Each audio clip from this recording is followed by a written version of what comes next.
Air Talk Radio. Hey, yeah. With DJ Kuda, the hottest DJ in the manosphere. Let's get it. Air Talk Radio. Woo! With the coolest DJ in the manosphere. Let's go. DJ Kuda. Let's go. Let's go. Left me when it started fucking with the other nigga. Now I'm MGTOW. I don't fuck with none of these bitches no more. That's what. Yeah. Hey, I go Louis on the shoes. I go Cybertruck on these folk. Then I go get the money, you dig? Yeah. I go mismatch, yellow, white, and roll. I go race car, supercharger, you gon' hear me. I go new brand, new designer, you ain't seen. I go Michael Jackson off the wall, Billie Jean. I go extra hard when on the ground, I go Viagra. I go ape shit with the paper, bitch, I go bananas. I go Porsche today, that night, I'ma go candy first. I go sloppy pockets, my bitch gon' go Louis purse. I go Michael Jackson coat with the spikes, I go Thriller. I go Dipset like Jim Jones when I go Fashion Killer. I go Fiji water with the ice, I go see Waffy.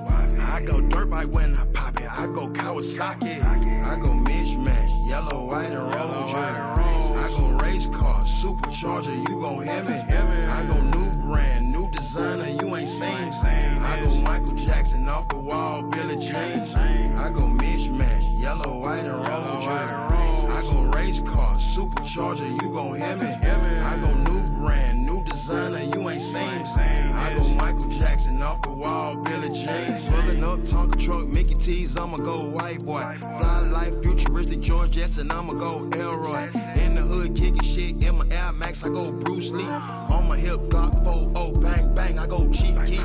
Gold teeth, every time a nigga smile, game spit. Every time a nigga speak, niggas hungry, I can hear they stomach growl. When I come around, niggas gon' eat. I'ma go Playboy Mansion mode, I'ma go Sachi Hugh Hefner Road. I go.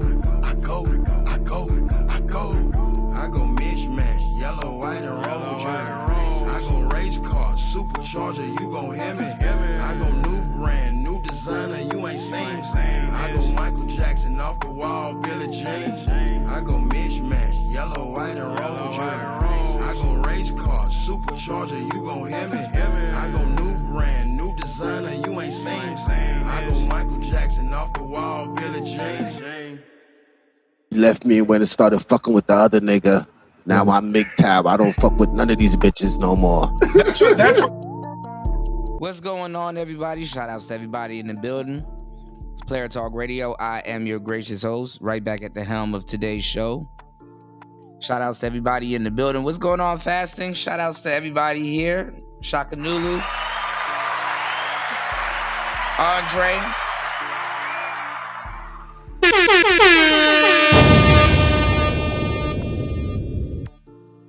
Shout outs to the cynical one. I know she's somewhere around here. What's going on, Bobby? Let's go.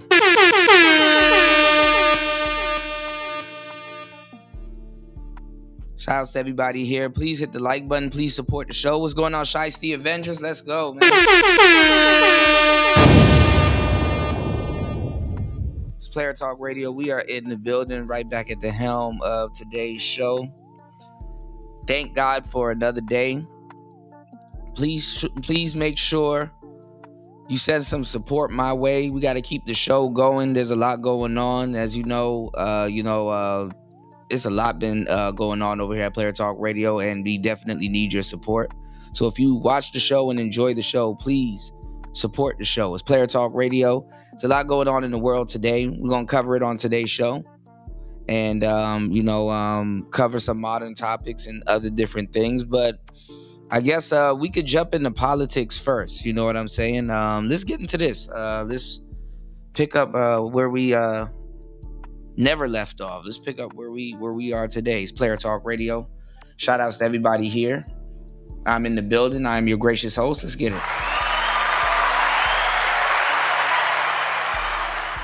Please support the show by hitting the Cash App, or you can hit the PayPal over at the coffee store. Also, too, check out the book. You know what I'm saying? So much stuff. We got merchandise. We got everything. If you want to start a store, let me know. I got some gifts for you. If you into fitness, if you into eating, if you into working out, I got something for you. If you into playing games on your phone, I got something for you. If you into modern dating and topics and podcasting and everything, we got something for you. Make sure you guys support in-house. It's Player Talk Radio. Let's get it. See what Donald Trump is talking about. Apparently, we struck Iran. Uh-oh.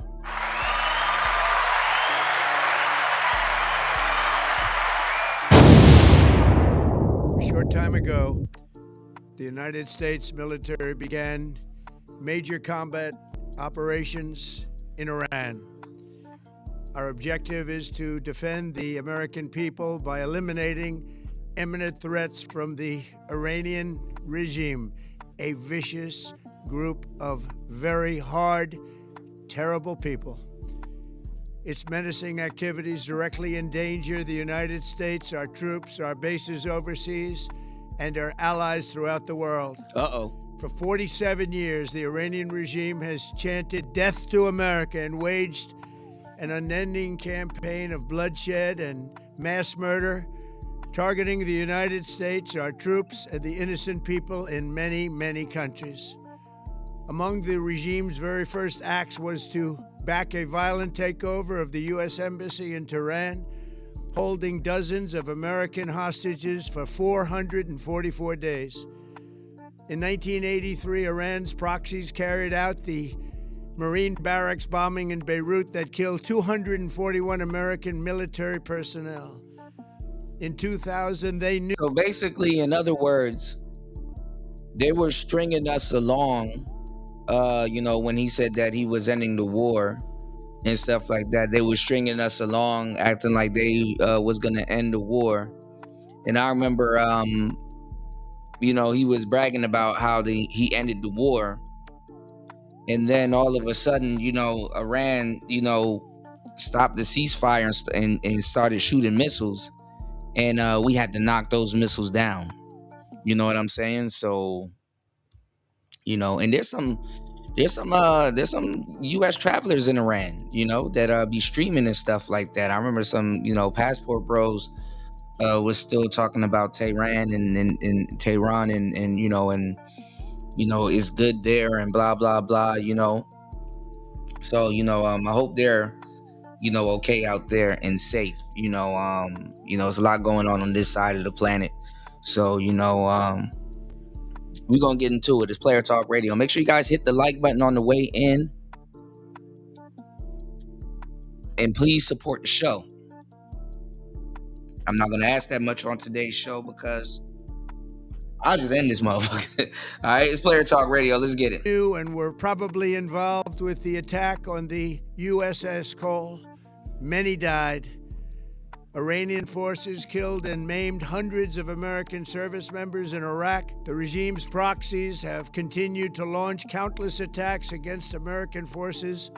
We're gonna see how quick this is gonna last. Look how quick we took over Venezuela. Oh boy, here we go.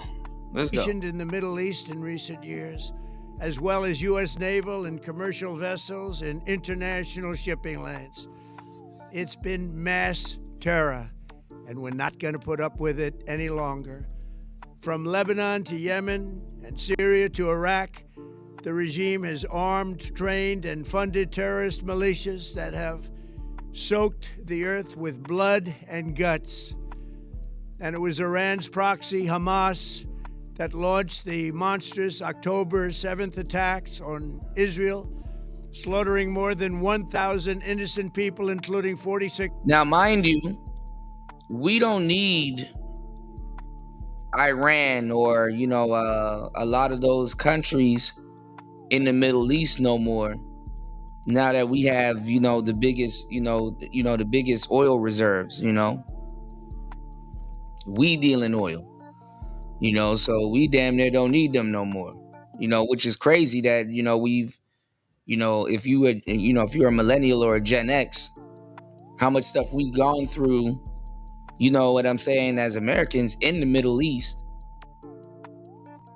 and just America's history with the Middle East. Not just like the Osama bin Laden stuff, but just in general. Now that we're the ones dealing oil, and we're the ones now in charge of shit, maybe the biggest or the best crude oil that you can get this side of the Mississippi.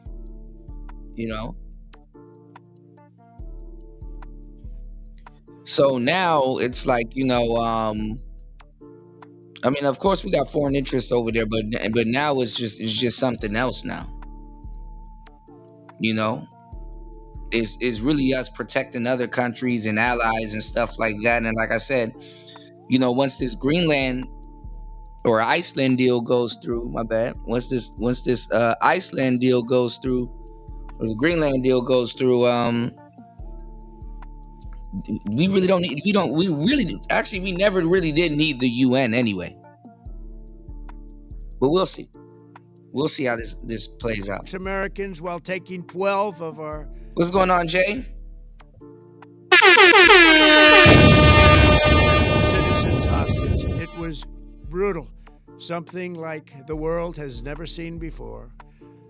Iran is the world's #1 state sponsor of terror, and just recently killed tens of thousands of its own citizens on the street as they protested. It has always been the policy of the United States, in particular my administration, that this terrorist regime can never have a nuclear weapon.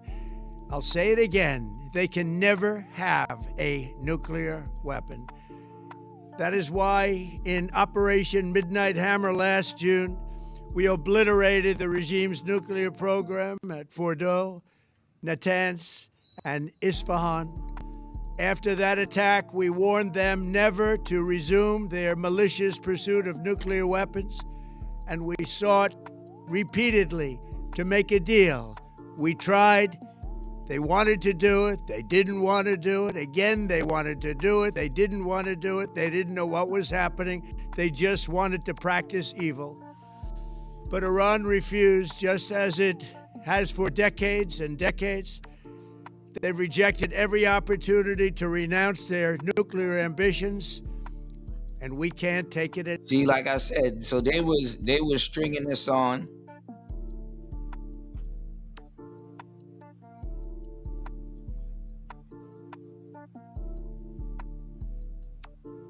And I guess, anymore. Instead, they attempted to rebuild their nuclear program and to continue developing long-range missiles that can now threaten our very good friends and allies in Europe, our troops stationed overseas, and could soon reach the American homeland.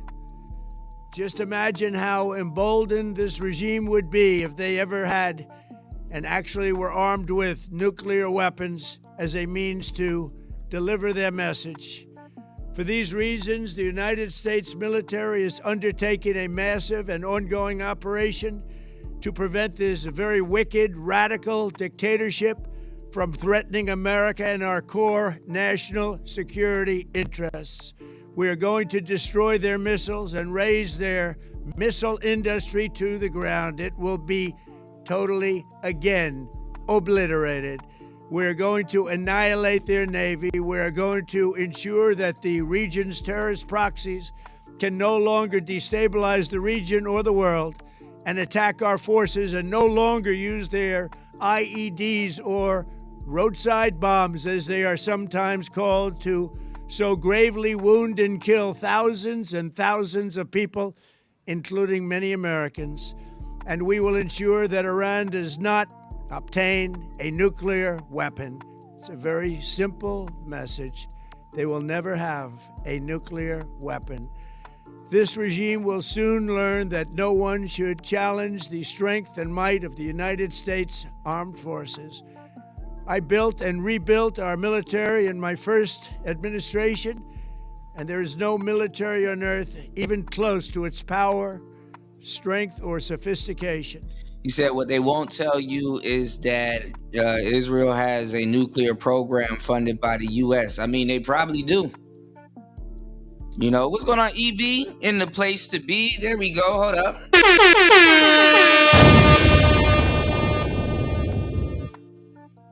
Good morning, everybody. All the alumni in the building. Great to see you guys. It's Player Talk Radio. Please hit the like button on the way in. Please support the show on the way in. Respect the dojo. Shout outs to everybody in the building. It's Player Talk Radio. Give me 1 second. We're gonna cover this, and then we're gonna cover some more topics. You know, let me know if y'all got any topics that you would like to, you know, that you guys would like me to cover. You know what I'm saying? Definitely show your support in the chat. Look out for the cookouts. Player Talk Radio. What's going on, Lonnie? Here we go. UFO Kamikaze in the building.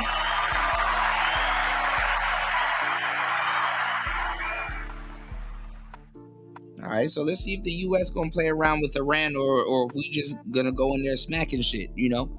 My administration has taken every possible step to minimize the risk to U.S. personnel in the region. Even so, and I do not make this statement lightly, the Iranian regime seeks to kill. The lives of courageous American heroes may be lost, and we may have casualties. That often happens in war. But we're doing this not for now. We're doing this for the future, and it is a noble mission. We pray for every service member as they selflessly risk their lives to ensure that Americans and our children will never be threatened by a nuclear-armed Iran. We ask God to protect all of our heroes in harm's way, and we trust that, with His help, the men and women of the armed forces will prevail. We have the greatest in the world, and they will prevail. To the members of the Islamic Revolutionary Guard, the armed forces, and all of the police, I say tonight that you must lay down your weapons and have complete immunity, or, in the alternative, face certain death. So, lay down your arms. You will be treated fairly with total immunity, or you will face certain death. Finally, to the great proud people of Iran, I say tonight that the hour... This man dealing death right here, man.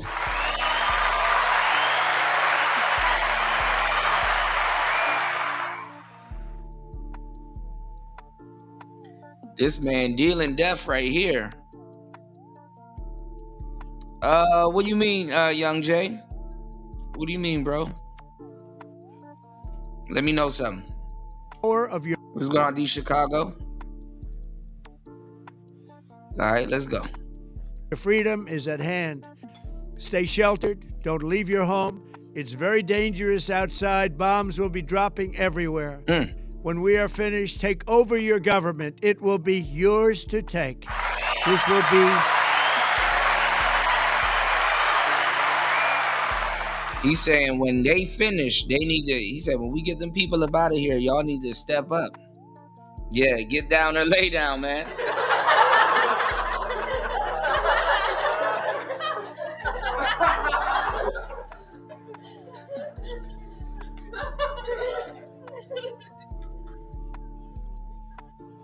People are celebrating in the streets of Iran. Yep. That's the part that they're not going to show y'all. You dig?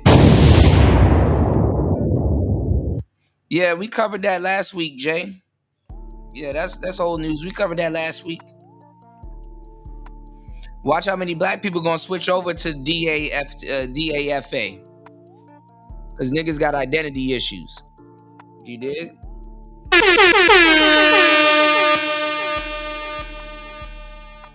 Early reports that Iran's supreme leader was deleted in initial strikes. They're waiting on confirmation. Damn.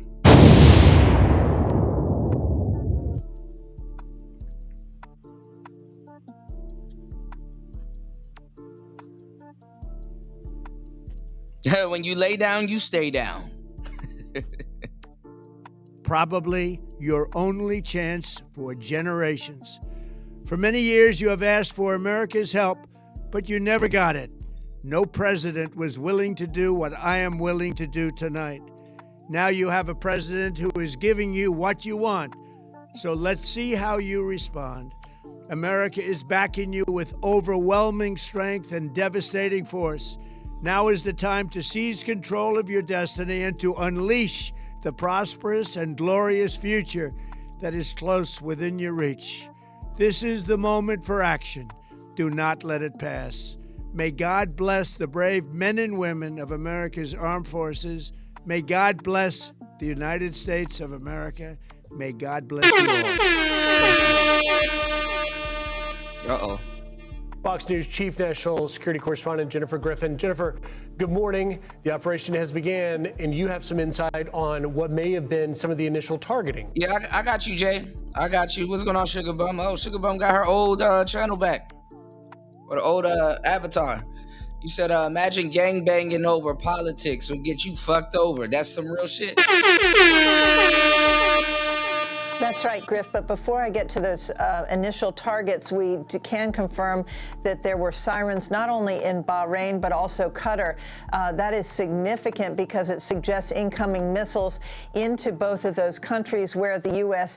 military has key bases. In Bahrain, of course, home to the U.S. Navy's Fifth Fleet, we are hearing reports that there is smoke rising on the horizon in the vicinity of that base. We also understand that, again, Qatar would be a logical target because Al Udeid would be the largest U.S. air base in the Middle East. They obviously have removed a lot of the airframes and warplanes from that base in anticipation of this. Americans who are living in Bahrain, UAE, Qatar have been told to shelter in place, and the U.S. military had dispersed a lot of its personnel. Remember, there were about 30,000 to 40,000 American troops at bases across the Middle East, but the U.S. military over the last 2 months have been drawing down and reorienting those individuals. Now, here are some of the targets that we can confirm in these dozens of strikes that have taken place in the last 3.5, 4 hours. The Iranian parliament was targeted. The National Supreme Council was targeted. Ministry of Intelligence, Iranian Atomic Energy Agency. Cyber attacks have taken place on news agencies such as IRNA, which is the state-run news organization. The internet is out in Iran, as far as we know, so it's going to be very difficult. Yeah, we took their Wi-Fi. We took everything. God damn. Nigga attacked the Ministry of Intelligence. He said, you ain't that smart.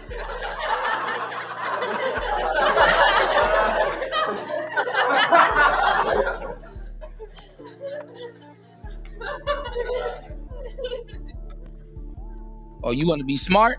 Shut that shit up. Shut that shit up.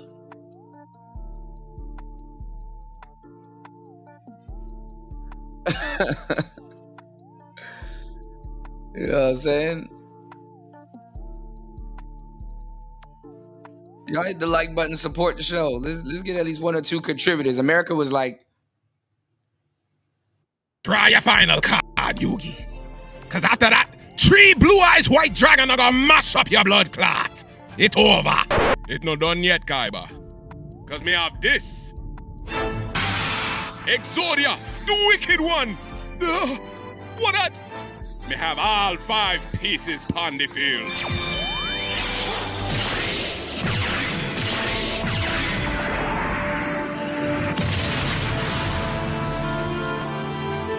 Lord God, it's a really Exodia. Yugi, you know easy. Now who are gonna get mash up? Exodia, mash up him blood clot. Whoa! America, mash up them blood clot. God damn. difficult for civilians in Iran to get. Okay, I got you, Andre. Information about what's occurring right now. There are unconfirmed reports that Iran's defense minister was targeted, as well as the head of the judiciary. That would be significant because the head of the judiciary would have delivered many death sentences, thousands of death sentences to protesters over the years. So it would be logical that he would have been a target. But what's clear, Griff, from these initial strikes is that this is. I got you, bro. I got you. Hold on, let's go. Y'all hit the like button, support the show. It's Player Talk Radio. Let's get it. Draw your final card, Yugi. Cause after that, 3 Blue Eyes White Dragon are gonna mash up your blood clot. It's over. It's not done yet, Kaiba. Cause me have this. Exodia, the wicked one. What that? Me have all 5 pieces pon the field.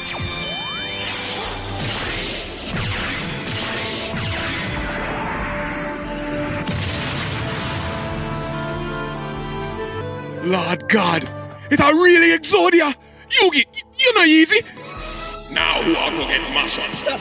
Exodia, mash up him blood clot. Whoa!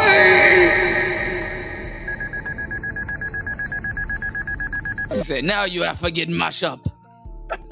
An attempt at regime change. We've talked in recent days about how broad would this mission be? Would it be only the nuclear sites? Would it be the nuclear sites plus the ballistic missile storage sites, which Israel was very concerned about and had pressed the U.S. to include as part of the targeting?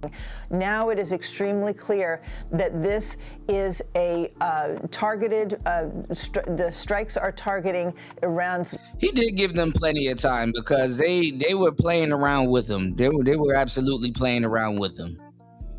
They're like, yeah, we're gonna stop, and then secretly was launching Scud missiles and all kinds of shit. You know?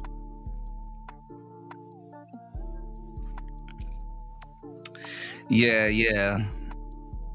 I mean, war is a crazy thing, y'all. You know, war is a crazy thing. I agree with you, Jay. I agree with you, UFO. You know, it is a crazy thing. You know?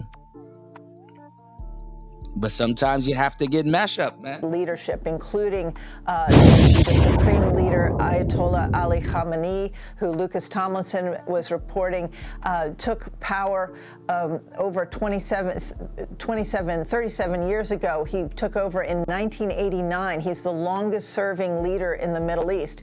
And his compound was targeted in the early hours, in maybe even the first strike that took place. That is symbolic and that is significant. And you heard the president appeal to the Iranian people, saying that this moment is a moment in history that you should seize. After the bombing stops, he appealed to them to rise up, and he said, the hour of your freedom is now. He said, stay in your house until we are finished, but this is the moment that you can take over your government and seize power. That is significant because we weren't sure that this was going to be a regime change operation, but it's very clear from the initial set of targets that that is exactly what it is. Griff. Jennifer, just as you were right, that didn't sound right. I thought we took out their nuclear. Facility. But you know, sometimes you have to get mashed up. Let's go. Starting your reporting there, we're seeing on the wires that Bahrain is confirming the headquarters of the U.S. Navy's Fifth Fleet has been targeted by a missile attack, and the president adding in that video message that American casualties are a real possibility here as we wake up now and learn of this major joint combat operation between the U.S. and Israel is launched. This could pose a significant threat to Americans in this operation. I think what's significant, Griff, is that the American people and even the president himself have been used to carrying out some very significant military operations in which there were no U.S. casualties. The operation in Venezuela last summer, the days of striking during the 12-day war. Yeah, a lot of people, they have Trump derangement syndrome. You know what I'm saying? But listen. You know, as Americans, we really can't complain. Listen, let me tell y'all something. As long as you on the winning side, you know, just shut the hell up. You know, because a lot of people haven't even traveled out the country to really understand how shit works. And I'm glad that the American government does a great job lying to the people, because a lot of Americans really can't. Man, listen, a lot of Americans don't even understand. They can't even grasp the shit that's going on in the country. You know what I'm saying? Much less outside of the country. You know? So I'm definitely glad there's like, a deterrent there, or, people that's covering up certain things. Because honestly, I'm gonna just tell you the truth. I know, war is not a good thing, or, not the thing that people are looking forward to, friends and families and stuff like that. But listen, nigga, in the next coming decades, with AI and how things are shaping up, you better make sure you on the winning side of that shit.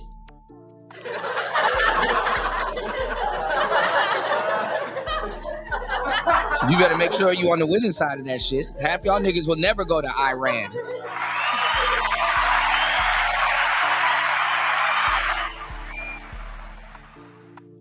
Half y'all niggas will never go to Iran. The last time a nigga went to Iran, he ran, So what I'm saying is, you better make sure you on the winning side of whatever the hell goes down. It don't give a damn what you feel. You know what I'm saying? Half the business that you think is going on is already excluded from you. They lied to y'all and say, oh man, China's doing this and China doing that. Man, China is chilling. China is chilling. And listen to me when I tell you this. You don't gotta pay people back if you got the bigger gun.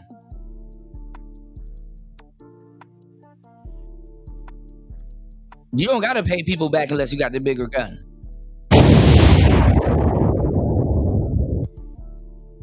So honestly, aside from getting drafted and all that other stuff, listen, if you ain't going to war, you ain't going to war. The average American has it so easy. Look, the best thing you should worry about is, give me 1 second, y'all. The best thing you should worry about is that your lights and everything is on at home and your family and loved ones is safe. You know what I'm saying? If they in the military, thank you for your service and God bless you. But shit, you better make sure you and yours is straight. You know what I'm saying? Because Iran is running around talking about some death to y'all and all and everything and shit like that. And niggas up there, well, no, we need to. Nigga, you don't plan on going to Iran anytime soon. Half these niggas can't even spell Iran. Or know the capital of Iran.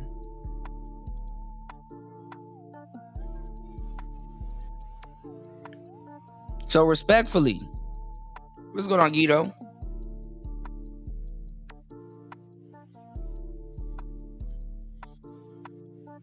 Let the powers that be handle it,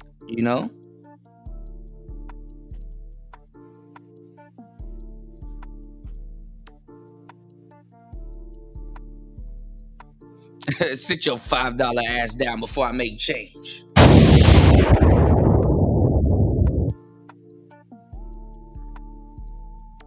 Yeah, niggas with nukes. As long as we got the bigger gun, who we gonna pay back? Who gonna come barging on our door?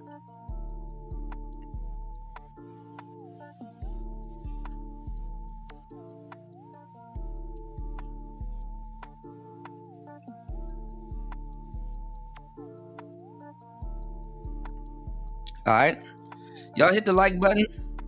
We're almost an hour in. Let's at least get 1 to 2 contributors to keep the show going. It's Player Talk Radio. I got a lot of topics to cover.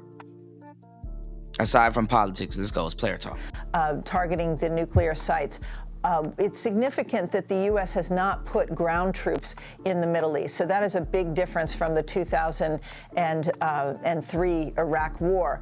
There's been no large buildup of any sort of ground forces. That is not part of the planning or part of the calculation. This is going to be an air and Navy operation.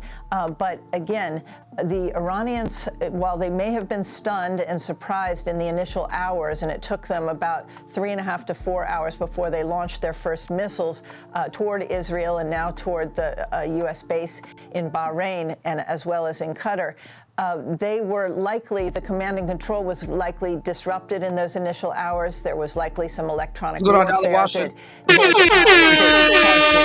couldn't figure out which way anything was coming and how to, and then it was difficult to fire those missiles. But now you can expect in the coming hours and days, the Iranians have a large store of missiles, and they have mobile missile launchers in the west.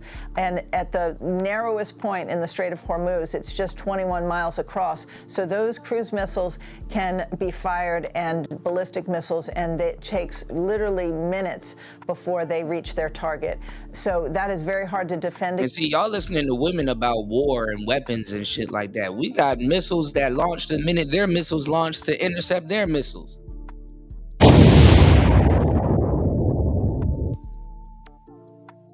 Anything that gets in the air in that vicinity is going down. Meet me in Iran is going down.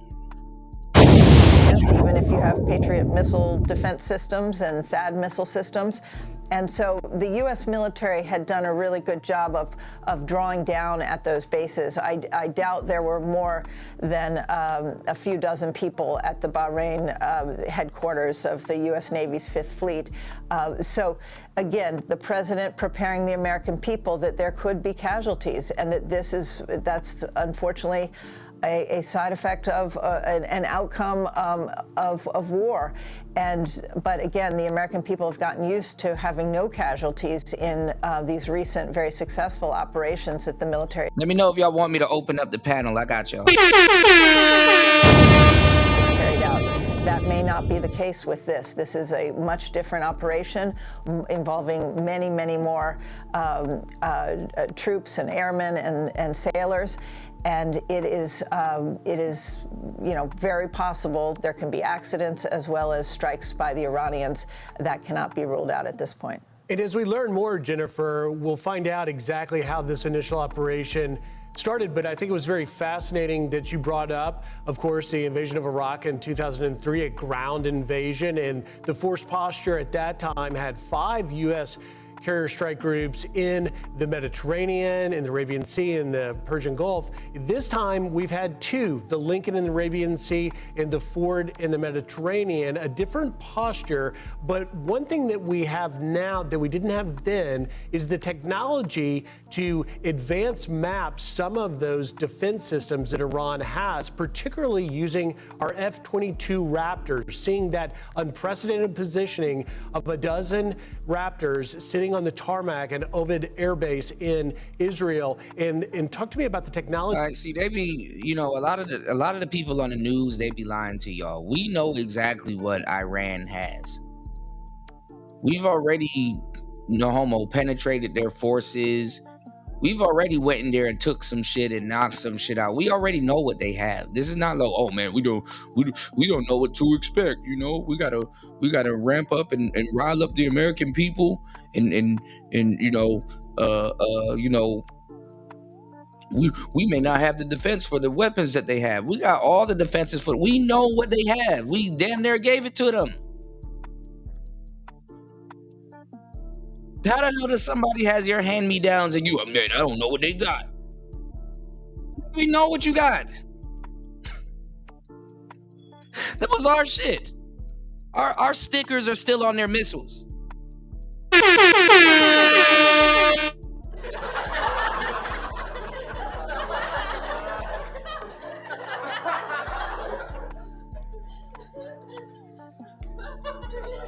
They didn't even peel the stickers off. Our flag is still on their missiles. of how the F-22, the Raptor, and its technology to go in and map their defense systems, working in conjunction with our elite F-35s. It's been described Right, as Orion don't have a damn thing.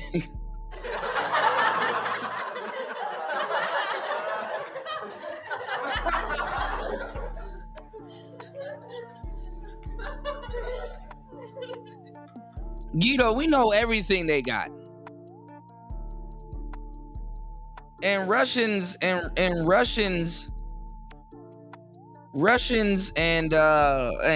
Chinese are not giving Iran their top-notch weapons and stuff like that. I am literally, listen to me, because y'all be listening to American propaganda. Listen, I am one country away from China. I talk to Chinese people on the regular. They own everything here. It's not what y'all think it is. Okay? Media lies to y'all. Y'all have to leave. Iran does not have their top of the line shit. They have their hand-me-down stuff. The build quality of their weapons is not up to par with what they actually use. Nobody's gonna give you a bigger gun than what they have. Jesus Christ. Russia and China is getting crippled right now. China's really pulling back from their support of Russia. Y'all have no idea what y'all talking about. Do you want me to go get a Chinese person? You want me to get a group of Chinese people and bring them on the damn podcast? Yeah, the rolling 60s could take over Iran right now.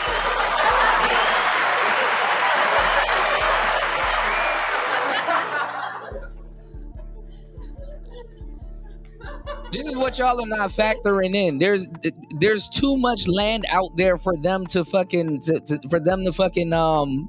it's too much land out there for them to fucking cover. We can set up in they shit and they will have no earthly idea. It's too much land for them to cover.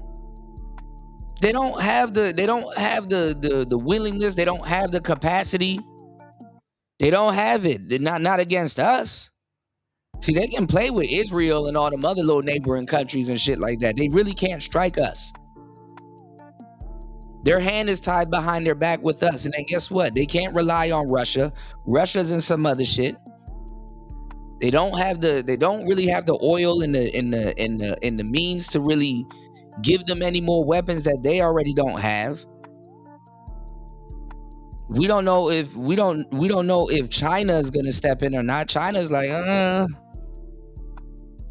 let's see how it goes. You know, we got our own shit going on. Y'all hold your own nuts. We are emptying old American ordnance on Iran.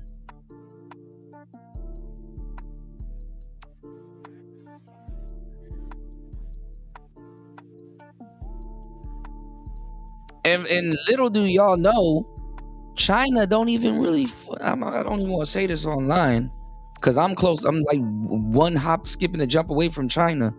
China don't even fuck with Russia like that. Y'all niggas have been misled. China don't fuck with Russia like that.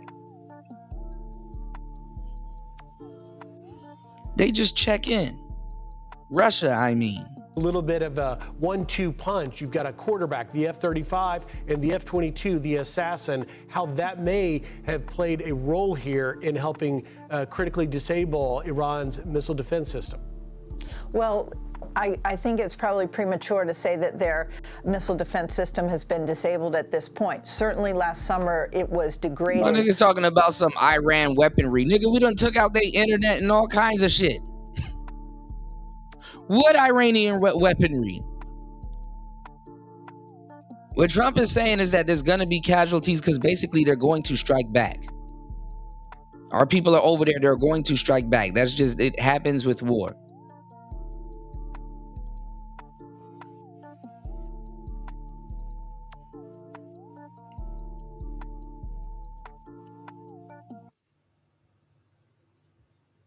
It's not what y'all think it is. significantly from those strikes. And you're right that F-22s and F-35s would have been involved in taking out some of those missile launchers. But as we mentioned, many of these missile launchers are mobile and they're very difficult to track down. You're right that the U.S. has been mapping the sites as well, the fixed sites, as well as much of using, I mean, we have the National Geospatial Agency. And I don't even know why niggas is playing at this point. I don't even know why niggas is playing at this point. Y'all see us over here taking over other countries. Like, why are y'all playing? Uses satellites, and those satellites, you can see, a pin on the ground. They are so clear, and so they have been mapping. Right. I feel you, bro. Using numerous surveillance technologies in recent months and over the past year. So the F-22s, what's significant about that, Griff? When all is said and done and the smoke is cleared, you better make sure you on the winning team. I don't give a damn. America all the way. Shit. Is that this is the first time in history that the F-22s have been deployed and based in Israel. In the past, the U.S. military would not base warplanes to take off from Israel. But what we're seeing, because of the lack of runways and airspace and tarmacs, because they have drawn down from Al Udeid and Al Dhafra in the Gulf, you're having to find more space for those planes. But the F-22s being in Israel, along with those 14 air refueling tankers, that suggests to me that this is going to be happening over a number of days, if not longer, and there are going to be waves of strikes. And we have just seen the first launch. We are pinpointing what the hell we getting at. We are pinpointing what we getting at, man. And I, as I was mentioning earlier, most likely the initial launch was carried out by Tomahawk missiles. We're going to have to see that UFO. That'll be interesting. Do that, and you would also... The aliens are real.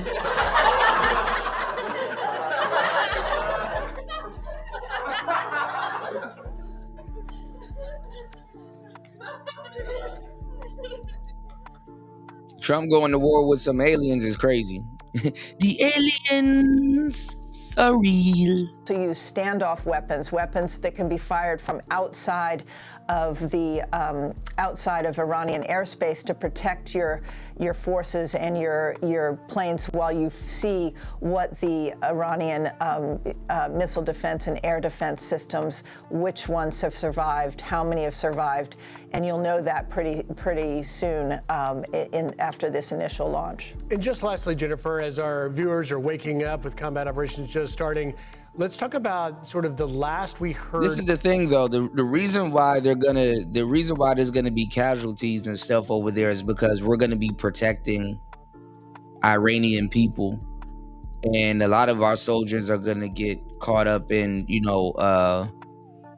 they're gonna get caught up in trying to save, some of their people, and it's not gonna really fare too well for a couple of the Americans over there, because we're obviously protecting their people also. That Trump is saying, hey, y'all need to get, we're not taking over, but y'all need to get it together when this is done. We're gonna hand you back a government. Y'all gonna have to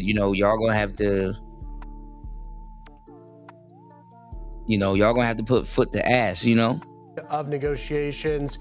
The foreign minister to Oman, Badr al-Busaidi, did an interview with CBS's Margaret Brennan saying that peace was still within reach and saying that Iran was possibly willing to give up their enrichment program. What do you make of that?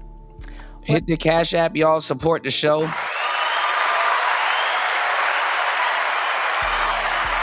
You can support the show at $PTV 888. That's $PTV 888. That's $PTV 888. Send in your support. Let me know what you think.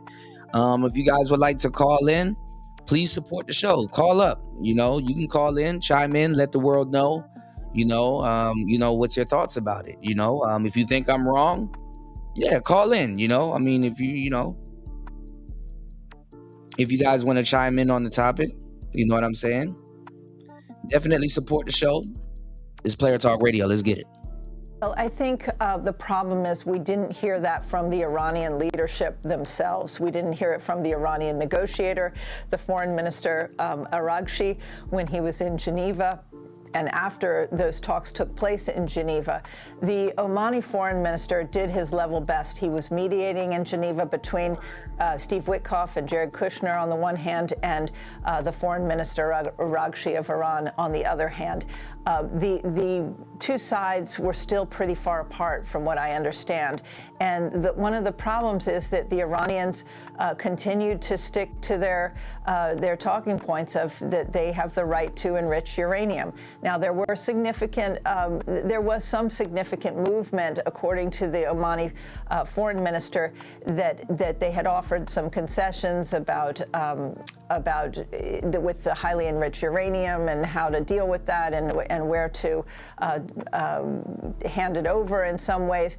But again, there was nothing concrete. Yeah, this isn't a war. This definitely is a training exercise, but you know, we might lose a good amount of people, though. You know, a decent amount of military personnel. But hey, and the problem that's what happens with war. You know, unfortunately. The problem with the Iranians is that they do drag out these negotiations, and the problem with the U.S. military is that what we might find in this stuff that's going on right now is that Israel probably wasn't as Israel probably wasn't as truthful with this as we may have thought they were. Israel probably wasn't as truthful with this that we probably had thought they was. So once you have built up a force like this, you were talking about the F-22s. The F-22s really can't sit on the tarmac and not be flying missions for too long. They're a very delicate plane, very, very sophisticated, and they need to fly almost every day to keep from having maintenance. So the F-47 is supposedly still in development, but is likely already being tested. No other man-made craft can fuck with it. Yeah, and we will unleash that shit.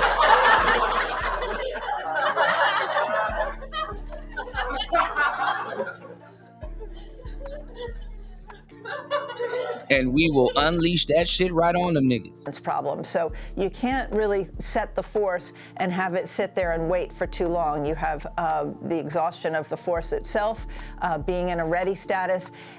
And so there really was a timing to this and a window of opportunity.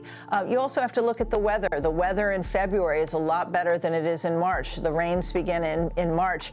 And they're in the Middle East. And so while I was somewhat surprised that they chose to do this during the daytime, I think they were looking for the element of surprise, and that was part of this, what factored into the timing of this. Griff.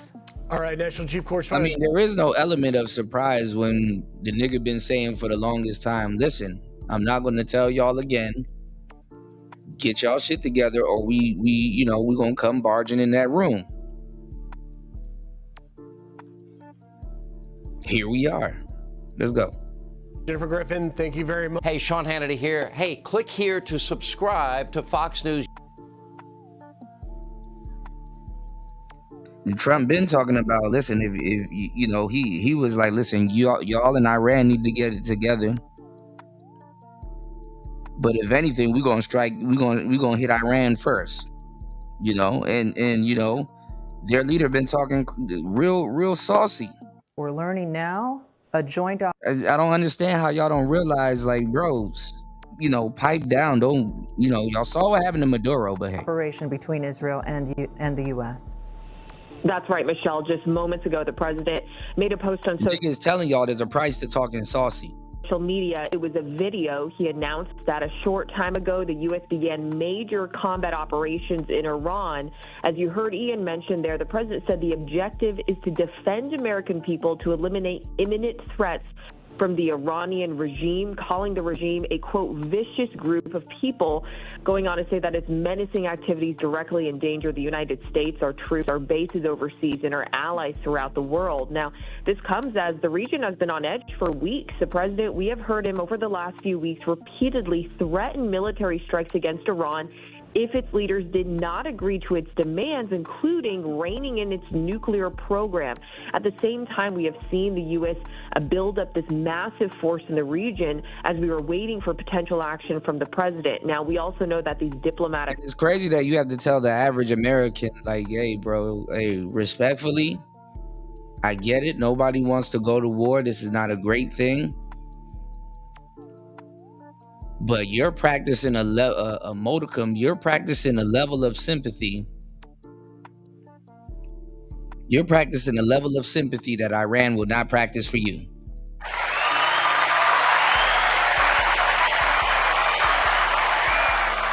And you don't have nothing to do with any of that shit. You know, you're practicing sympathy that they will not have for you. You know, and I'm not trying to say that, oh, you need to be evil or mean or whatever to them, but you know, it's just one of those things where it's like, hey, God willing, let it work out, you know? Shit. They're not even practicing that sympathy for their own people. They taking out their own damn people.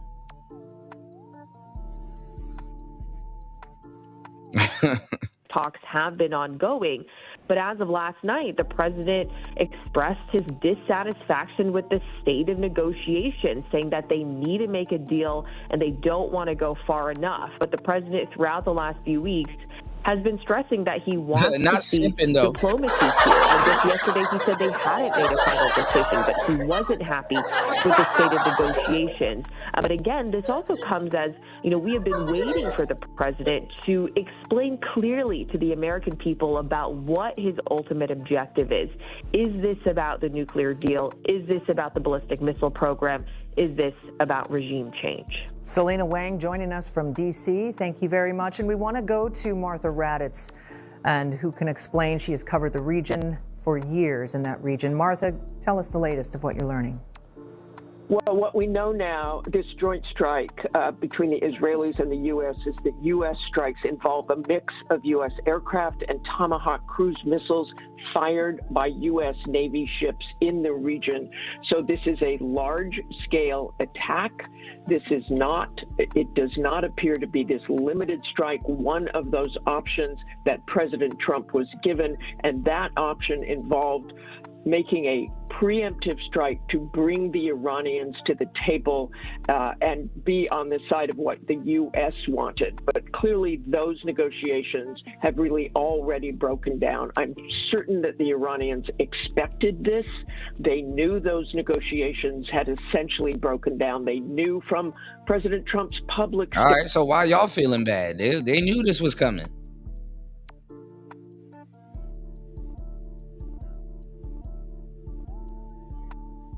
Shit. Statements that he was not happy with where the negotiations were going. So this does, as Ian said, appear to be a larger scale strike that will probably last several days, if not weeks. There is one statement that the president made on that Truth Social video, and it was an angry posting, said, "We aren't going to take this anymore." The president said, and it's an extraordinary statement, "The lives of courageous American heroes may be lost, and we may have casualties. That often happens." What's going on, LT, man?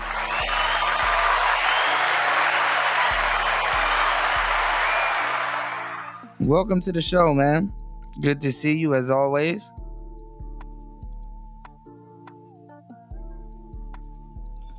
All right, let's get into it. It's player talk.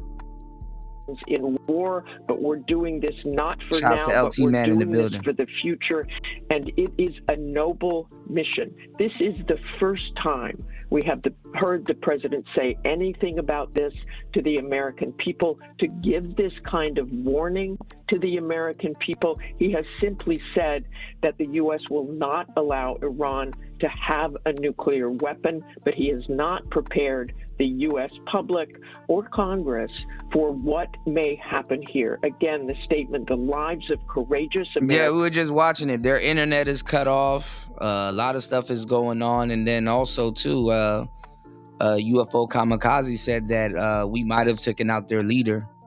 They're just waiting for confirmation. That quick. That quick, y'all. The wars are lasting like 2 days and shit. American heroes may be lost, and we may have casualties. That often happens in war, said the president, but we're doing this not for now, but we're doing this for the future, and it is a noble mission. Again, a reminder that just this week in the State of the Union, the president had said that the nuclear program was obliterated in the U.S. strikes last June.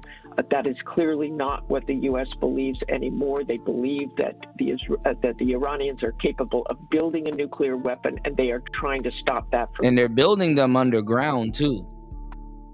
You know, because when I reported this story to y'all, because I worked so hard bringing y'all some good information and bringing y'all the news, I worked so hard. When I reported this story to y'all, I'm like, well, they're building shit underground, and we were talking about bunker busters. You know, we went over the different types of missiles and stuff that was used. You know what I'm saying? We covered all of that stuff on Player Talk Radio. You know? Covered all of it.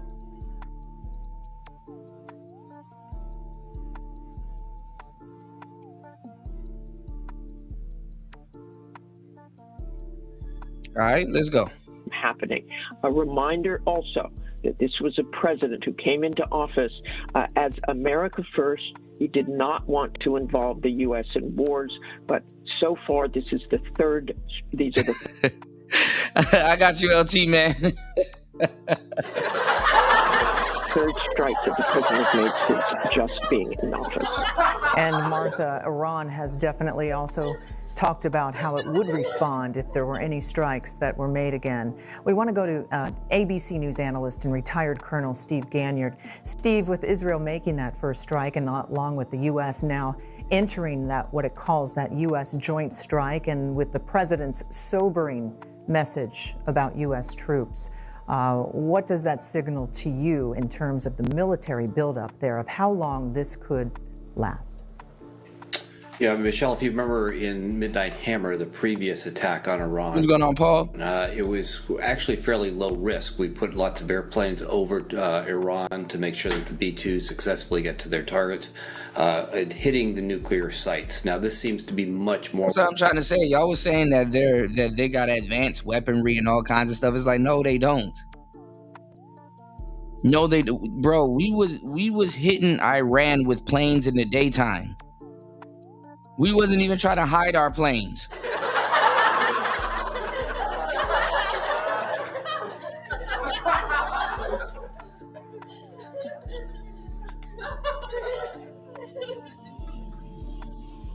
See, that's a problem. Y'all gotta hit the like button. Y'all gotta hit the Cash App. Y'all gotta hit the PayPal. Y'all gotta support the show. Y'all been missing a bunch of shows. If you think that their weaponry is more advanced than ours, y'all need to tune into the show. I'm telling you, I'd be dropping the game. We go deep into it.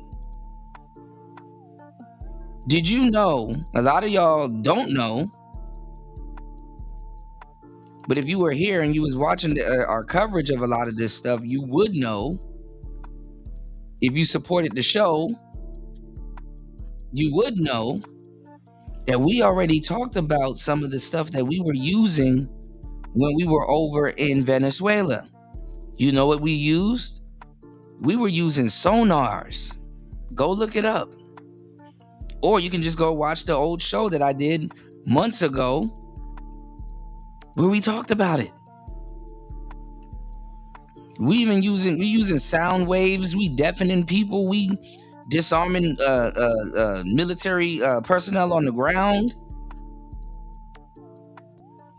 going in there yoinking people out. We not playing. What made you think America is playing fair?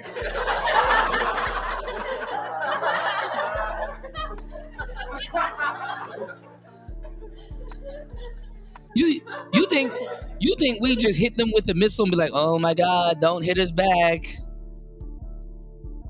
We are not playing fair. Nigga, we don't even send our stealth bombers over there. We're sending planes you can clearly see with our sticker on it and everything.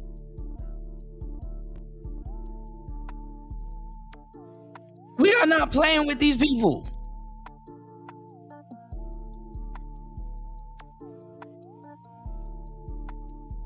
Trump literally getting on here talking about some count your days.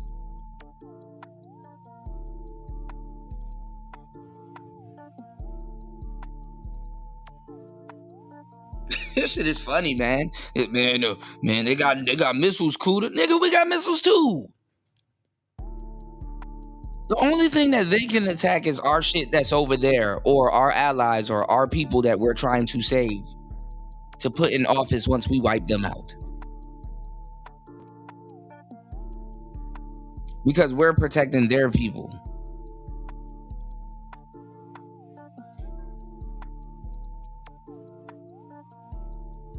An hour and 20 minutes into the madness, man. Y'all hit the like button and support the show, man. I'm putting my life on the line talking about this shit, man. You know how close to China I am?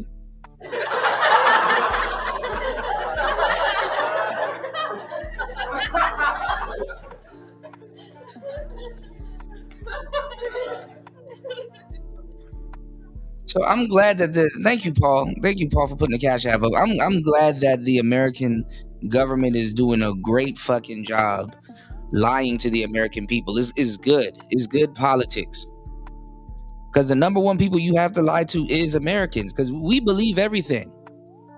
It's in our nature to believe everything. Because guess what? That makes groceries go up. That make fuel. Fuel prices. We get a booming fuel industry. All of that shit is going up. What's going on, Beachy? Good to see you, love.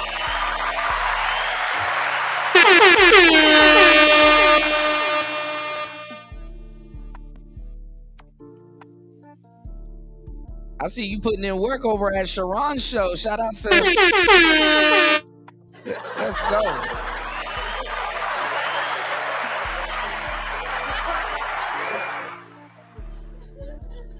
All right, so this is the thing, y'all. It's like, listen, as Americans, we gotta make sure we are on the winning fucking team. You know what I'm saying? If you pay your light bill and you go home and you flick on that switch, that light better come on.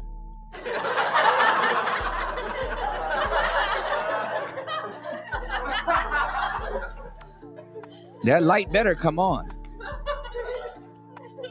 The average American doesn't even know how much barrels of oil it takes to even run a damn city, much less they neighborhood and their Man, listen. I'm gonna give y'all some game, okay? Just try to be the best American that you can. Just stay out of it. I'm a content creator, so I do have somewhat of an interest in it. But listen, Americans love to be lied to. Let me tell you who lied to you. Okay, let me tell y'all who lied to y'all. So just to make this a little bit easier for you. When somebody lies to you, they're not always, you know what I'm saying? They're not always, lying to you because they don't like you or they don't love you and stuff like that. As a matter of fact, I'm gonna tell you the truth. Depending on the context, and if it's not maliciously, you know what I'm saying? Depending on the context, and if it's not maliciously, somebody that lie to you actually loves you to a certain degree. Depending on the context, if it's not maliciously. Notice relationships never ever end because of the lying. A lot of people, especially men and women nowadays, they will stay in a relationship with you until they see the smoking gun. Until they see the smoking gun. They have to undoubtedly have the smoking gun. And even then, even if they have the smoking gun, they still stay with you. And that means something in today's day and age where people are using the internet to feel that they can easily replace people. Usually a relationship ends when the truth gets told. When it's undoubtedly, there, usually that's when, everything ends. The truth ends the relationship, not necessarily the lie. Hate to say it, but it's the truth. And people, they condition themselves for it. So the American people, they're like, listen, look, just tell us a good lie. We're not trying to be riled up. People can't grasp the veracity. They can't grasp a lot of the stuff that actually goes on, especially in war. War crime is different from civilian crime. And people barely know the law.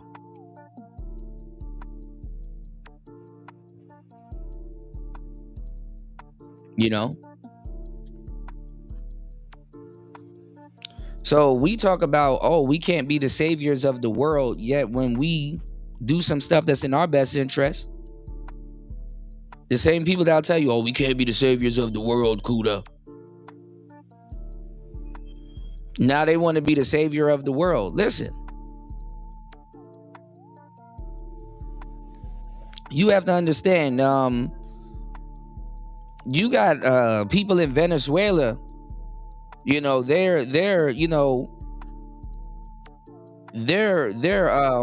celebrating. They're happy that they're able to see their families again. They're happy that they're able to see their family again. With what's going on in the world today. You got people in Tehran. They're celebrating. And I hate to say it, but it's the truth. Another man's freedom fighter is another man's enemy. And that's just the cruel part of war, LT Man said, how many? Enough. Shit.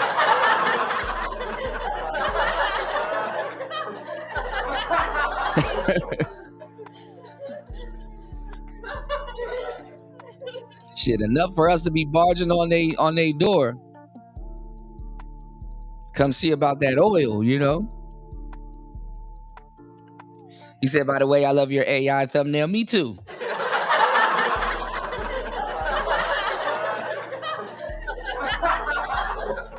What's going on, Link?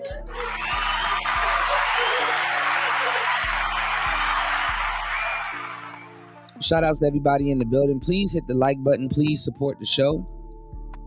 Let's keep the show going. If you would like me to open up the panel, please hit the like button. Please support the show. All right, I got you guys.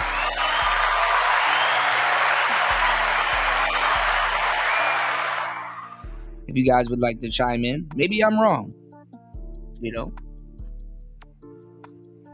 But half the niggas that's gonna report on this, they never went to Iran. They don't plan on going to Iran.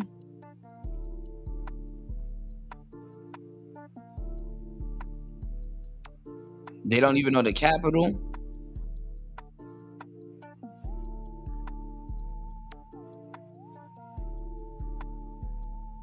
It is what it is.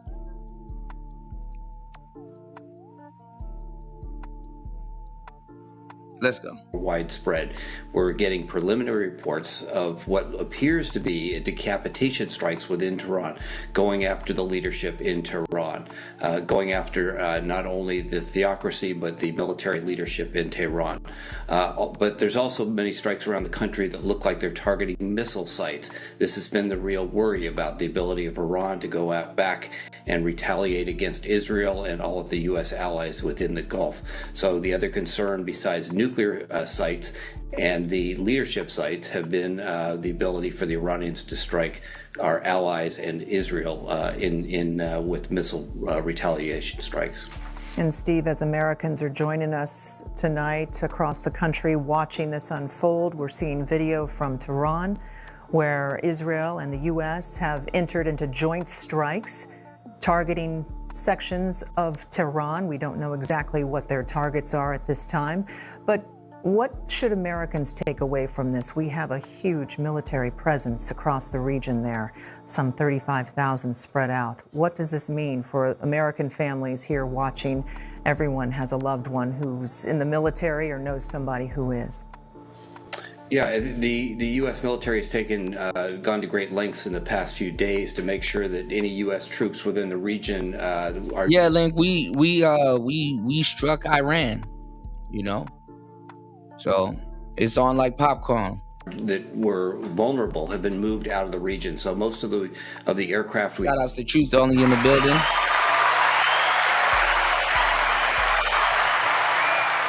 He said, what is the capital of Iran? Everybody knows that. Iran. Have there are to defend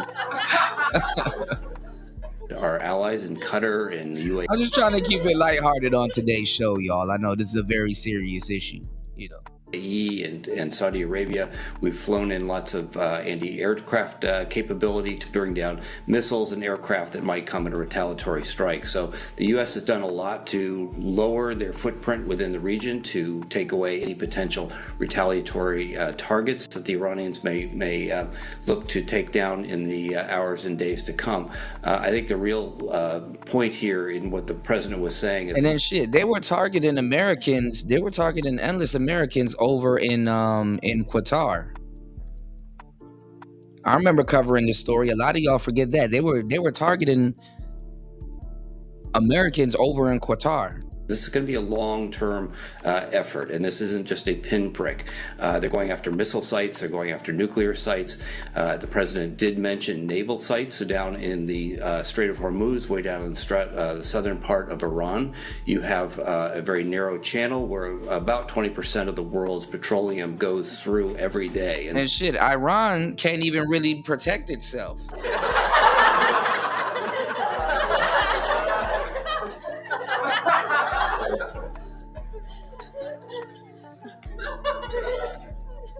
I ran, you ran, they ran. They can't really protect themselves.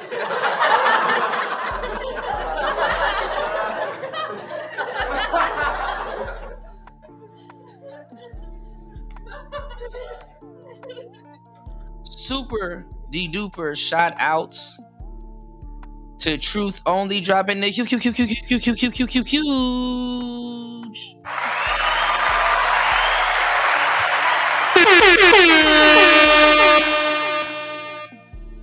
Shout outs to Truth Only dropping the huge.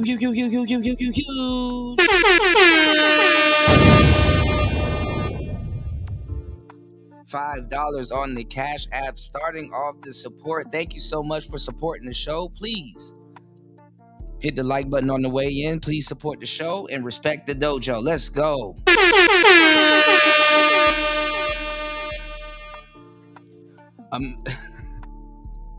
America got mash up them blood clot. All right, we going. What a money reside, what a money reside, what a money reside, what a money reside. Okay, let me tell y'all something. I'm doing something real big this month. Any deal that y'all got and they beating us, I'm gonna beat about $400. Just give me your pen and the paper, cause I'm at what a money reside, what a money reside, what a money reside, what a money reside. Okay, I told y'all before, y'all know what I do. I give all these good deals and everything else. Y'all better ask about me because I do all that all the time. And that's on who? Mary Had a Little Lamb. Okay. All right. Mashing up all kinds of blood clots around here. Shout outs to Truth Only.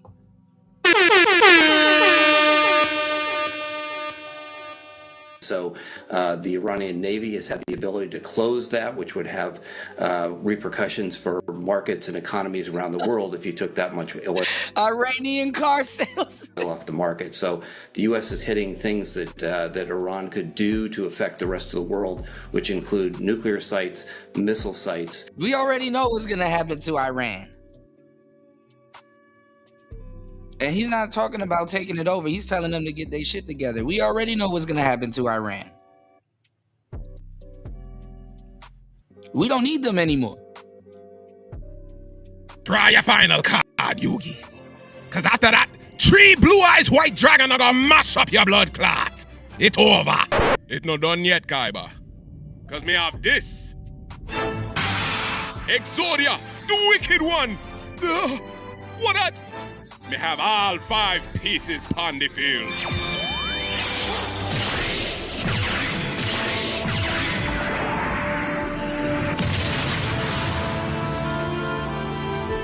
Lord God, it's a really Exodia. Yugi, you're not easy. Now who are gonna get mash up? Exodia, mash up him blood clot! Whoa!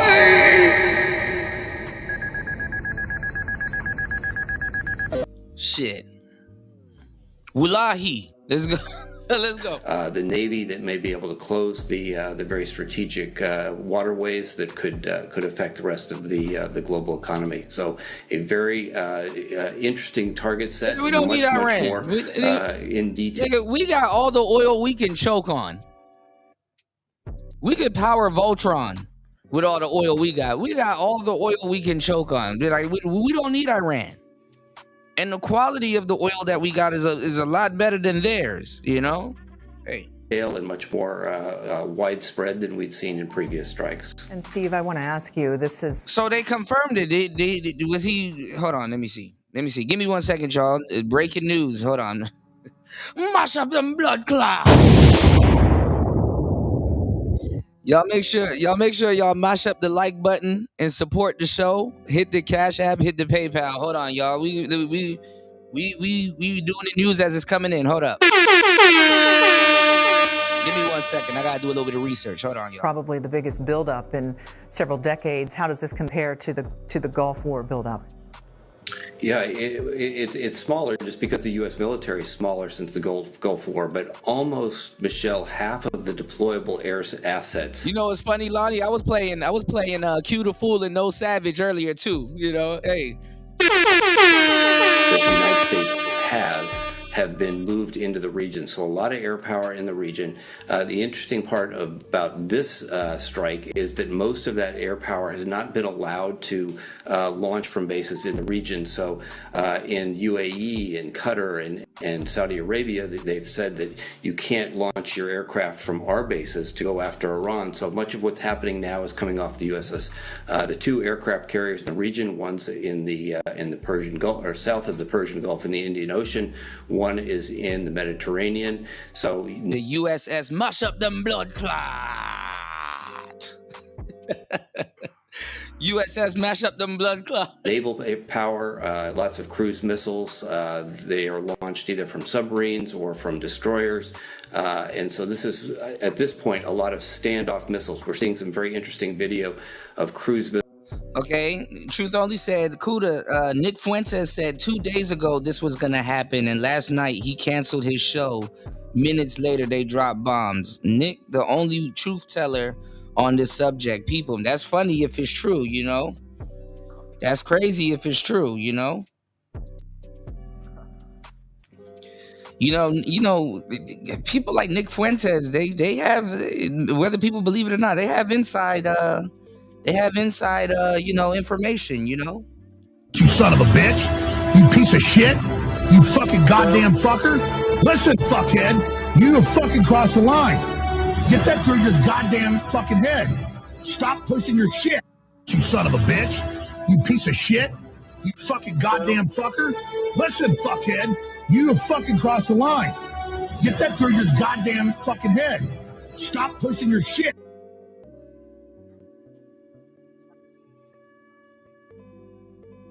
See, it be dudes like Nick Fuentes and you know, Alex Jones. They be having correct information, as if people believe them or not. That's another thing, you know. All right, they don't mash up the boy blood clot. Hold on. Okay, we are getting word from Israel Channel 12, who are now reporting that Ayatollah Ali Khamenei is dead. Oh, wow. That the Iranian supreme leader has been killed in the airstrikes launched by the United States and Israel today.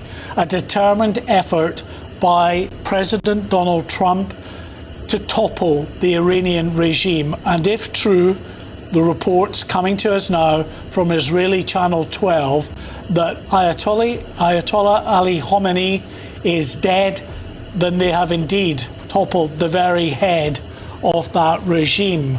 And the consequences and ramifications of that can only be guessed at, because we have also been reporting just in the last few minutes that the Iranian Defense Minister, Amir Nasirazdeh, and also the Iranian, I should say, commander of the Islamic Revolutionary Guard Corps, Commander Mohammed Pakpour, is... Bruh, I'm telling y'all, that quick.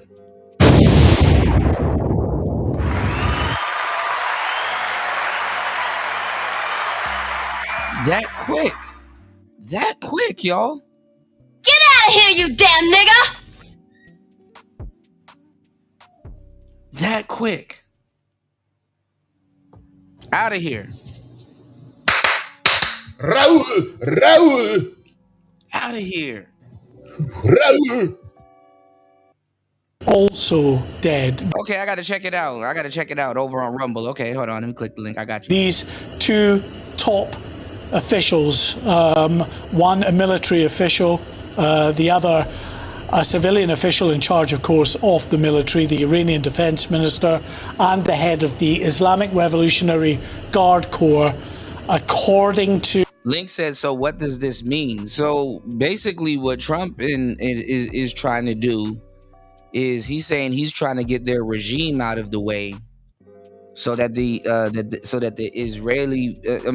Iranian people can move in and take over. You know what I'm saying? Basically, you know, he's like, listen, we're gonna get them out of the way, and then y'all take over. And then obviously we're gonna be in good standing with them. Hopefully. You know, but we really don't need them. Other than foreign affairs and just, being in other people's backyards and stuff like that. We really don't need them. Reuters quoting 3 Iranian sources have been killed. Add to that these very significant reports now coming from Israeli Channel 12 television reporting that... And then it's funny because so many Americans woke up confused this morning, and they're thinking that we're going to be in this long on-standing war. I mean, honestly, getting them back on track is going to take longer than the actual war. You know what I'm saying? Ayatollah Ali Khamenei, the supreme leader of Iran, has been killed in those strikes. That is incredible breaking news that Mark White is bringing you there. I mean, he's 86 years old. He's been the real figurehead for no problem, bro. For the regime in Iran and some of the atrocities they have committed against their own people over the last couple of months. The initial reports were that... See, the initial bad thing about being a dictator is that you end up killing so many of your own people that it's like okay, yeah, it's gonna, it's coming for you any day. All dictators damn near have the same endings. We didn't know where he was. He had maybe been I wonder what Anton Daniels, Corey Holcomb, and Ja Rule thinks.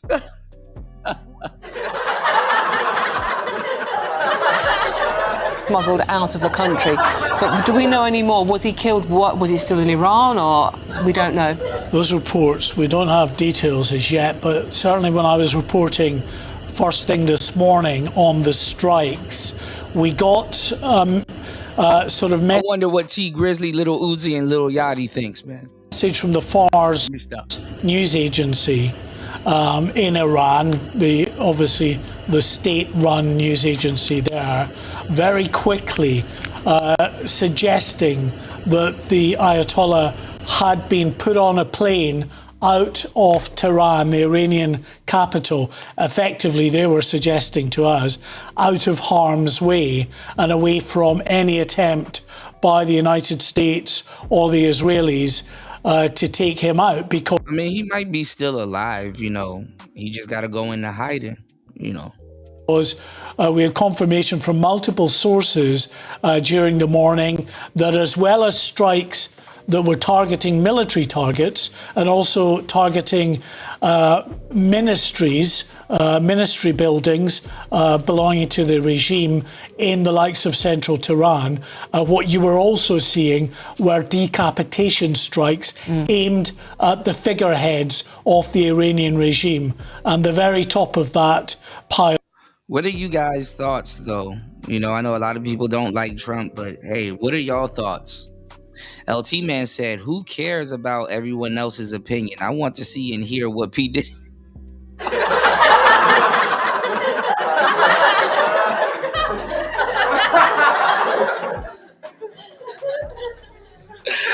Man, I thought you were being serious, man. You got me.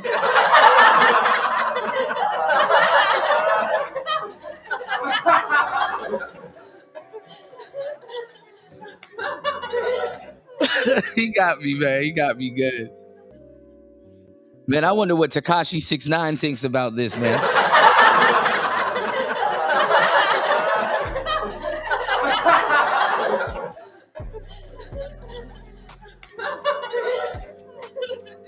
It's all bad, y'all. Shit. I know Maduro in that jail cell like, man, fuck.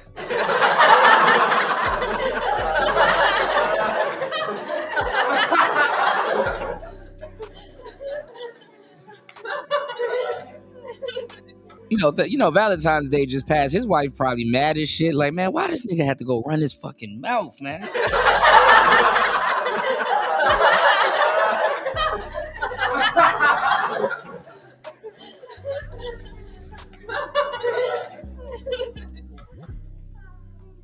Like, fuck fuck taking somebody chain. When you take somebody country, that shit is crazy, man. When you relieve somebody of their country.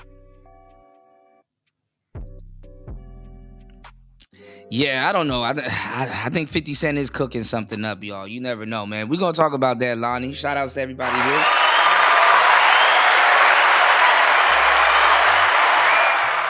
Shout outs to everybody here. If I made you laugh, you owe me a like. Please hit the like button on the way in. Please support the show. Let's get it. It's Player Talk Radio. Let's go. Is the Ayatollah, and as I say, Channel 12 in Israel reporting that Ayatollah Ali Khamenei has been killed. Okay, Mark White for now. Thank you very much. So is this damn? Is this a real news? You know, this is on Fox, y'all. No, this is on CB. This is on No, my other thing was on Fox. This is on their broadcast. So this hopefully this is real, you know, because they would have been flew him out and then, you know, say, oh, well, you know, he was murdered or killed when he probably wasn't. That's live breaking news for you. So let's talk to former Israeli Prime Minister Naftali Bennett. Mr. Bennett, thank you so much for joining us. Can we just have your reaction to that breaking news, please? That according to Israel Channel 12, the Ayatollah has been killed by an Israeli strike. Now, can I have your reaction, please? Well, it's not yet been confirmed, but this guy is the tip of the head of the octopus of terror. Let me tell y'all something. Everybody's watching America. You want to know why? Because it's a I wouldn't say it's a treat, but you know how like you know how like we, you know, as Americans, we brag like, oh, we got the best military in the world. It's like, you have places like, you know, China and you know, even China is getting called out by India. You know, that surprised me. Shout outs to War Master. He was telling us about a submarine that they built, and it was like a state of the art submarine, kind of like the Titanic, right? And it sank right there in their harbor. And you know, India was throwing shots and poking holes at you know, China's military and stuff, and it's like, damn, you know, it's like Suge Knight. It's like, you know, they don't give a damn about the bear, You know what I'm saying? It's like, show and prove. And everybody's watching America, and it's like, damn. We don't have the cap about our military because we taking shit over in like less than 2 days and shit.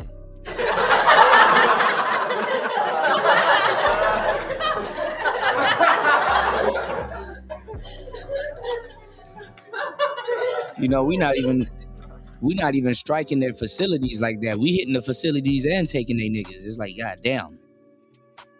We're not even playing chess. We just take the king. Yeah, we got a gangster in office, man. I don't think Trump gonna be able to move around freely when he get out of office. People gonna remember this, but hey,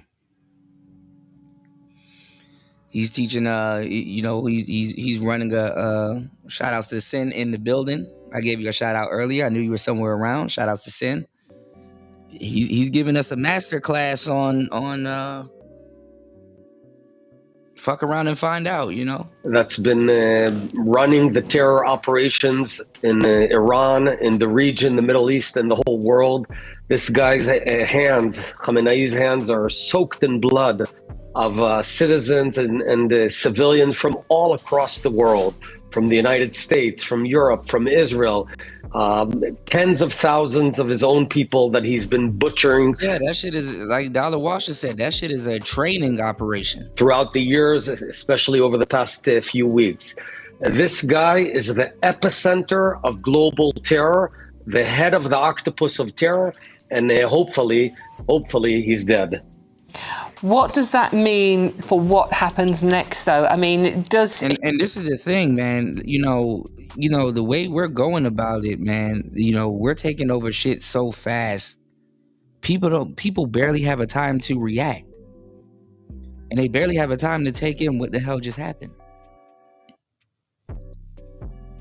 Record time, y'all. His death, if it is confirmed, create a vacuum that could be filled by something or someone worse.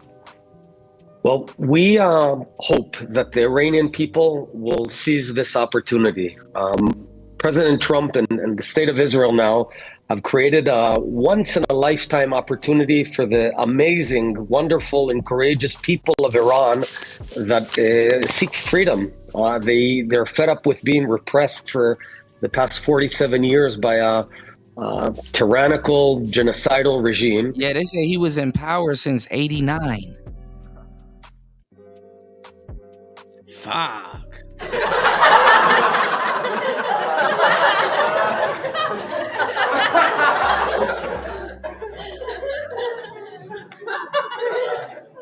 But now the ball is in their hands. We cannot do it from outside. They have to make the decision. Do they take to the streets and free themselves from the yoke of this dictator? Y'all getting all the Gen X people up out of here. Shit.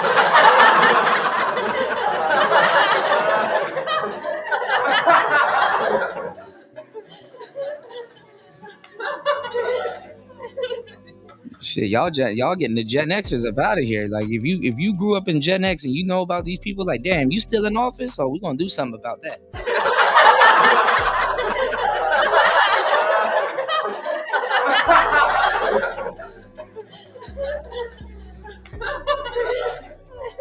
I remember you.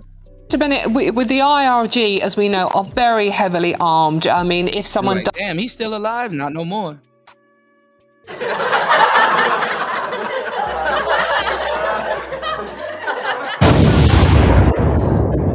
They'll step in to take over leadership. They've got the arms. The ordinary Iranian people, most of them just armed with their fists.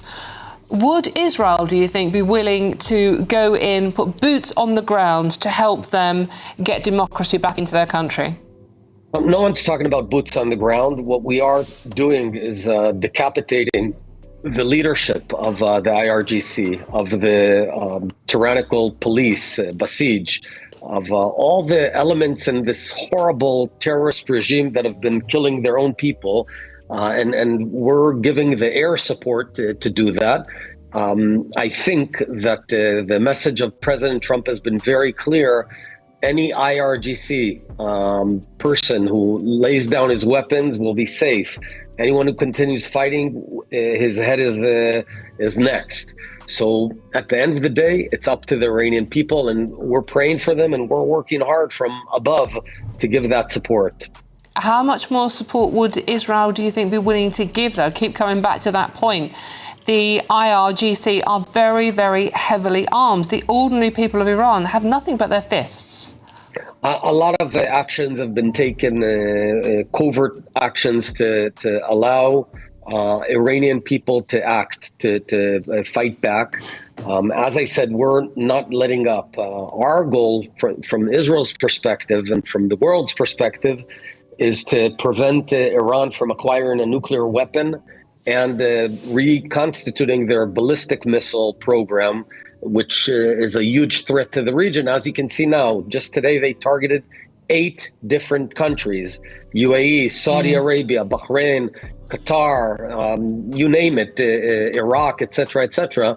So we were very clear for quite a while that they have to let go of their nuclear ambitions or we'll have to act. They didn't listen, and now we're acting.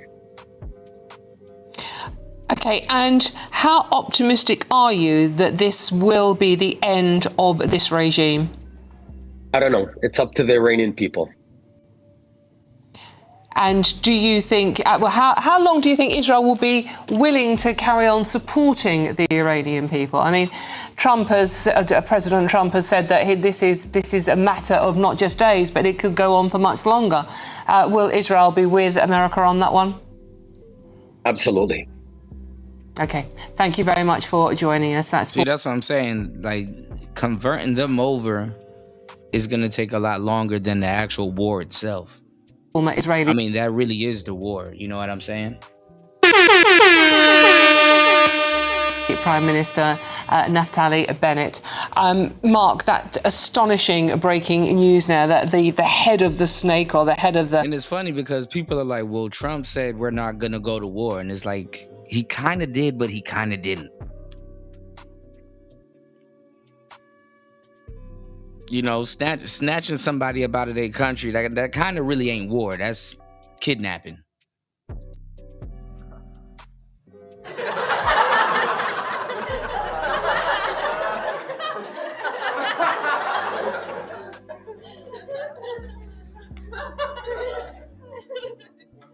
War is when we're going back and forth. That nigga just went forth, you know.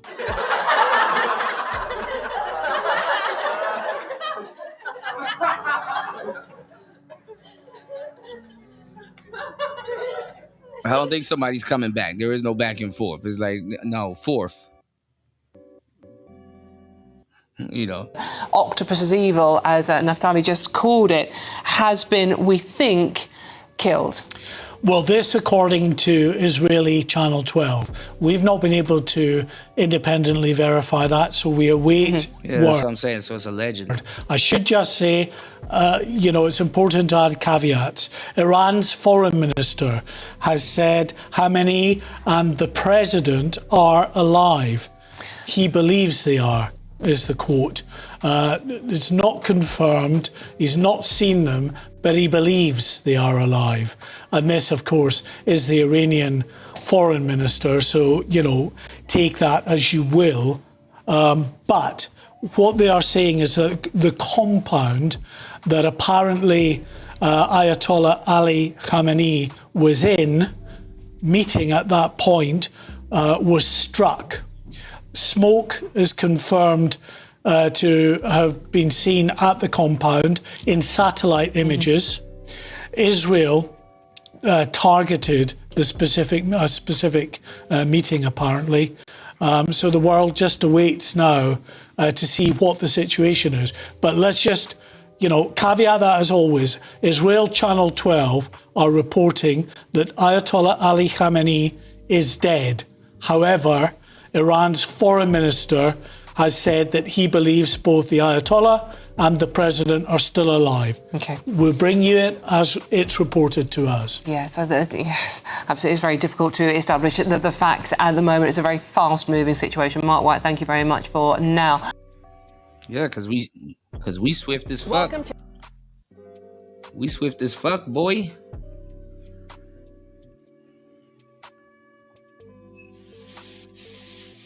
This shit is bringing back patriotism.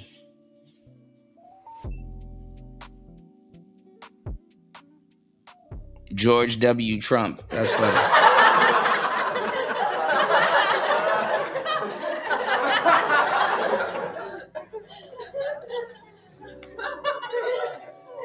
They said send Barron.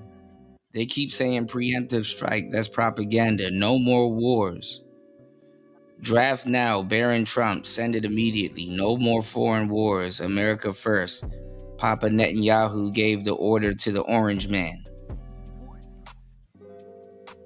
We won't forget about the Epstein files. See, Americans have the unmitigated gall to just worry about stupid shit. That's how coddled we are. Half these people know they damn well ain't gonna go to no goddamn Iran.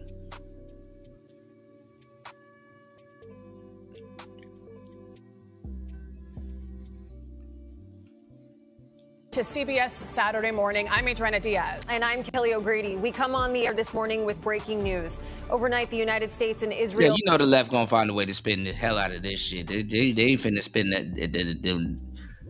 The thing is that it's the same thing with Venezuela. By the time you woke up, it was over. We did what? You did? Began striking targets inside Iran. The attacks began in daylight, just after 10 a.m. local time. Explosions rocked Iran's capital, Tehran, and large... That nigga start bombing them niggas after breakfast. Damn.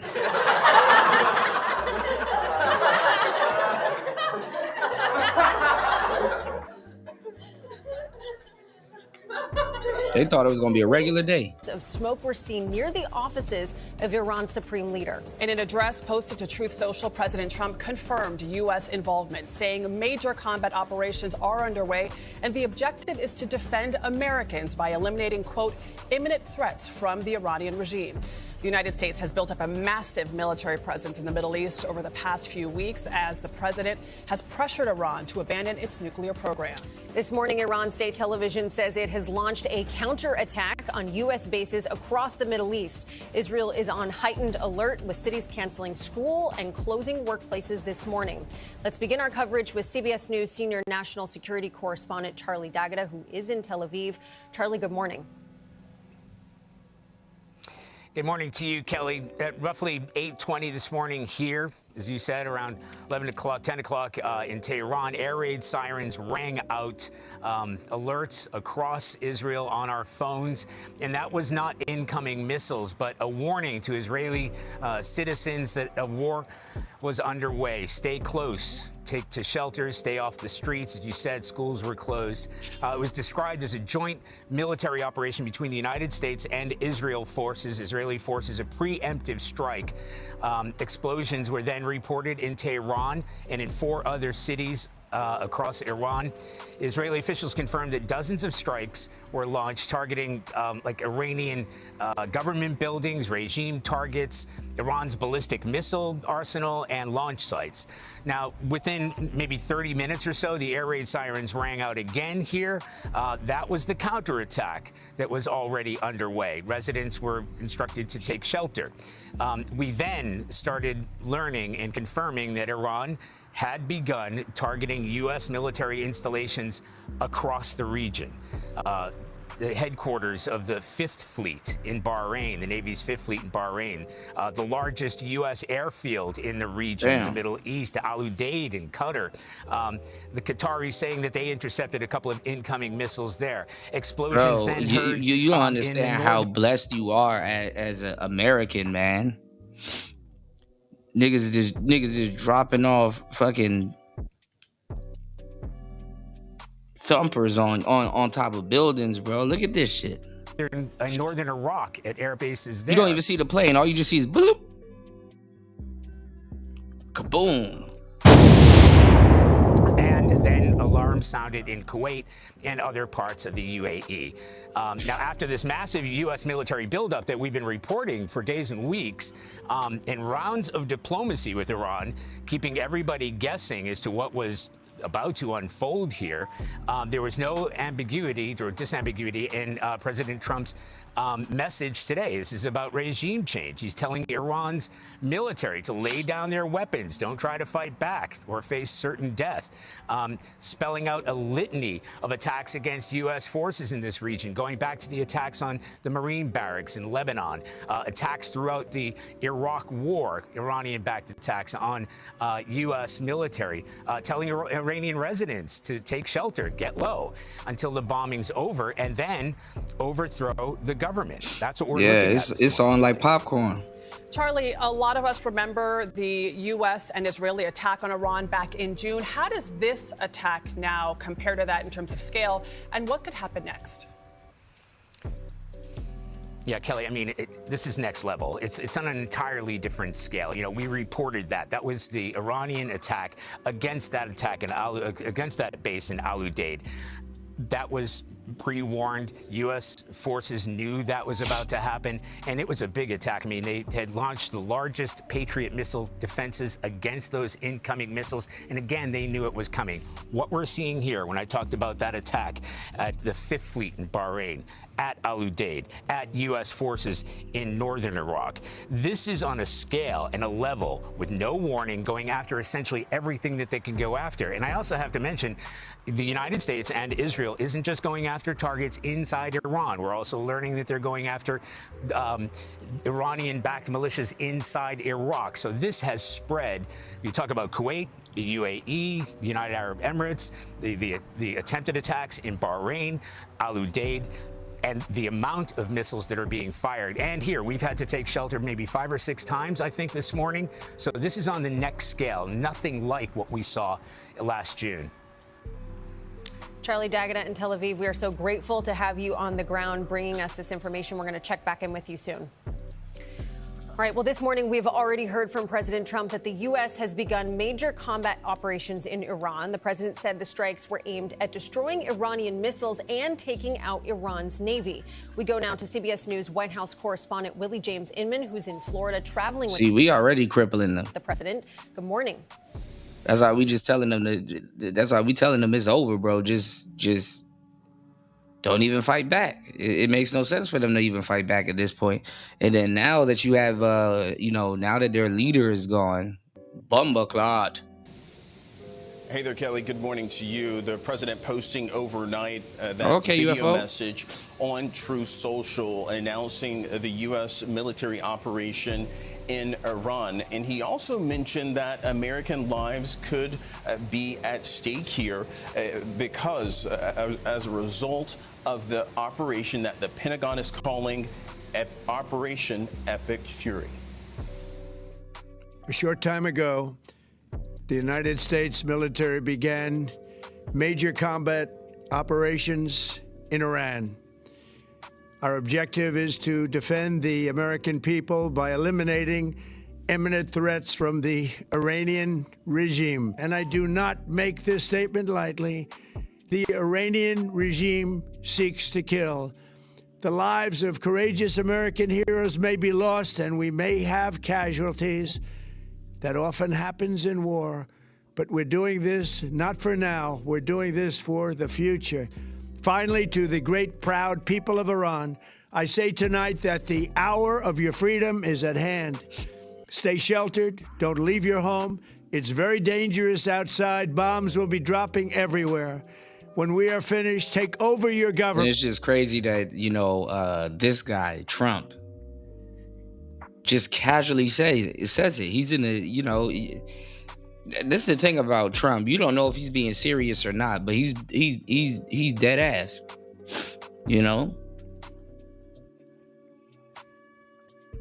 He's dead ass. It's like it's crazy to hear him say just casually, bombs will be dropping everywhere. Not even what type of bombs. Some dirty bombs, some disgusting bombs are being dropped out there, y'all. So my prayers go to the families and, the kids and everybody out there.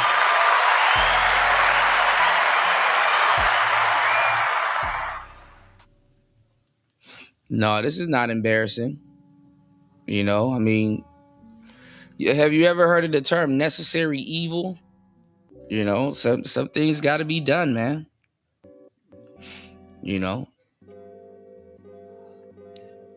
What's embarrassing is that when you talk about it and you're real with it, your viewership numbers go down. You know, what's embarrassing is that, you know, people want to be told, oh, it's over.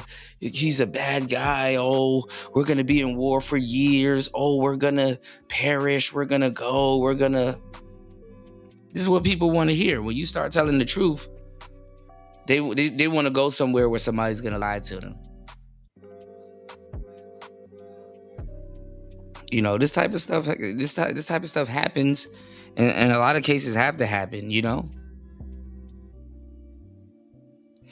You know, the people that tell the truth, they don't really get their credit, you know? But, you know, we chop it up and we give you the game over here at Player Talk Radio. What's going on, Hood Hobbies?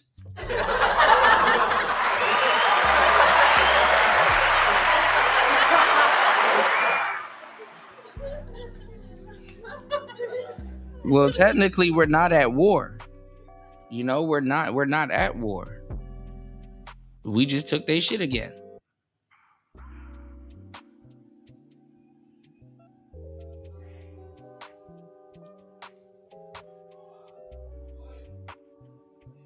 We just took their shit.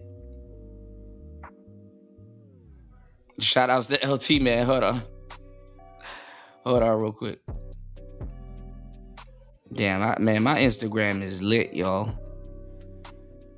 I got baddie albino girls. Look at this. Look at this, man. This shit is crazy. Look at this. Lord have mercy.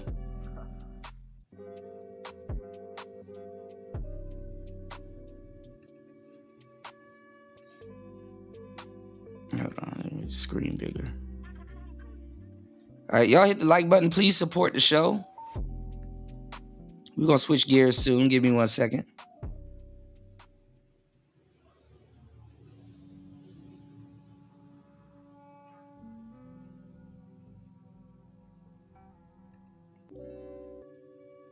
The wrong nigga. I'm being dead ass. I'm that type of nigga who got shooters on speed dial ready to pull up and walk your whole regime down. You all out here flexing with these cute little "we gonna assassinate you" threats on Twitter like some internet gangsters typing tough from a bunker. So please keep poking the bear and you're gonna fuck around and find out just like Maduro did. You know what's crazy about this is the fact that if Trump actually seen this, he would probably post it. That's funny because it's true. Man, that's no chill. To the leaders of Iran, you are fucking with the wrong nigga. I'm being dead ass. I'm that type of nigga who got shooters on speed dial ready to pull up and walk your whole regime down. You all out here flexing with these cute little "we gonna assassinate you" threats on Twitter like some internet gangsters typing tough from a bunker. So please keep poking the bear and you're gonna fuck around and find out just like Maduro did. You know what's crazy about this? Yo, not with the 4 pockets full chain though. He got on the little baby chain. To the leaders of Iran, you are fucking with the wrong nigga. I'm being dead ass. I'm that type of nigga who got shooters on speed dial ready to pull up and walk your whole regime down. You all out here flexing with these cute little "we gonna assassinate you" threats on Twitter like some internet gangsters typing tough from a bunker. So please keep poking the bear and you're gonna fuck around and find out just like Maduro did. You know what's crazy about this is the fact that if Trump actually... Bro, he said we'll walk your whole regime down, dog.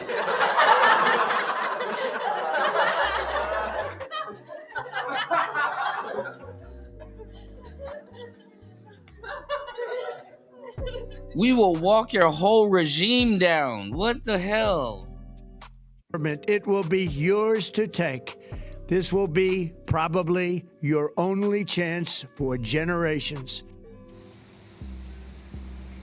Now, the president alluding to possible regime change there in the final part of that video message he posted, talking directly to the Iranian people. Now, we know, of course, that the U.S. and Iran have been involved in those indirect talks and negotiations. You know, their president probably is gone, and he already knew about it because the thing is, he told them to lay their weapons down. He didn't tell the president and the Ayatollah to lay their shit down, so he probably already knew.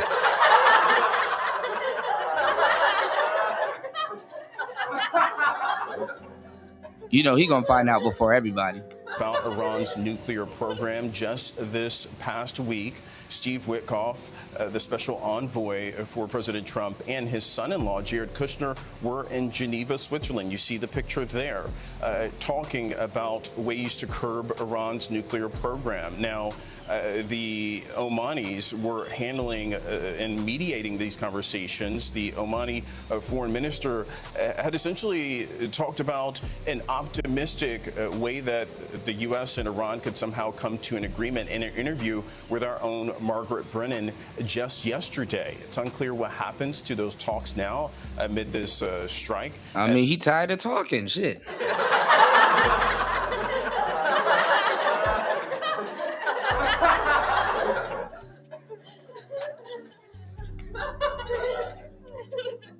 No more talking.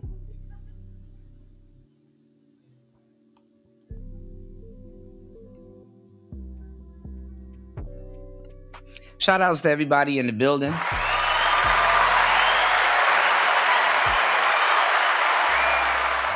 Two hours and 18 minutes into the madness. Please support the show.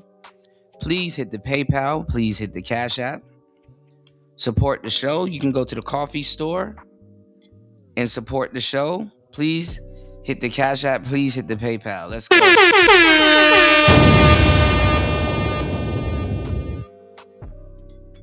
Drop something on the dojo.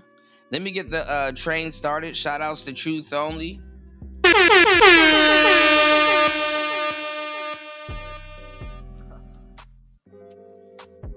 Drop something on the Rice Fund. Look out for the cookout. Support your interest. Let's go.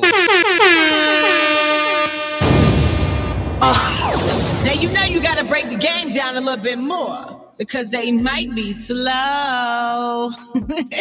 We're going to let this information sit for a little bit, but we're going to switch gears in a second. It's Player Talk Radio. Let's go. Let's get it. That we have seen play out in the past couple of hours. And we are, of course, waiting to hear from President Trump. He could, of course, make a public statement. But in the past couple of days, he has expressed frustration, essentially saying that he's not happy with the progress of those negotiations and conversations thus far. And we are seeing some congressional reaction following these strikes by the U.S. and Israel. A close ally to the president, Senator Lindsey Graham of South Carolina, posting this. He said, "The end of the largest state sponsor of terrorism is upon us. God bless President Trump, our military, and our allies in Israel." We're getting some Democratic response as well from Arizona Democratic Senator Ruben Gallego, who's an Iraq war veteran. I'll point out, he says young working class kids should not pay the ultimate price for regime change and a war that hasn't been explained or justified to the American people. We can support the democracy movement and the Iranian people without sending troops to die. Now, we are learning that Secretary of State Marco Rubio, who is also the National Security Advisor, has notified at least some of the so-called Gang of Eight, those top members of Congress who are notified oftentimes in these national security situations. We are also learning via our reporting from our own Nancy Cordes, via a person familiar, that some of these members were surprised by the scale and scope of this operation, saying we didn't have a hint that the strikes would be so expansive or the goals would be so broad, alluding to the possibility of regime change and the scope and scale of this operation that we have seen thus far. Now, we have reached out to the White House for comment. We have not heard back at this moment. And as I mentioned, the president could make another statement. What's going on, Dougie?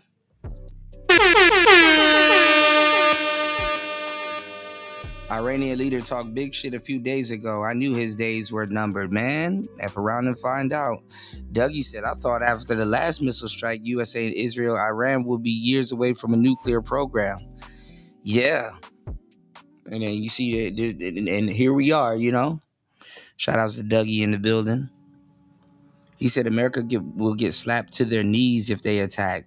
That's not aging well. Hey. He got hit by a missile. I don't think he's aging well neither. You know.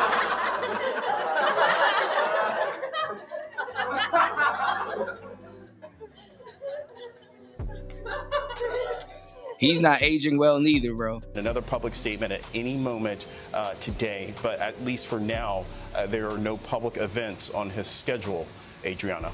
Willie J. Pittman, thank you so much. For more, let's go to CBS News national security contributor Samantha Vinograd in our Washington newsroom.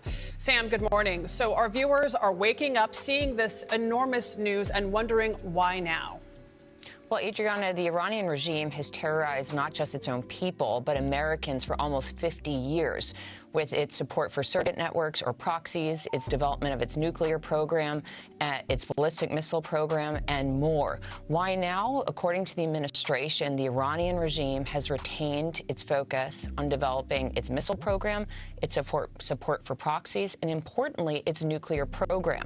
As you may recall, the Obama administration did negotiate a deal to curb the development of Iran's nuclear program, to limit its enrichment capabilities of the material needed for a bomb. President Trump was not satisfied with that agreement. He tore it up and has been quite frustrated about how the Iranians have reportedly engaged in the diplomatic negotiating process, along with their ongoing development of ballistic missiles and support for proxies that have targeted Americans. Well, and so, you know, I mean, we're talking about the possibility of sort of a long-term type of thing here. I do have to question, I was surprised, Sam, when I heard the president use the word warning of casualties, use the word war. What could this mean? All right, you said America needs Brad to be a Viking. Valhalla awaits thee. That's funny.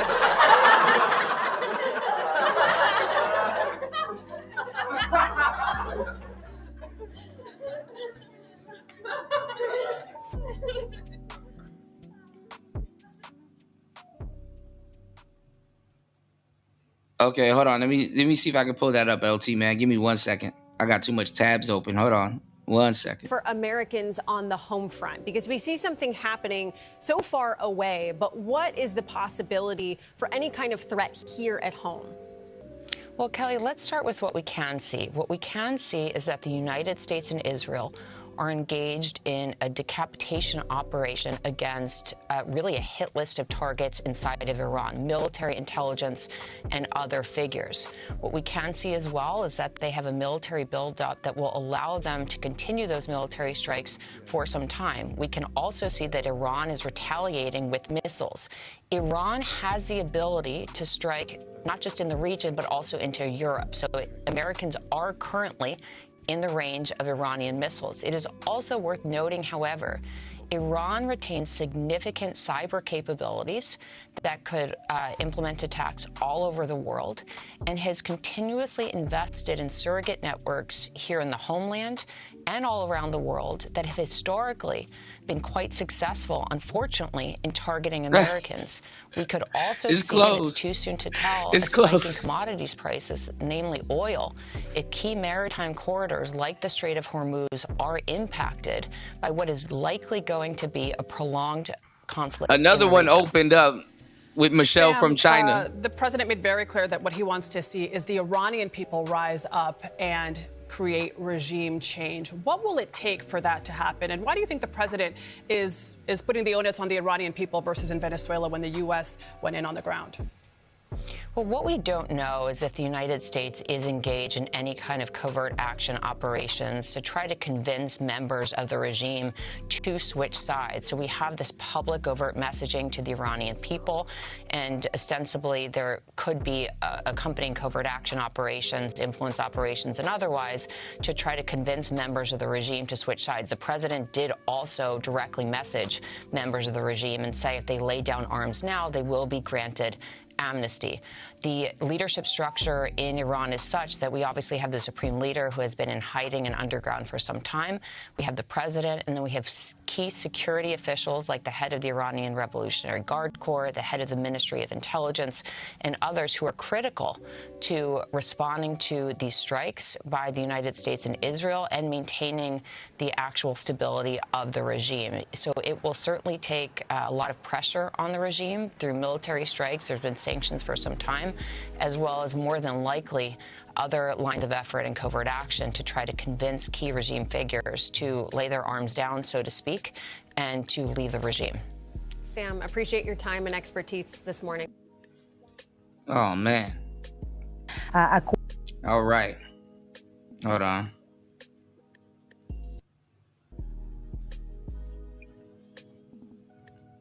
Shout outs to LT, man.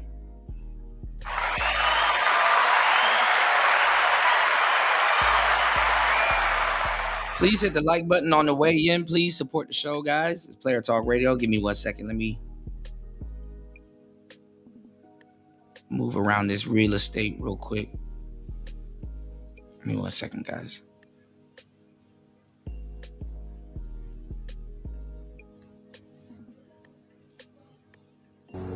And you will hear of wars and rumors of wars. See that you are not alarmed, for this must take place. But the end is not yet, for nation will rise against nation, and kingdom against kingdom. And there will be famines and earthquakes in various places. All these are but the beginning of the birth pains. And then they will deliver you up to tribulation and put you to death. And you will be hated by all nations for my name's sake. And then many will fall away and betray one another and hate one another. And many false prophets will arise and lead many astray. And because lawlessness will be increased, the love of many will grow cold. But the one who endures to the end will be saved. Then this gospel of the kingdom will be proclaimed throughout the whole world as a testimony to all nations. And then the end will come.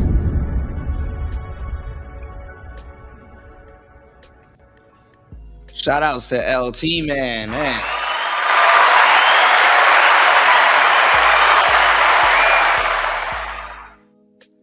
Man, I mean, shit, you know, at this point, bro, bring on the rapture. You know what I'm saying?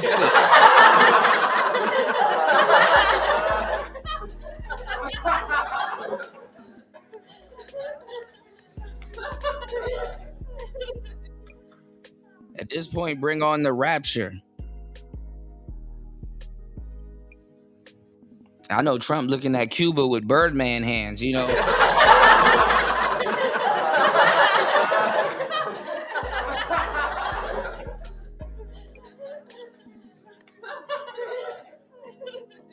Trump is looking at Cuba with Birdman hands.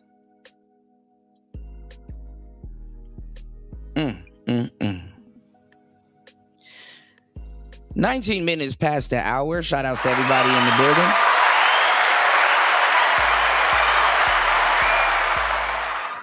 Super huge shout outs to LT, man, in the building. Yes, sir.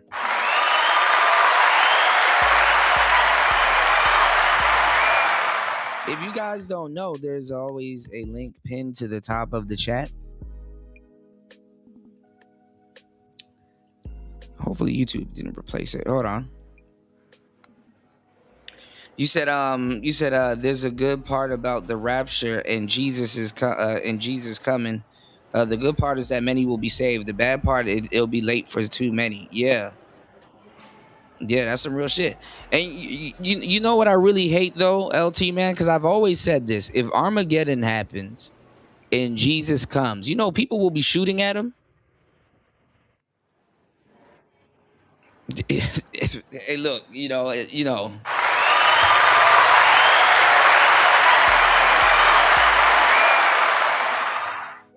They said the birds will come down and not necessarily become angels, but the birds will be pecking at people. Y'all go look at check out what Armageddon in detail looks like. You know, the average person don't even know what an angel look like. They'll be scared as hell if they see an angel. I know I would. What's going on, Spawn? Jesus not spinning the block on you nakers. Well, I mean, UFO said, Trump has to, at least admit that, aliens exist and stuff like that. But this is the thing. If aliens were smart, they wouldn't be around us. And I said the same thing. You know, y'all have seen me get into back and forths with AI, and you know, I'm like, you know, why the hell would AI be, you know, be subservient to humans? Like, you know, remind you, AI is a human birth child. You know, a human. It's our inventions also. You know, AI don't, you know, exhibit emotions like that. AI don't need sex. You know, using a tool to figure out our goofy ass life compared to what, you know, what AI thinks is crazy. If AI was smart and sophisticated, why would it help us? Just some interesting things to think about, you know. He said, I'm already being persecuted and I came back for 2,000 years. That's funny as hell. You said our oil prices are determined by supply. Supply is good and increasing. You said the wildest part is that the rapture isn't even in the Bible. It isn't even in the Bible. The thing though is,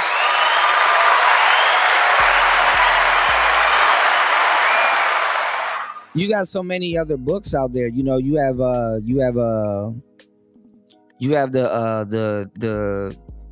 Book of Enoch.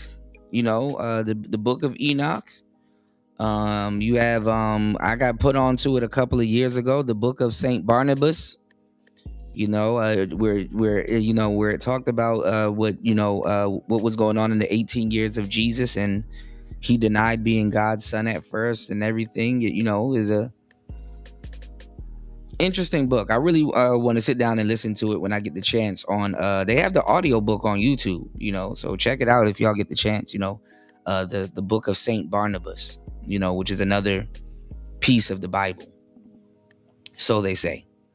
You know, shout out to my Marine brother that put me onto that. You did, but you know, yeah, it's still flawed in nature, but it, you know, it's getting better. You know, is getting better. But listen, man, thank you everybody for hitting the like button. Thank you everybody for supporting the show. Shout outs to LT, man.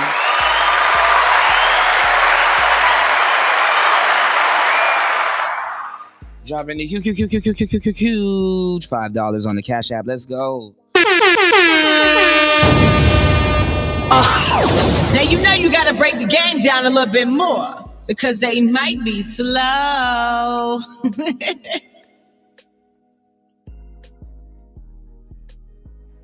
Draw your final card, Yugi. Cause after that, 3 blue eyes white dragon are gonna mash up your blood clot. It's over. It's not done yet, Kaiba. Cause me have this. Exodia, the wicked one. What that?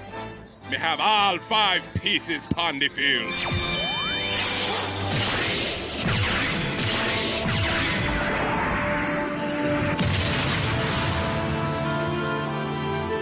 Lord God, it's a really Exodia. Yugi, you're not easy. Now who are gonna get mashed up? Exodia, mash up him blood clot! Whoa! Shout outs to LT, man, dropping the huge $5 on the Cash App. Let's go. Give me 1 second, guys. Updating the support train. Please join the support train by hitting the like button and supporting the show.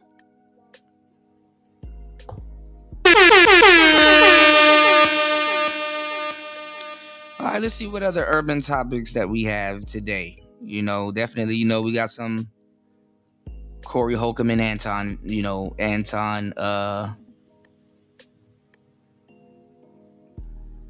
video. Yeah, woi! Are you guys enjoying the show? If so, please support the show. As always, I give you guys a great show, great entertainment. insightful, thoughtful, you know, and shit. Fuck it. We be laughing like hell. You know, that's the best way to wake up. Laugh at some crazy stuff, you know. Sometimes you gotta laugh, y'all, instead of crying. You know, with the world that we live in, it's very vital to have people around you or in your circle or in your vicinity that can make you laugh and that will allow you to laugh, you know. We be doing our thing over here, all right? It's Player Talk Radio. Now, I seen this. I wanted to take a look at this on the last show. It's just that the last show wasn't supported as I thought it should be, you know. And that's why I want you guys to please support this show, because I don't want to end this show early also. And I also want to, you know, when we get to the 20-25 mark, you know, I definitely will open up the panel if you guys would like to join. And, you know, call in and let us know, you know, if you guys want to chill, hang out. Yeah, we here. It's Player Talk Radio. But let's check this out. I saw a media man, talk about the blue pill. You know, he was talking about the blue pill. And I found this interesting in particular because, you know, we talk about the red pill and we talk about the blue pill over here on, you know, Player Talk Radio. And we've been talking about it in the manosphere for the longest time. And I want to let you know that, you know, let's get to the monkey shit.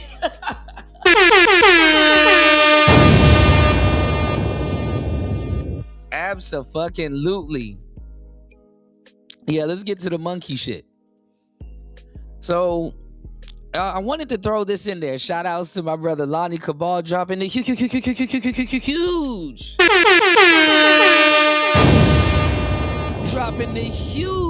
$10 on the Cash App and sponsoring today's show.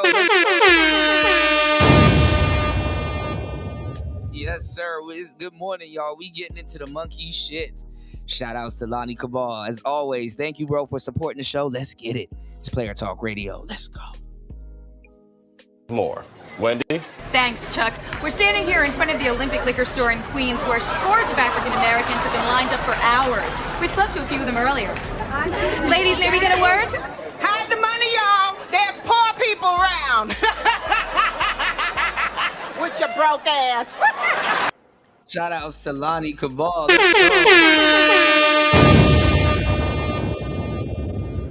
Shout outs to my brother from another, you know. Shout outs to you, bro. I appreciate you. Yeah, man, we finna cook, man. But no, you know, a lot of people, they're like, oh, well, Kuda, I don't subscribe to the pills, you know, because they really don't understand the pills. And I will say this. If you ever get the chance, you know, rewatch The Matrix, you know, but don't watch the new one. Don't watch the new one. I don't know about that, you know, that Jihei shit. You know, don't watch the new one. You know, I don't know what's up with them niggas, but you know, The Matrix, y'all, it was finessed from a sister. Shout outs to Soul Provider. I'm gonna be doing a interview with Soul Provider on the 9th of March. And you know, I might ask him about that because he interviewed the sister. You know, I think her name is Sophia, if I'm not mistaken. I keep forgetting the sister's name, but shout outs to the sister that came up with The Matrix. You know, and if you guys don't know, because guys will be like, oh, what's going on, Shannon B? Guys will be like, oh, well, I don't know about the blue pill or the black pill and all these pills. I never watched The Matrix. But they'll be big Terminator fans. Keep in mind, they'll be big Terminator fans. You know what I'm saying? And guess what? She wrote the Terminator also, nigga. So, you know,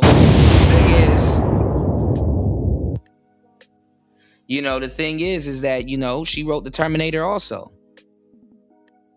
And if you look at where the world is going, because we talked about this a couple of years ago, and not even years ago, months ago, my bad.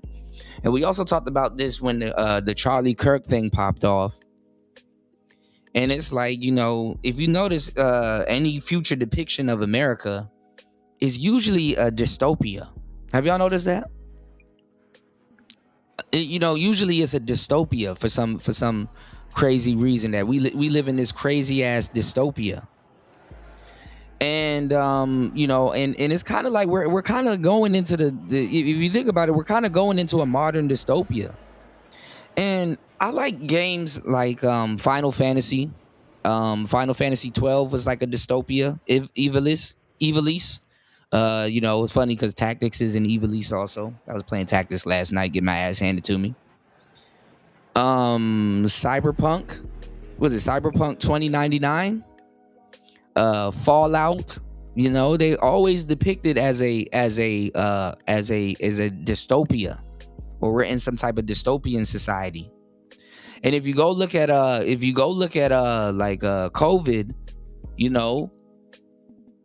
anyway, if you look at like any dystopian society, they have gas masks on. If y'all ever notice it, they always have some type of gas mask on, because a lot of it is taking place after biological warfare. They're turning the frogs gay. The biological warfare. You dig what I'm saying? And biological warfare is a real thing. What's going on, Party? Shout outs to Party in the building.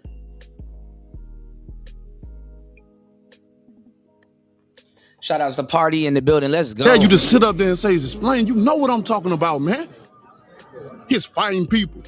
We've been fighting 400 and still fighting to this day. To this day. To this day. Party said we already there. For sure, bro. Good to see you, man.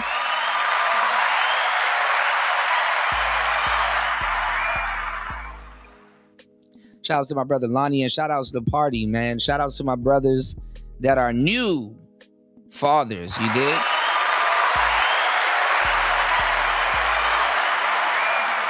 That's what it's about. It's about fulfilling your biological imperative. But no, if you look at the Matrix, when Neo is out of the Matrix, guess what they're in? They're in a dystopia.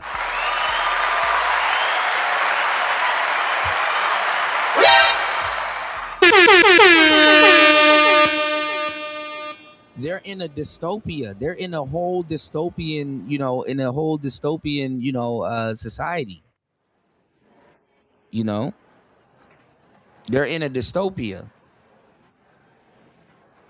And when we say blue pill, we don't necessarily mean, people that are squares or people that are aloof and stuff like that. We just mean regular people that's living their lives.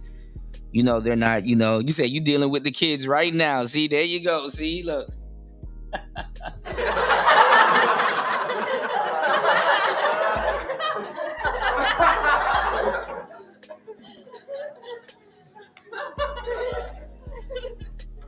Man, enjoy it because time goes by so fast, man. Those are the best years when they're that small and they're just innocent and they're not talking back, and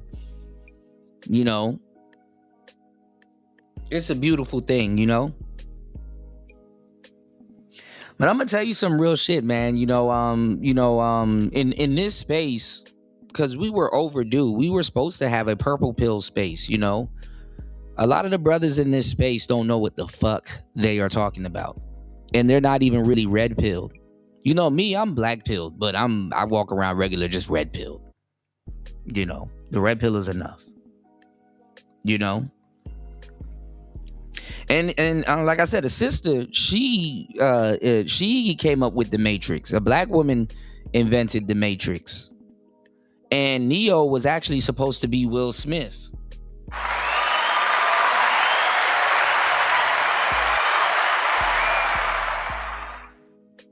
Jada Pinkett's in the video. Neo was supposed to be Will Smith, and I think Morpheus was supposed to be white.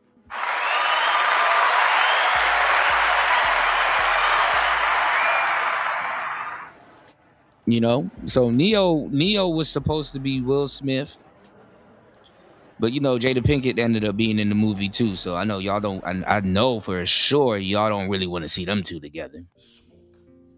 I know y'all don't want to see them two together. But no, you know, she came up with the Terminator and she came up with you know, the Matrix. You know, the Matrix to a certain degree is written after a story that's all over, you know what I'm saying, the temples in Egypt and stuff like that. Basically the story of Heru. You know what I'm saying? AKA Hero is the story of Asar, Aset, and Heru. You know what I'm saying? And you know, it's just a you know, quote unquote black redemption story, you know, textbook black redemption story. You know what I'm saying? And you know, the blue pills, you know, they're not necessarily, you know, shout outs to Larry Legend in the building. What's going on, Aqua? Shout outs to Aqua in the building.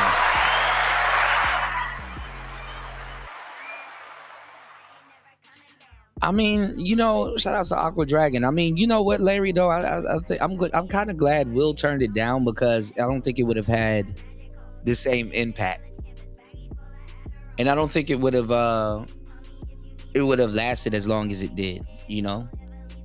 Will been in some legendary movies and stuff like that, but look at what Jada Pinkett Smith did to just tarnish his legacy. Look at what Jada did to tarnish Will's legacy. He was in Ali. I used to love that Ali movie. Ali was a good movie. You know? You said Trump taking out cartel leaders of terrorist countries. For some reason, liberals can't stand it.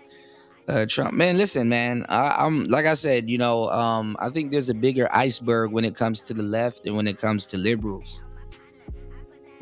You know, and I think immigrants and other people are like the first line of defense before you start getting into their shit. You know what I'm saying? Because they do some wonky shit behind, not even, they do some wonky shit just in general. You know, it ain't even behind no damn closed doors. They do some wonky shit just in general. So them not wanting PDF files and all kinds of messed up people out of their neighborhoods and stuff like that, it should raise a red flag. You know, but they always want to talk about some Epstein list and stuff like that when the majority of the people that's on the Epstein list are from the left. Just a minute ago, I was looking, Hillary Clinton was just talking about it. You know? So, hey, you know, take it or leave it. But if you leave it, you gonna take it, you know? So, you know, like I said, you know, blue pill people aren't necessarily squares, though. You know, and like I said, a lot of these people in these spaces, they don't know what the hell they're talking about. Because the thing is that if you're going to be pushing positive relationships to a certain degree, oh, why don't these guys sit around, you know, we were talking about accountable commentary not too long ago, and shout outs to him. But, you know, he's a Keisha chaser, you know, and shout outs to News, shout outs to everybody here. Y'all call him a Keisha Sonar channel, which is hilarious because it's true. A lot of these guys are waiting for black women to come back to the negotiation table. And it's like, you don't negotiate with terrorists, bro. You know, why are you SBing? Why are you up here negotiating with women that you claim not to like or women that you claim to be disgusted by? That makes no fucking sense. It makes no damn sense. So a lot of these guys are blue-pilled also. But the thing is that they don't understand is that they're arguing for functional relationships. But if you ask them, they have like they're players and they're like, oh, I'm not pro-marriage. How are you arguing for functional relationships, but you're not pro-marriage? To a certain degree. You can say, hey, listen, you know, I'm for functional relationships up until this point, but I don't necessarily believe in getting married. You know, that's a little bit more respectable.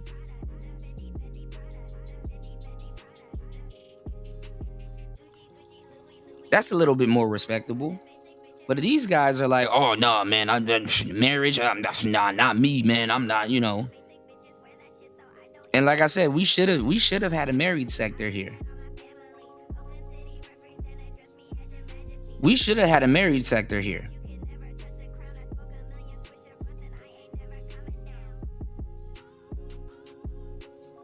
You know what I'm saying? But then again, you have so many people, you know, that's repeating our language and repeating our words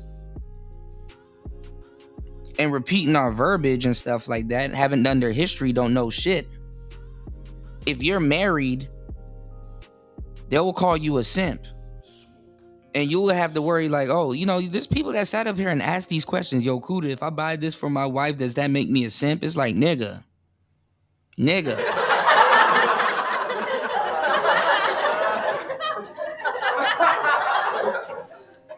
She's your wife.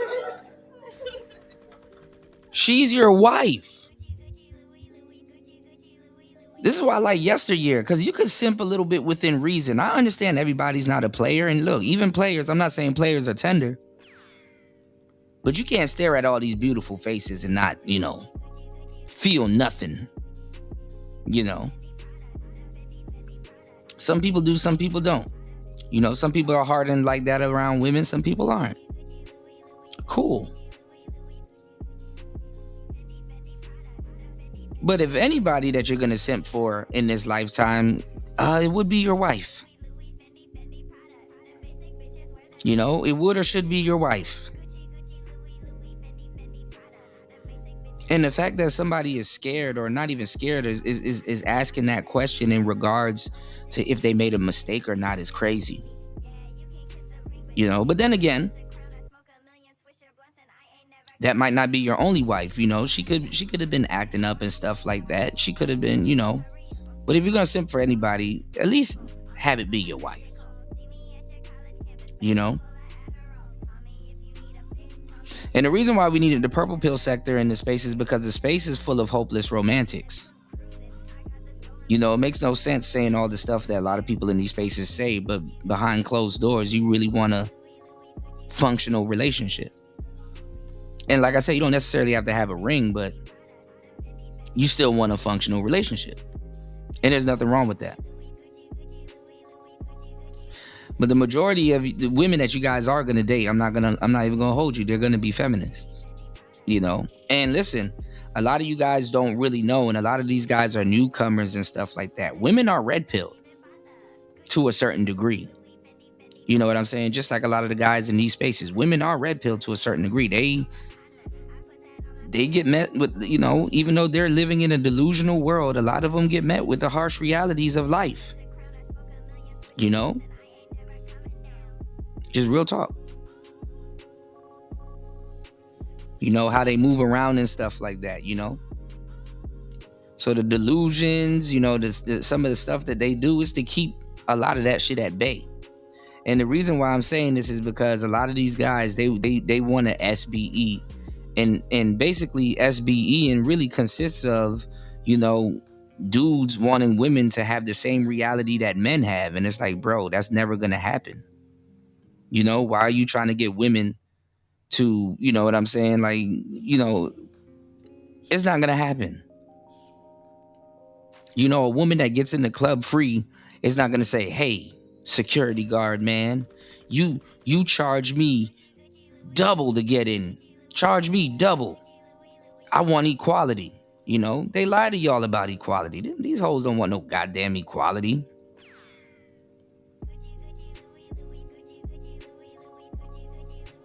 And you're dumb as hell as a man thinking that they're going to throw away what privilege they had. They holding you men up. They holding y'all up by integrity. They holding y'all up to this quote unquote deal. This is why they want y'all to still be traditional while they're not traditional. And when you are traditional, you damn near borderline a sucker.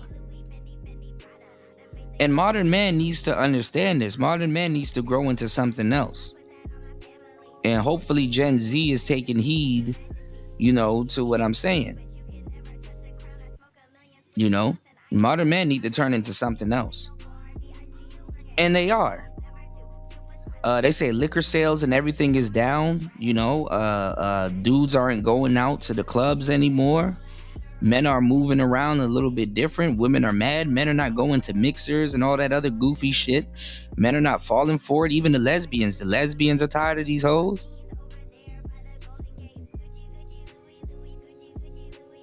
Dudes out here doing content, they want camaraderie with the lesbians. That shit is funny.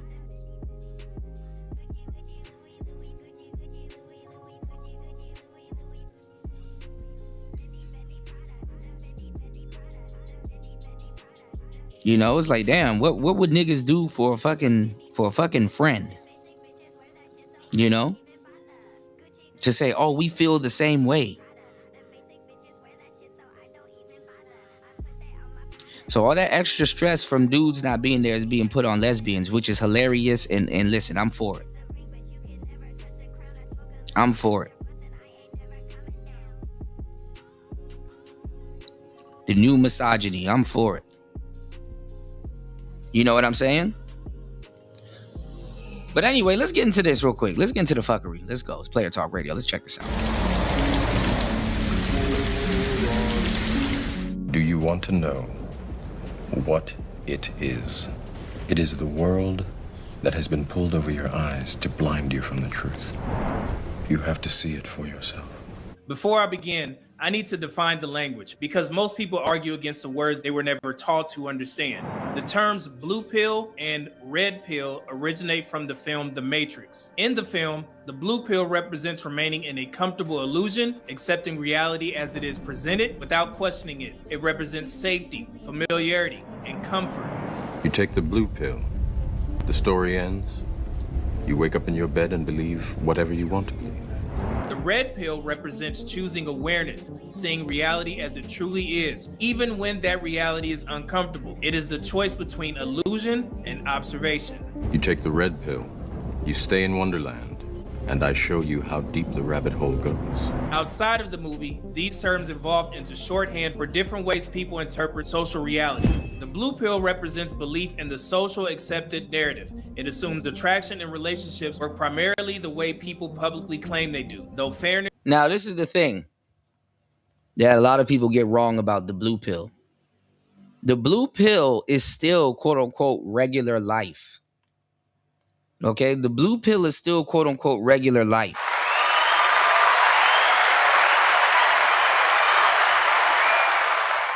Okay, you have a lot of men. This is not for you to disrespect other men or say, hey, you're less of a man because you don't know as much as I do or anything like that. No, blue pill dudes will beat your ass just like any other red pill cat. Blue pill dudes, they get up and go to work. A lot of them are business owners. You know, a lot of them, they love their families. They take care of their families. They'll do anything no different than a red pill guy would do. It's just that you may be more aware of their of circumstances and reality and stuff compared to them. You know, you're not really under the illusion as much as they are. There's blue pill people talking about politics. There's blue pill people in every walk of life.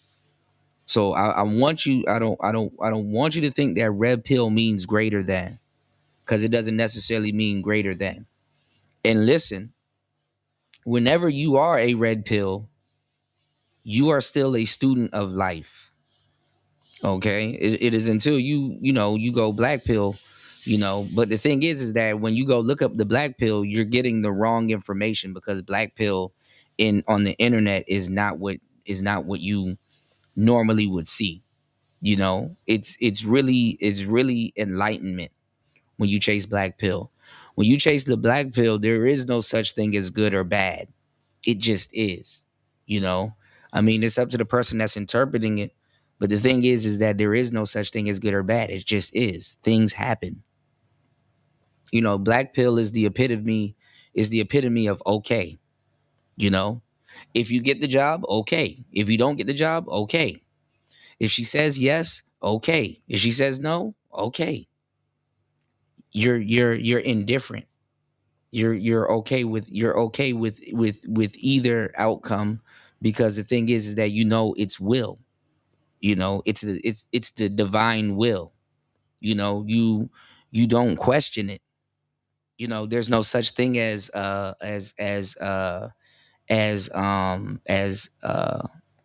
coincidences. It's just supposed to happen, or you know what I'm saying, or is not meant to happen. It's not destined to happen. A lot of us too, you know, we look at certain things in our life and we'll be like, man, you know, if I went to college, I would have been doing this and I would have been doing that and I would have been, or I could have been, you don't know that for a fact. You know what I'm saying? It's okay to think about that. You know, I mean, maybe, you know, you might be tiptoeing on the borderline between optimistic and pessimistic. But the thing is that you don't know if that's true. And the reality of it is that you are where you are in your life right now for a reason. Whether you think you did something right, wrong, good, or bad, you're supposed to be where you're supposed to be for the most part. You know what I'm saying? And a lot of this stuff ties back into karma and dharma, you know? And there's a big difference between karma and dharma, because you might not necessarily be living out your life's path. And God has a divine timing, and he has a divine plan that some of the things that, you know what I'm saying, that you're supposed to do in this lifetime is supposed to help and aid others, you know, because, you know, he's omnipresent. He's helping a bunch of, not necessarily helping, but a lot of other people's lives are tied into your story. People that has come across you and have encountered you and stuff like that, you know? And that's why I was saying, you know, when we were talking about the Garden of Eden and stuff like that, and Eve, and basically how God kicked Adam out of the Garden of Eden, basically because he was disgusted with his simping. You know, most people never know what they look like. You know, you never encountered you yourself. You know. So what I'm saying is that, you know, blue pill people are people too. They're not necessarily sheep. You know, they go to the gym, they work out, they get up, they you know, so I don't want you to, you know, have the wrong idea of people. You know, can they be naive? Of course. Can they be gullible? Of course. Can they not know about certain things? Absolutely. Or not have, you know, vast intel on certain situations. But nowadays, I'm going to let you guys know that with this external organ that we call the phone, most people are red-pilled or somewhat red-pilled, or know that they're red-pilled, or not necessarily red-pilled, but they know about the red pill. Knowing about the red pill could be enough. Or they have blue pill thoughts on the red pill. And a lot of people are trying to do the same thing. And this is what we call blue pill raging. You know, not everybody whose eyes are closed are asleep.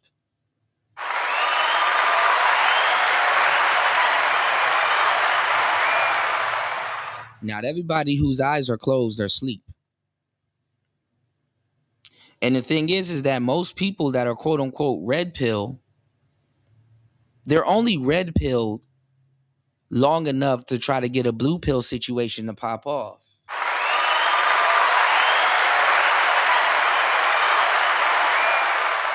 Because they still live and operate in a quote unquote blue pill world. They're using the red pill in a lot of cases to get some blue pill shit to pop off. Some of these guys don't realize that the red pill it really don't have shit to do with women. You know what I'm saying? The red pill isn't necessarily about women. Women is what, you know, keeps a lot of guys' attention, but the red pill don't have shit to do with women for real, for real. It's more of a lifestyle. And a lot of these guys are like, I only want to be red pill when it comes to women. And the rest of the lifestyle and the truth and all of that stuff, you can leave that shit out. I really don't care about that. You know, so a lot of guys want to be red pill long enough to have success with women and then go back to the plantation. Real talk. No different than Cypher, you know, talking about the steak and how he knows it's not real, but he wish it was. Because the steak in the Matrix is perfect. Is flawless. You know, it's built to it's built to the highest specification possible. You know, and a lot of other people, because Cypher comes off as the evil guy in the movie, but in reality, if you were to tell the story a different way, being that we're objective in Red Pill, Cypher was right. You know, not everybody needs to be woken up. Don't wake the giants. And to a certain degree, Morpheus was wrong. Morpheus lied to Cypher and told him he was the one. Morpheus lied to Neo. Morpheus bothered a bunch of people and it never panned out. And respectfully, if it doesn't pan out, you can't get mad at that person for saying, respectfully, you should have left me asleep. I'm about to mash up your blood clot. You know what I'm saying? Respectfully, you can't get mad at that person to say, yo, if I knew you were going to waste my time, I was better off asleep. And you as a man will notice that not everybody that you encounter in your life is worth red pilling. It's player talk. Good intentions, and the idea that personality and character are what matter most. This is a black man who believes what he was told. He believes being said he kind was a weak, dirty guarantees Mac? attraction. He believes effort Yeah, shout outs to you, New. Yeah, he was a weak, dirty Mac. creates desire. He accepts the story without questioning the outcome. Today, I'm discussing the blue pill. All right, let's see if Media Man knows what he's talking about.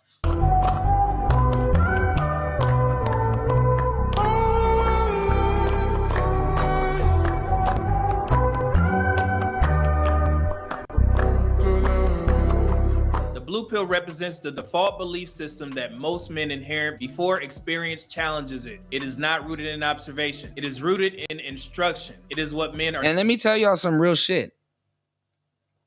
But we gotta get to that. We gotta unpack and get to that level of conversation. You know, y'all hit the like button and support the show. I'm dropping like serious knowledge you can't get in college on you guys. All right. Let me tell y'all something. In a weird and twisted way, the blue pill and the black pill, they're the same.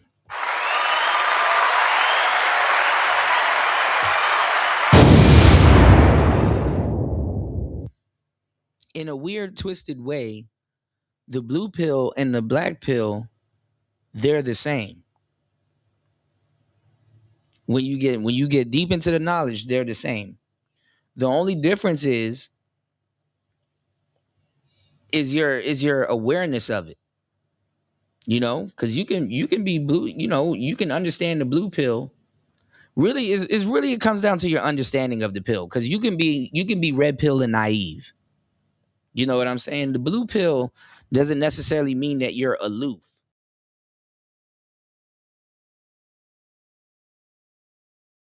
The Donald Trumps and the people that won in the blue pill world, they would call them red pill, but they would call them, you know, they mastered the blue pill, the game, you know.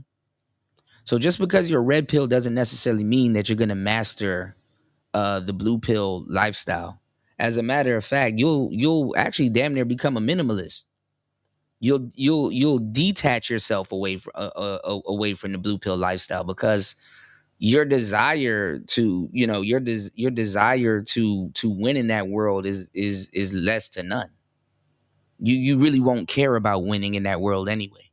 But anyway, Taught to believe about attraction, relationships, and human behavior before they develop awareness through lived experience. The blue pill assumes attraction operates according to fairness. It assumes effort produces selection. It assumes kindness guarantees desire. Because in most areas of life, effort produces results.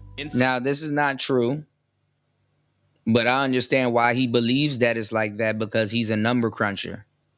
The blue pill has nothing to do. See, this is why you got to have people that's really in this shit break it down to y'all and give y'all the game. Respectfully. These new cats coming in here, respectfully, Y'all should have consulted before y'all start doing these hit pieces, bro. The blue pill is not about fairness. The blue pill has nothing to do with fairness. It's to give off the illusion of fairness. The reason why a lot of people turn red pill and go red pill is because they are aware of how unfair the blue pill is.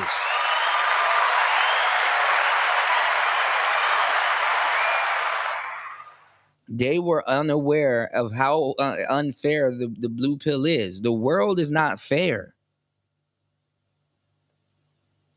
And a lot of people go red pill because the illusion of fairness leaves. And they're like, hold on, wait, the game is rigged. If the world was fair, you wouldn't think there was a game going on.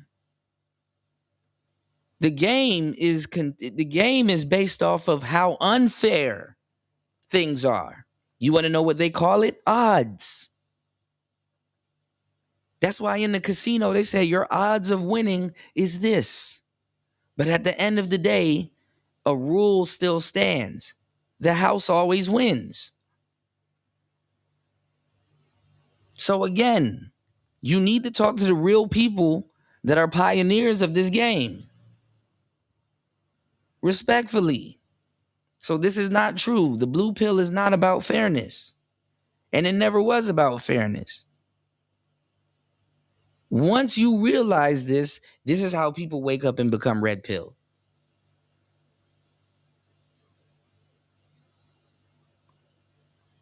So this is not true. And the people that are committed to the blue pill, that, you know, like I said, all eyes that are closed ain't sleep. The people that are pretending to be asleep know this. But a lot of them, they're borderline red pill. They don't go red pill because the thing is that a lot of times the red pill is the unknown. And people fear the unknown, you know, and rightfully so. There's, you know, if you're coming from the blue pill, there's a lot of things that you know, to be afraid of. There's a lot of things to be afraid of. Of course, there's nothing wrong with you if you're you know, afraid of the unknown. You're supposed to be afraid of the unknown. That's why it's called the unknown. All right, giving you some knowledge you can't get in college. All right, please support the show. Shout outs to today's show contributors. All right. Ooh, my bad. I posted the wrong train. Give me 1 second, guys.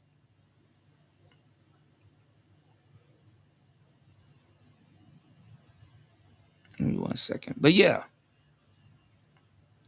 Real talk. This is stuff that a lot of the guys won't tell you. A lot of the guys haven't been around in these spaces long enough to give y'all this information. What's going on, Tech Rel? Yeah, they the baby blue pill, man. They listen to us. They repeat us. But in reality, they really don't know what's going on. A lot of these dudes ain't red pill neither. They take pixie dust. But let's go. School, effort produces good grades. At work, effort produces promotion. In fitness, effort produces progress. The blue pill applies that same model to attraction, not because men are irrational, but because they were conditioned to believe effort governs outcome. This conditioning is reinforced by a well-documented psychological framework. As a matter of fact, a lot of the stuff that y'all believe about dating is still blue pill.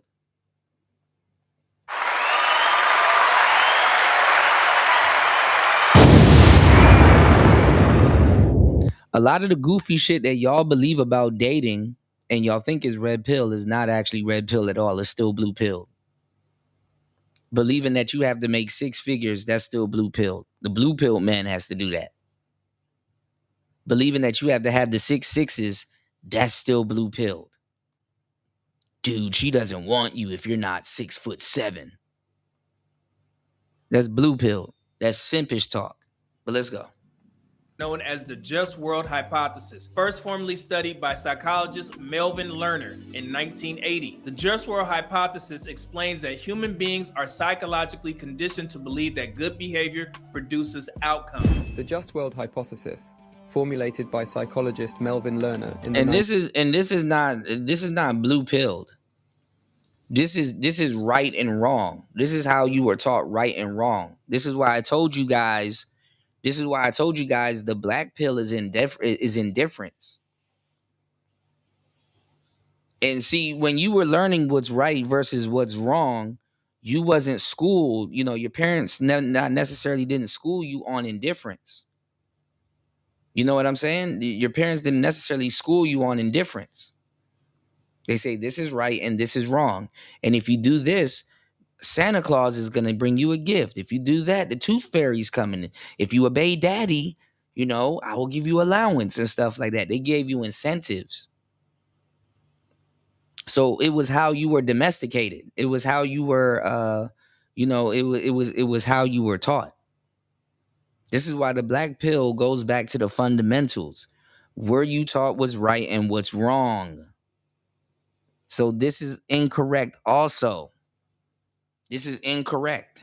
1960s is a cognitive bias that refers to the tendency for people to believe that the world is inherently fair, and therefore individuals get what they deserve.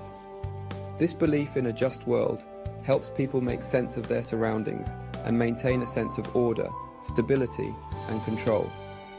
According to the just world hypothesis, people are inclined to assume that good things happen to good people. Because see, even nowadays, even in the blue pill nowadays, the blue pill will tell you the world is not fair.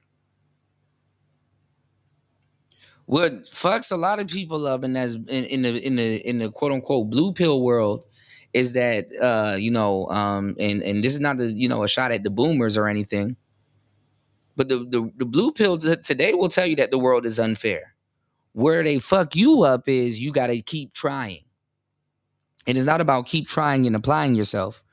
A lot of times it's not who you know, it's who you know. This cognitive shortcut helps preserve the belief in a just world, as it allows individuals to maintain the illusion of control and personal responsibility. This is a blue pill black man operating under the just world fallacy. He's convinced that it's a participation trophy. Because he's respectful, consistent, and willing to invest his time and money, attraction will eventually follow. Because in his mind, effort equals reward. He assumes the world is fair. This black man believes loyalty creates attraction. He shows up every. And this is a falsehood. This is basically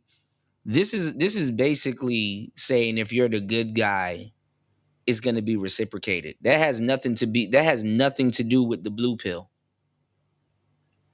And I'm sorry, media man, you're not 100% correct on this. Respectfully, bro, you're not 100% correct on this. And we got to stop this because there's so many false narrative of what the red pill and the blue pill is ridiculous.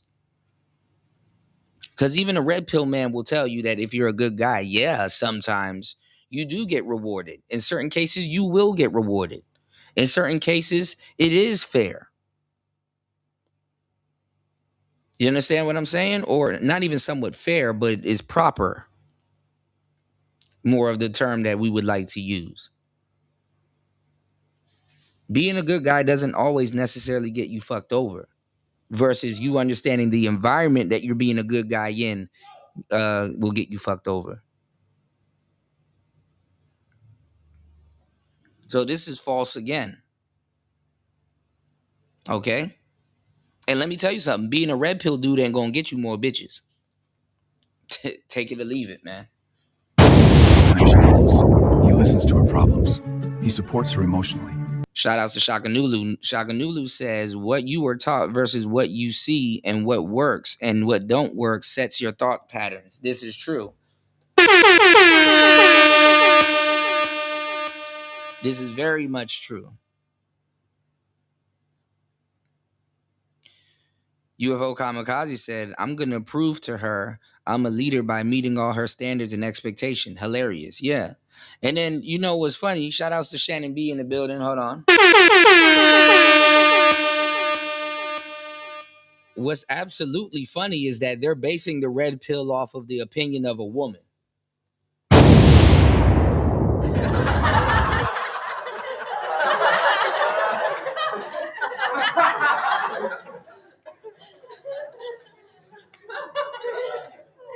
And this is knowledge that you gain in hindsight. They're basing the knowledge off of the opinion of a woman. You know, listen, you fucked up when you base your blue pill knowledge off the opinion of a woman. And listen, you fucked up when you base your red pill knowledge off the opinion of a woman.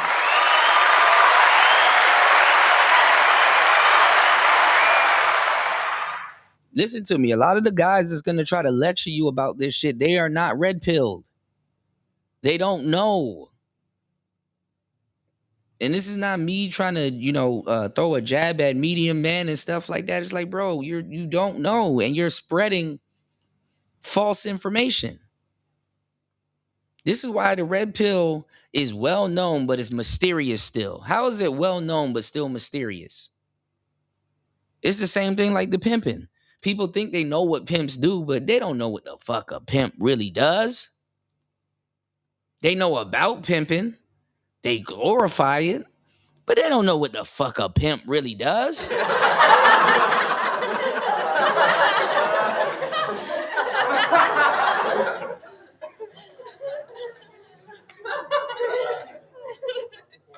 And some of that shit may select or protect the pimping, but it is not what people think it is.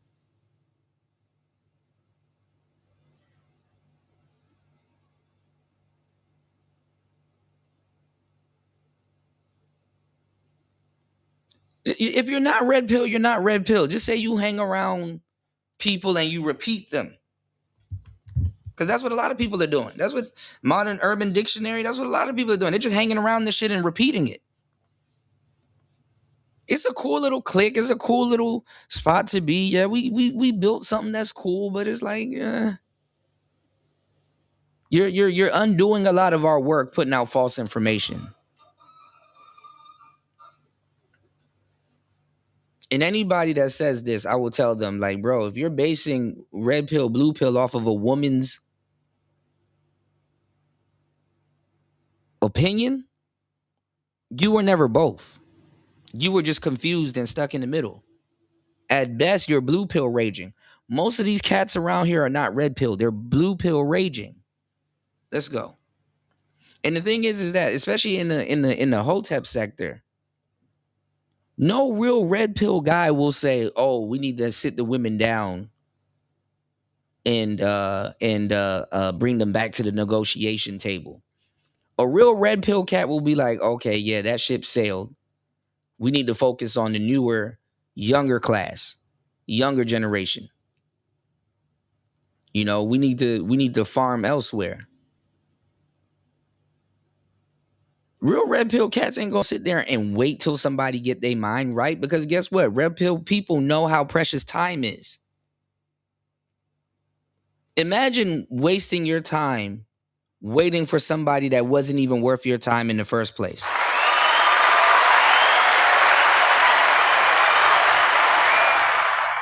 So why would you even suggest that as an option? Even the person that you're sitting around waiting for know they can waste your time because your time wasn't valuable in the first place. Jesus Christ. This shit is going to give me a headache. I don't think I can get through this video. Because he believes that being the best man will eventually make him her man. This is the just world fallacy. This belief creates emotional stability. It allows individuals to function in a predictable... And that's not that. You probably have one-itis. One-itis will make you stop and revolve your world around one particular goofy broad. This is why we have these terms and these words that y'all like to butcher. Good God. World. It allows individuals to believe their actions control their outcomes. So when a man hears modern phrases like apply pressure, he interprets it through his just world framework. I'm a single woman. You had your chance. You blew it one time. You thought it over, got a balloon back, and you didn't think that you needed to apply pressure?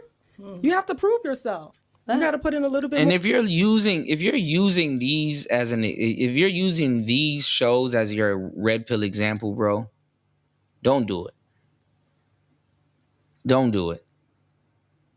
And yes, every action is a reaction. That's mathematics, you know. Media Man is a number cruncher. He don't know that? As above, so below.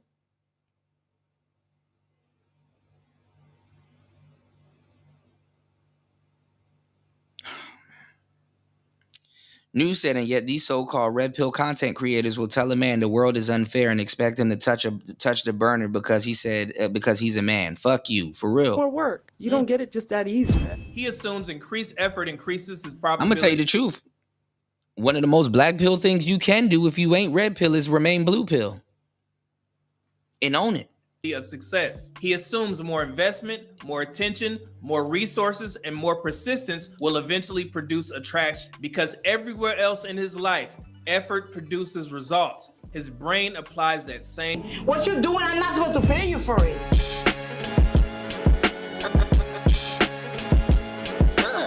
And I hate when people do this.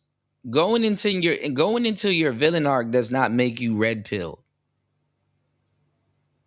I'm gonna keep it a thou wow with you, and nobody really tells y'all this.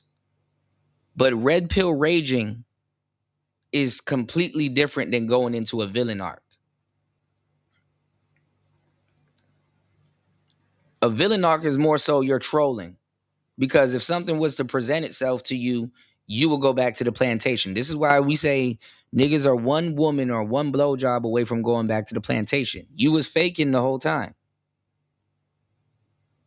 Red pill raging and going through a villain arc is not the same thing. A villain arc can lead you into a decent red pill rage, but it's not the same thing. A guy that believed in himself. And I also wasn't a guy that always got the love I think I deserved from the ladies. Or sometimes just from life, period. Because Oliver, you either too slim or you weird. So now that I'm older and I see those same girls that shitted on me, I'm like, all right, now you're gonna get just dick and bubblegum.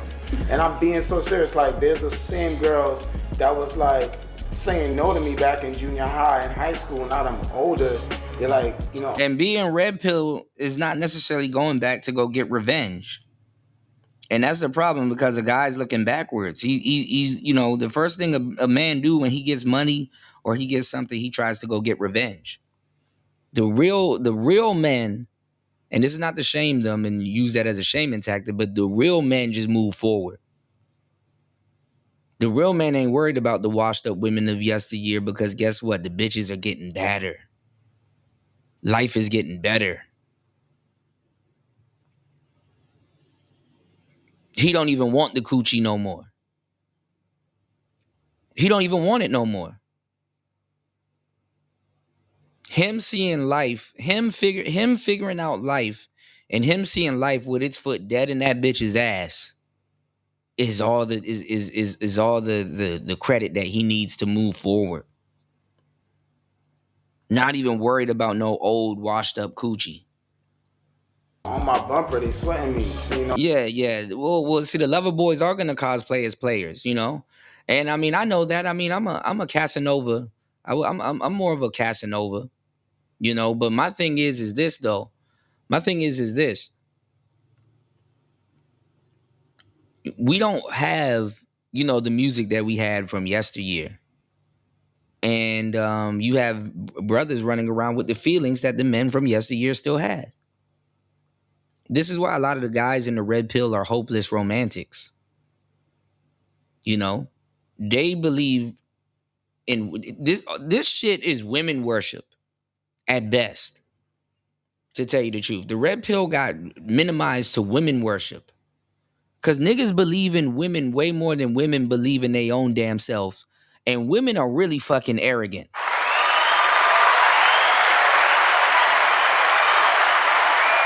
Niggas in this space believe in women more than women believe in their own damn self. And women are very fucking prudish and arrogant and conceited.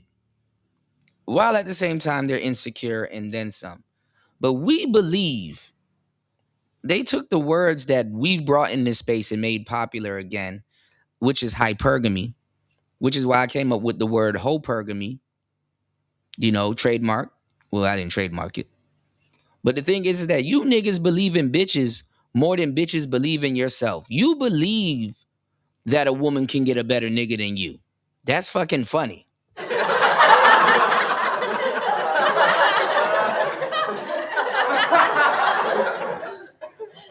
To a certain degree, that's fucking funny. That's fucking funny. You believe that a woman can actually get a better nigga than you. And then it be women that you know. It be women that you know. It be women that you know, like, this bitch is annoying. Who would put up with this bitch, even though you putting up with her? You like, yo, this hoe is annoying. She need to go find something to do. But guess what? You think that if Matthew McConaughey or some goofy nigga that she likes come across her, that she can actually bag that nigga, annoying and all. You think you niggas be telling folklore stories about women and shit like that due to the fact that you're afraid to lose women. You think that they can practice hypergamy. Bless your soul. You think that women can actually date up. You think you believe in her dating pool more than she does. She said she's sitting up here steady telling you these niggas ain't shit. They stay pregnant.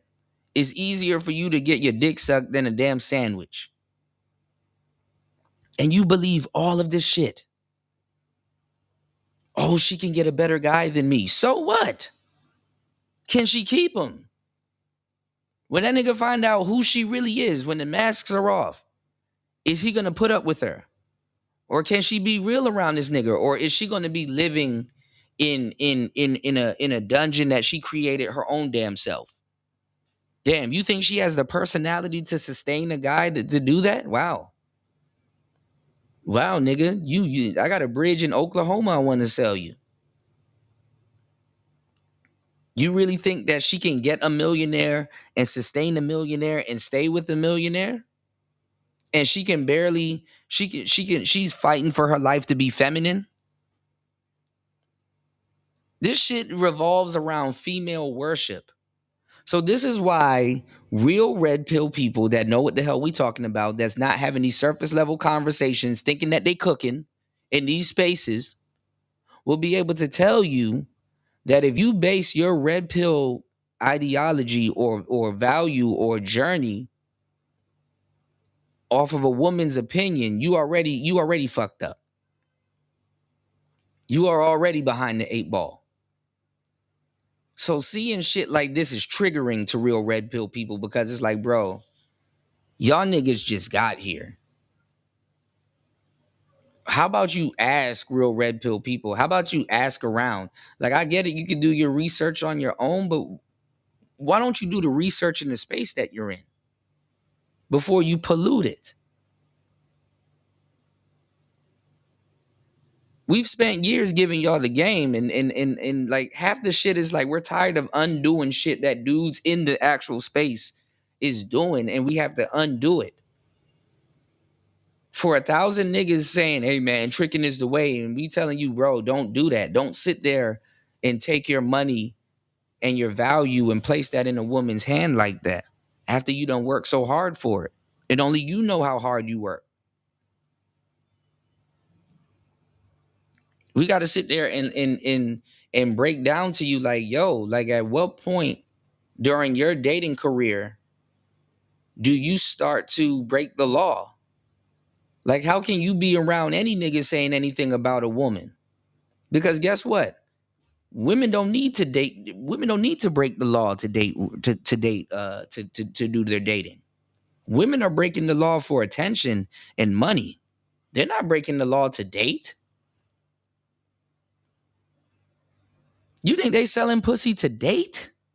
Even though some kind of do, but they stick to the script.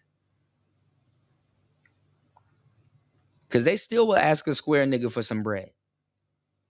As a matter of fact, they target square niggas. So if they target square niggas and they call them niggas squares, why are red pill people subjecting themselves to the same thing that quote unquote blue pill squares do. A lot of these questions never cross your mind because y'all are copying people and repeating people that have copied people and repeated people. So it's like, yeah, like I've built this confidence, I built this arrogance. So what? Fuck it. Like, I should be in that spot. You should be sucking my dick. I should be fucking you. We should be on these dates. You should be talking to me. And it comes from self-confidence. It comes from lack of, back in the days, or lack of attention and lack of the love and praise I thought I deserved. And half you guys think y'all are red pill when it comes to women. Oh man, now she's giving me attention. Now she's doing this, that, and nigga, that don't got shit to do with no fucking red pill.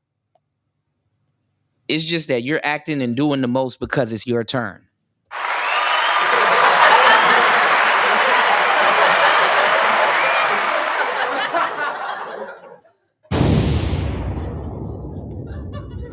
That girl ain't coming back from the past talking about, so, oh my God, I like your red pills. You're so red-pilled. There's just such a turn on that you're so red. You watch Andrew Tate, oh my God. Nigga, it's just your turn. You doing the most. It ain't got shit to do with no damn red pill. It's just your turn. Are you going to take the turn or are you going to turn it down? I remember I turned down a broad I wanted to hit for the longest time. She was still bad too. And I'm like, I'm good. Boy, I threw a party on my own self. Some of y'all don't know it. Y'all ain't hip to that type of game. When your girl leave you, throw yourself a party. Go out, go party, go clubbing. Go get you a bottle of Hennessy. Get over it.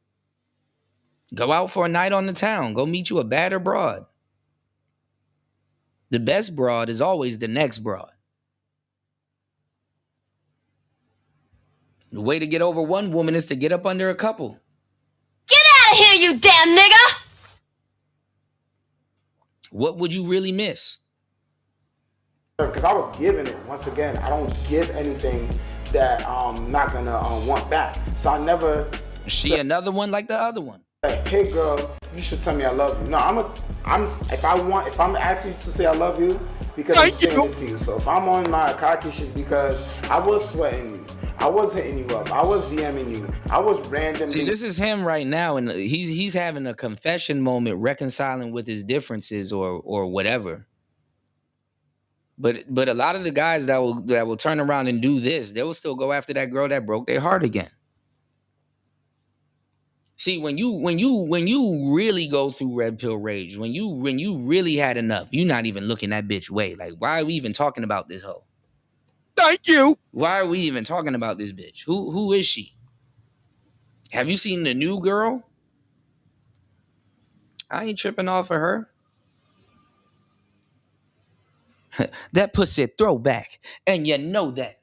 Thank you. Buying you lunch just cause. I was randomly listening to your story because I was that short of crown because I cared. So now I wasn't getting that, so I was like scraping to the top of the barrel. So as I'm climbing to the top, I'm gonna shit on people. But yeah, I don't regret it because I learned. But yeah, I was on my cocky shit like, why him? If he can hit, why can't I hit? Like, there'll be girls that be like, oh. This is how you get pulled back into the barrel. I'm not saying when you get on, don't do your thing.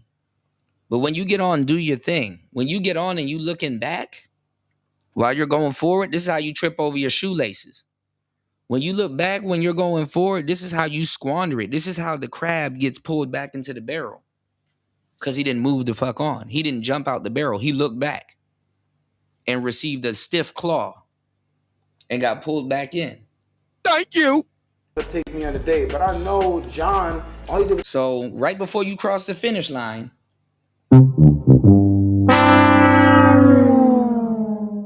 take you to the corner store and buy you a bag of chips. Why do I gotta take you out? Why do I got to do all this work just to smash? And I want you to keep the same energy. Don't say, oh, you special. Bullshit. You think I'm a simp. You think you get over on me. Well, first of all, you gotta do some of the work because you're trying to smash.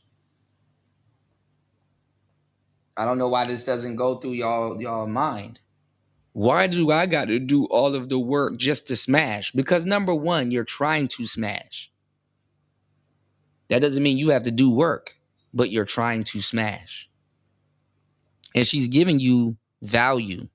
And in the game, we call value information. She's telling you, oh, she don't really like you like that. Okay, well, maybe you got to be a little bit more tactful. Maybe you got to be a little bit more clever. Or maybe you got to just straight up saying, nah, I'm not finna do that. I'm finna bounce. No, wait. Where you going? I'm going home. Can I come with you? If you want. But I ain't doing all of that. You know, like, you don't, sometimes y'all don't know when y'all being shit tested. Hey. So the same energy you have for John, keep for me. If you think John ain't shit, I ain't shit. Treat me like I ain't shit. I don't care about you, that's why I fucked you the first night. Please, I ain't shit. Treat me like shit. So yeah, this all came from like defense mechanism, her place. So I said, fuck it, I'm gonna turn this energy into Cocky Oliver. And that's a phase almost every guy goes through, especially if he's a nice guy or was a nice guy or you know, consider himself a nice guy. But a lot of nice guys aren't really nice. You know. They're just reciprocal. You know what I'm saying? Because technically, I'm going to tell you the truth. And you got to understand this as a man. That woman don't owe you shit. You know, respectfully, you can save her life, but that woman don't owe you shit. And what gets taken advantage of, right? As a man, is how you come up. You know, some of the things you like. How you were domesticated. What you watched. When you watched Batman save the bitch from being on the side of the building, getting draped over by some goons that she probably was fucking. We know we're going to keep it real.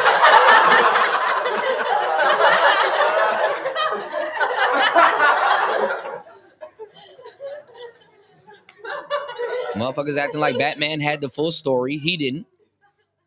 You know, she was smashing one of them goons and she ended up getting passed around by the boys. And now they leaning her ass off a cliff.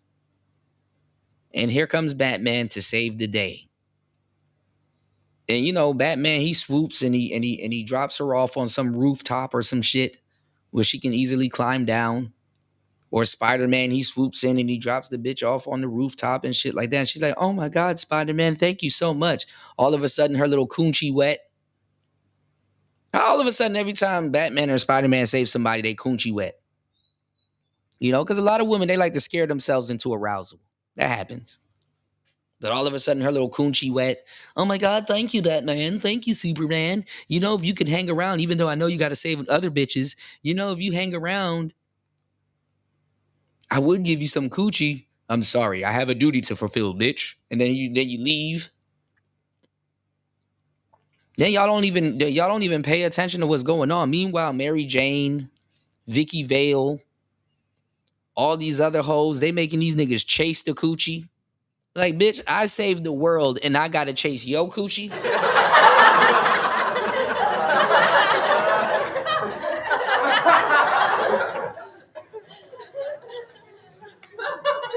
Imagine that. Imagine that. You saved a badass bitch earlier that night and you had to make it in time to be at home to eat popcorn with this loser. You saved a baddie earlier today. It's like, damn, dog, I should have got that baddie's number, bro. She wanted me to take her through there. You know, she would have got put through the mattress. But here you are being a regular nice guy having to chase after some goofy bitch that works at a newspaper place.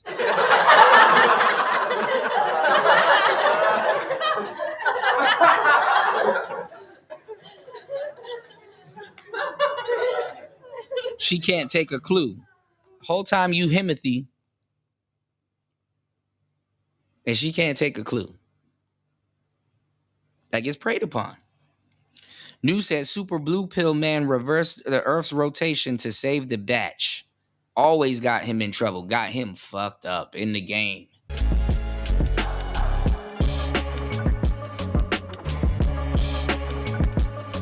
And this conditioning begins early through media, through cultural messaging, Through repeated instruction, through phrases like happy wife, happy life, this phrase teaches men that their role is maintaining female emotional satisfaction. It conditions men to believe that as long as she is emotionally and financially satisfied, the relationship will remain stable. It reinforces compliance behavior. It reinforces accommodation. It reinforces effort-based relational models. And this conditioning... Her happiness is worth more than your happiness in the same relationship. Her happiness is paramount. Is further explained by social learning theory, developed by psychologist Albert Bandura in 1977. Social learning theory explains that human beings learn behavior by observing authority figures, peers, media, and social reinforcement. Bandura's social learning theory, developed in 1977, is based on a few key ideas. The first one is that people can learn by simply observing others. Think about it. You've probably picked up countless habits, mannerisms, and ways of speaking just by watching your family, friends, or even your favorite TV characters. It's a natural process we often don't even realize is happening. Another central component of the theory is this is kindergarten red pill, bro. This is kindergarten manosphere. Idea of reinforcement. Reinforcement can be positive or negative, and it plays a And I'm glad y'all picked up on it when we were going over that video with the therapist and the other dude. It's like the dude from We Need to Talk or something like that. It's like, man, these niggas think they cooking, bro. I'm like, bro, this is all kindergarten red pill, bro. Respectfully, this is kindergarten. Significant role in determining whether we'll adopt a behavior we've observed. For example, if we see someone being rewarded for a particular action, we're more likely to imitate that behavior, hoping for a similar reward. From childhood, men observe relationship dynamics presented through television, movies, music, and social narratives. They observe persistent male characters eventually winning female attraction. They observe narratives where effort produces attraction. They internalize these. All of this starts from the misinformation that women get and the misinformation that men get. She is the prize.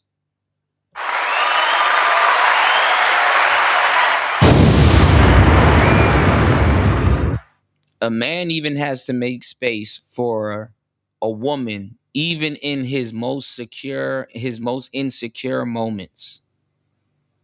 Because he will truly believe that she is the prize. Even when she's not behaving as like the prize, he will internalize this and in his heart of hearts believe that she is truly the prize. Even when she curses him out, tell him his happiness don't mean shit. She doesn't really bring anything to the table other than a slot and heartache. He, in his heart of hearts, will still believe that she is the prize. And vice versa. You got some dudes out here, no matter what that nigga does, that woman is going to believe he is the prize or the best thing that she can get. Have you noticed all the dumb dudes have all the baddies or the good women doing the most loyal, debaucherous shit for them? Have you noticed that, your girl will tell your girl or a girl that you're dealing with will tell the whole story. Oh yeah, I bought him Jordans. I bought him the new PS5. He got the new Call of Duty. He got all of that. And I bought him this and I bought him that. And then when she gets to you, nothing.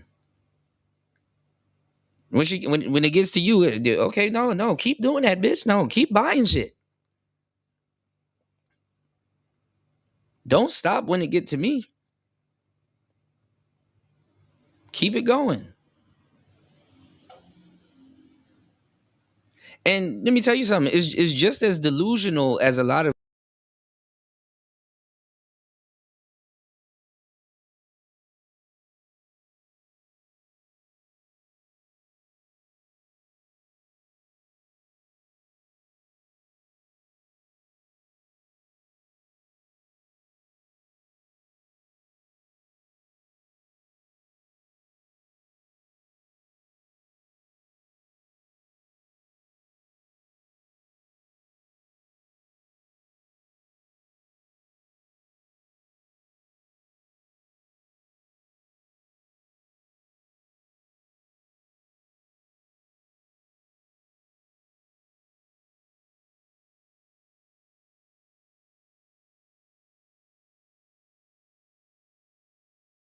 behavioral models.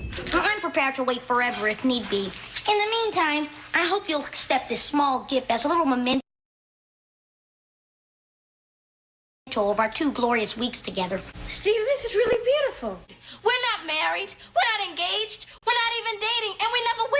They observe persistent male characters eventually winning female attraction. They observe narratives where effort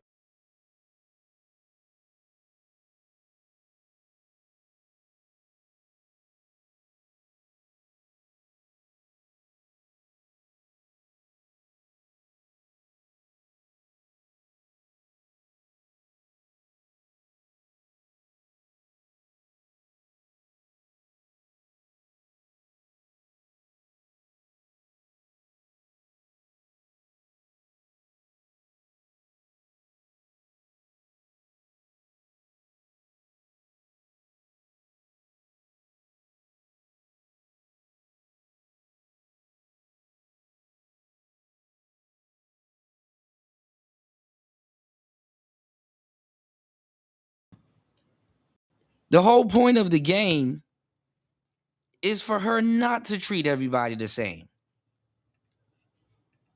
To a certain degree, if she does treat everybody the same, that's a red flag.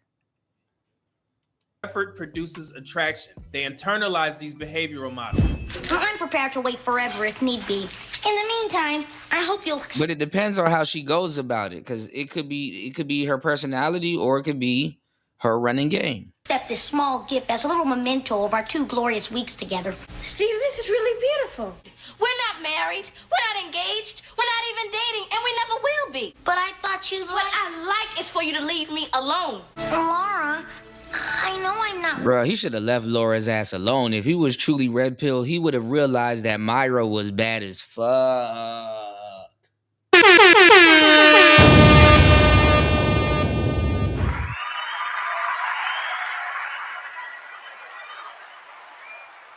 Myra was way better than Laura.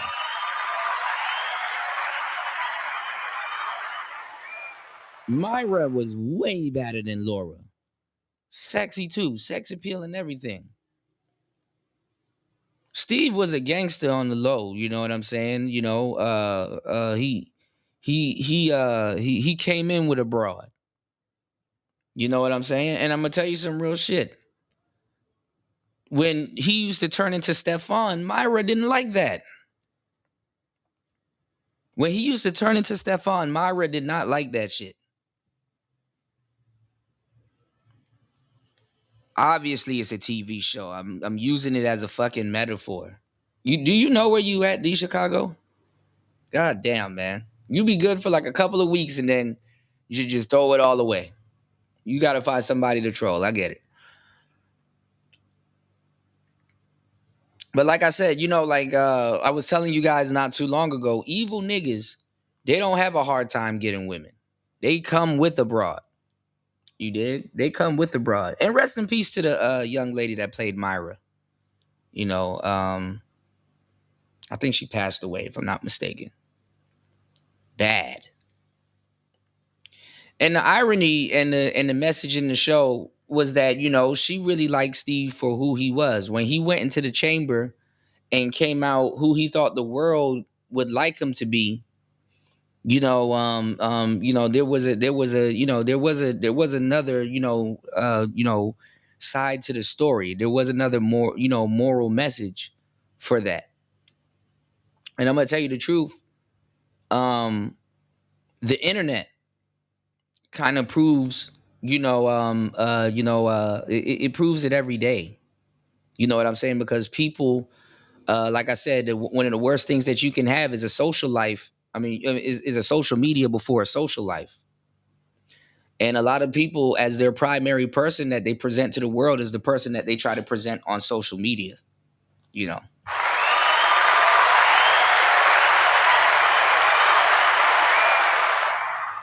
But let's get back into it.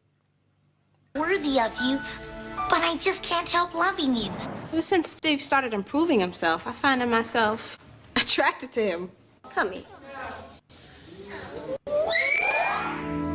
Will you marry me? I love love you and I want to marry you. This is horrible. This is horrible. That has to be in an alternate universe. This leads into one of the most recognizable blue pill behavioral patterns, playing the long game. A blue pill man believes that time investment increases his probability of selection. He believes. Now, this is where you're wrong again. This is where you're wrong again. Okay, this is why y'all don't understand orbiters and dirty max. Technically, the longer you orbit and stay around a woman, the chances to have sex with her increases. I hate to say it. And technically also, the longer you stay around a woman, the chances to have sex with her decreases. Do you understand what I'm saying? You know, especially if you're super friend zone. But guess what? Turns out women sleep with their friends.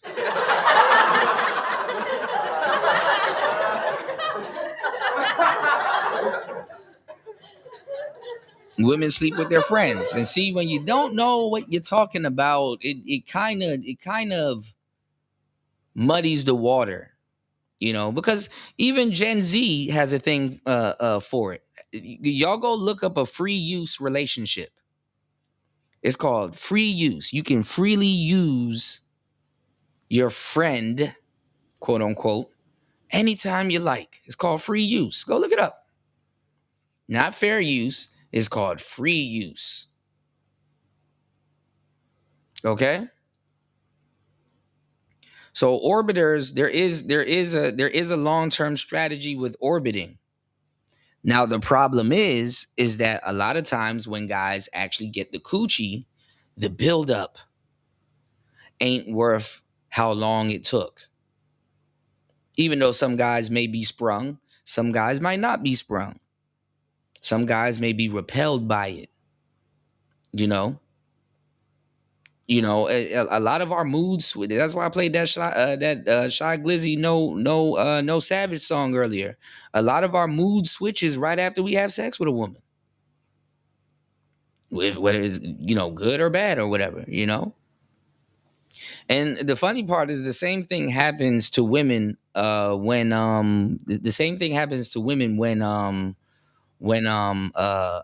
they get pregnant by a man. A lot of times the smell of the baby father, they can't stand it. Some women, But no, I'm not telling you guys to be an orbiter, you know what I'm saying, to get coochie from women, but being an orbiter does to a certain degree, depending on how deep, if you're in the friend zone or whatever. Being an orbiter is somewhat lucrative to actually, having sex with that woman. If you stay around her long enough, she's going to get drunk and need somebody to carry her home. Or if you stay around her long enough, she's going to, you're going to see a titty or some shit. If you stay around her.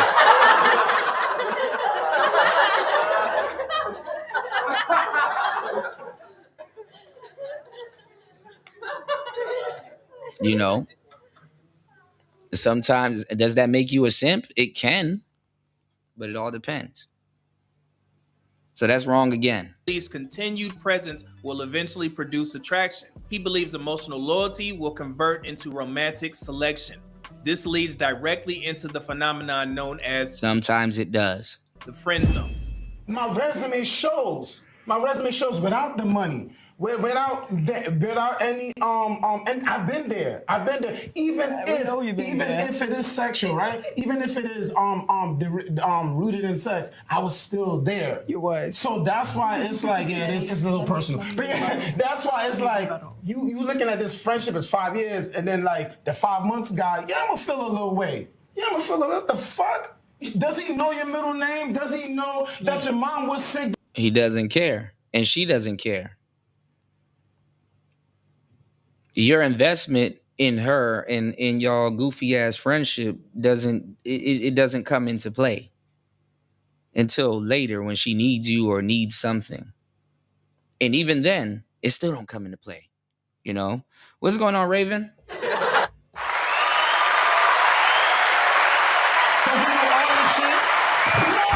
friend zone exists because the man assumes attraction is negotiable. He assumes attraction can be built through effort, through patience, through persistence. The friend zone is this little area that you get put in if you're likable, but not likable enough to smash. This means that the person likes your personality, but you're just missing a few of those check boxes to get over the hump. Or if you know you're ugly, that also is a problem. Now, contrary to belief, no one actually likes to be in the friend zone. No matter how many times they tell you, "I love to be your friend," it's just them coping with the fact that they're probably going to be lonely for the rest of their lives. Now, the biggest problem with the friend zone is that most people don't even realize that they're in it. A girl can look at a guy and decide whether or not You don't got shit going on. The friend zone is awesome. The friend zone is awesome. Because I've taught niggas how to get out the friend zone. I know exactly how to get out the friend zone. I know exactly how to turn it around. But my question usually when I give people this game on how to get out the friend zone is, do you think it's worth the effort? You know, do you think it's worth the effort? Because you might fuck around and you will, for the most part, resent this woman at the end of the day. Or there is going to be some initial resentment there. Okay?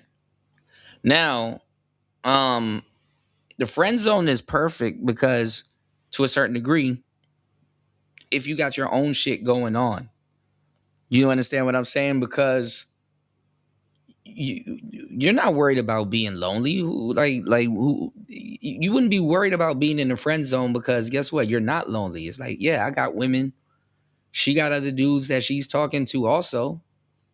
See, y'all niggas feel lonely because it's one-sided. She's talking to a bunch of other dudes in front of you, mind you. And you're just sitting there with the flowers turned down. Who said that you're being lonely just because you got friend zone? You see what I'm saying? And in most cases, you were lonely because you got friend zone. I mean, in most cases, you got friend zone because you were lonely. You didn't have nothing going on. You didn't have no damn motion. You'll see where your friend zone really is once you start having motion. You know, once you start seeing women choosing on you, you know, once you start seeing you sending girls home with their drawers inside out, you know, once you start, you know, seeing you on social media on dates and stuff like that. Now, attraction is not really negotiable, but you can negotiate attraction. Any player will tell you. in the friend zone in the first 10 seconds of their meetup. Okay, everyone, let's do a quick quiz now. And listen, respectfully, there's a difference between attraction and sex. You know, yes, initial attraction got to be there, but nowadays people will fuck anything. You can socially fuck. People will fuck anything. Not all sex has that emotion and passion in it. So yeah, attraction is not negotiable, but sex is. Let's go. How do you know you're in the... And not on no tricking shit.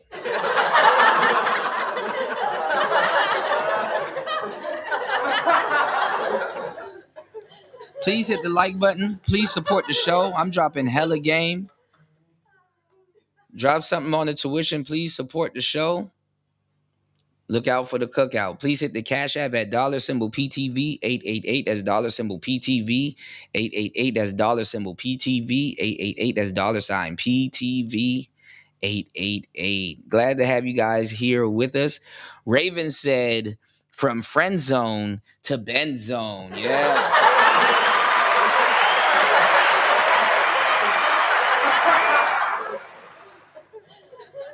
You already know ski. Ooh, we ski. You already know ski. You know ski woski. From friend zone to bend zone in the end zone. Let's go. It's Player Talk Radio. Let's get it. Friend zone. A, you get invited to Netflix and chill, but it's just Netflix. Yeah. Like not every woman that you're gonna come across is gonna be feeling you or gonna want to sleep with you. And you're dumb to think that they all should. You know what I'm saying? You shouldn't be that entitled to a woman's, even as a player, you shouldn't be that entitled to a woman's body to think that she owes you sex or owes you that, you know, respectfully. You know what I'm saying? So a lot of times too, you know, to even, you know, get over initial rejection or something like that, when she says no, agree with her, you know. And sometimes too, if you're gonna be around this woman for an extendo experience, a period amount of time, when she tells you no, agree with her, and then proceed to show her why she should have said yes. And then when she says yes, guess what? You say no.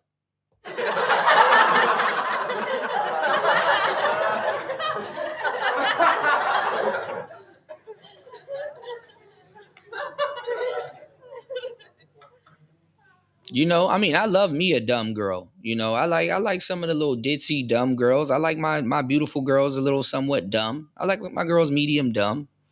You know, you get to teach them a thing or two about a thing or two. You get to lay paint where it ain't and do what other boyfriends can't. But what I'm saying is, you know, sometimes a woman being dumb and not knowing what's good for her needs to be a turnoff to you. You know, like, damn, you can't see what's you damn, you don't know how to recognize a good thing? Okay.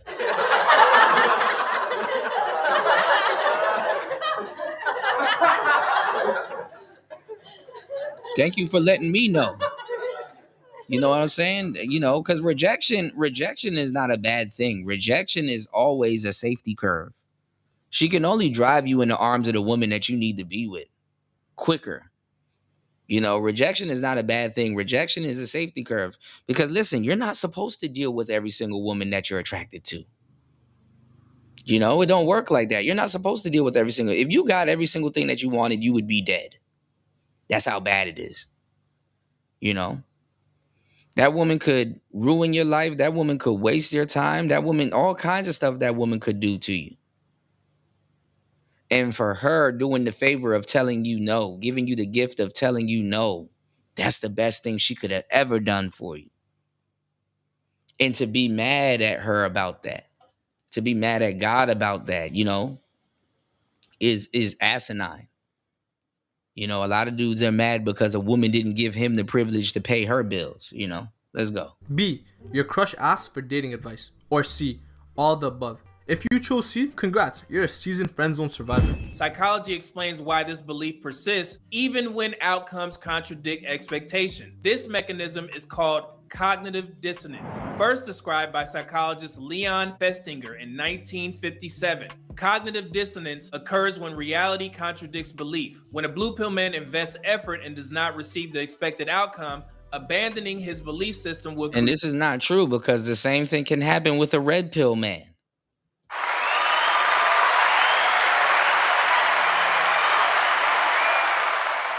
The same thing can happen with a red pill man. It don't even matter if you're a blue pilled or a red pill man. If you're a man applying yourself, it can happen to you. If you touch grass, if you out there in the dating game, if you're present somewhere, it can happen to you. This is why a lot of simps have been fucked up in the game and got fucked over by a lot of women, because you want to know why?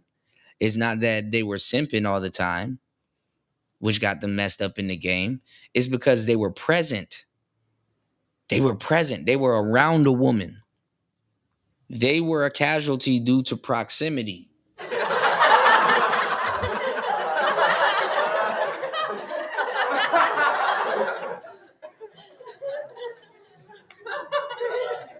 So you let them orbit. You let them be a panda bear. You let them turn into Yada. You let them turn into Ace Metaphor, Tony Gaskins, Shelton Benjamin, Trent Shelton, and all the mother simps, Derek Jackson and stuff like that. You know, you pick up things being around women. It's like, okay, sooner or later they'll learn. There's no way you can be a simp and be around a woman that long and not go through some of the shit that niggas are talking about. And getting your mental racked, your brain racked and everything. I'm going to tell you the truth. Not all simps are blue pilled. Contrary to popular belief, a lot of them niggas red pilled in a motherfucker. They just shiesty about getting from point A to point B. Sometimes they're not even shiesty about getting from point A to point B. Sometimes they don't have a destination. They just happy to be around bitches.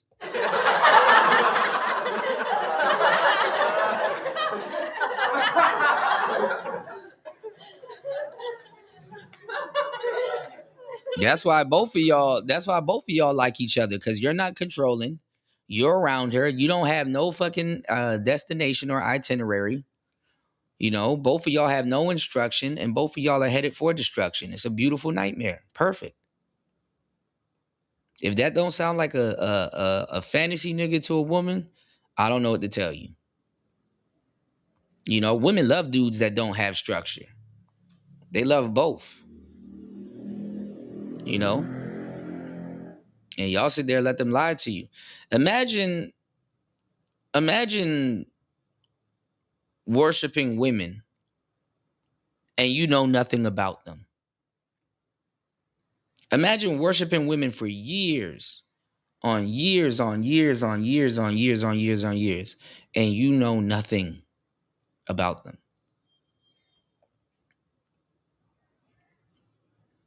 That shit is crazy. Create psychological instability. Instead, he increases effort. He concludes he needs to try harder. He preserves his internal model of reality. This behavior is reinforced by another powerful psychological mechanism known as intermittent reinforcement.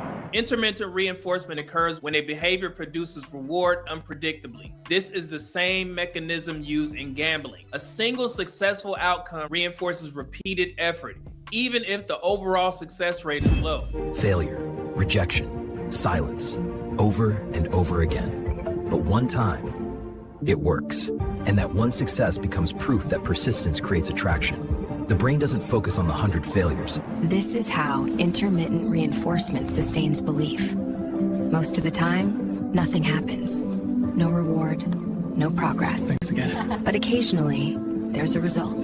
The brain anchors to the successful outcome. This reinforces continued participation. This phenomenon is visible in real world. Listen, the brain compartmentalizes and it retains certain data, mental data from interactions, and it compartmentalizes it and tries to apply it in other areas of life that it feels that it's familiar with. That's what it does. Simple and plain. This is why people go through deja vu. This is why some people feel that they've been here before.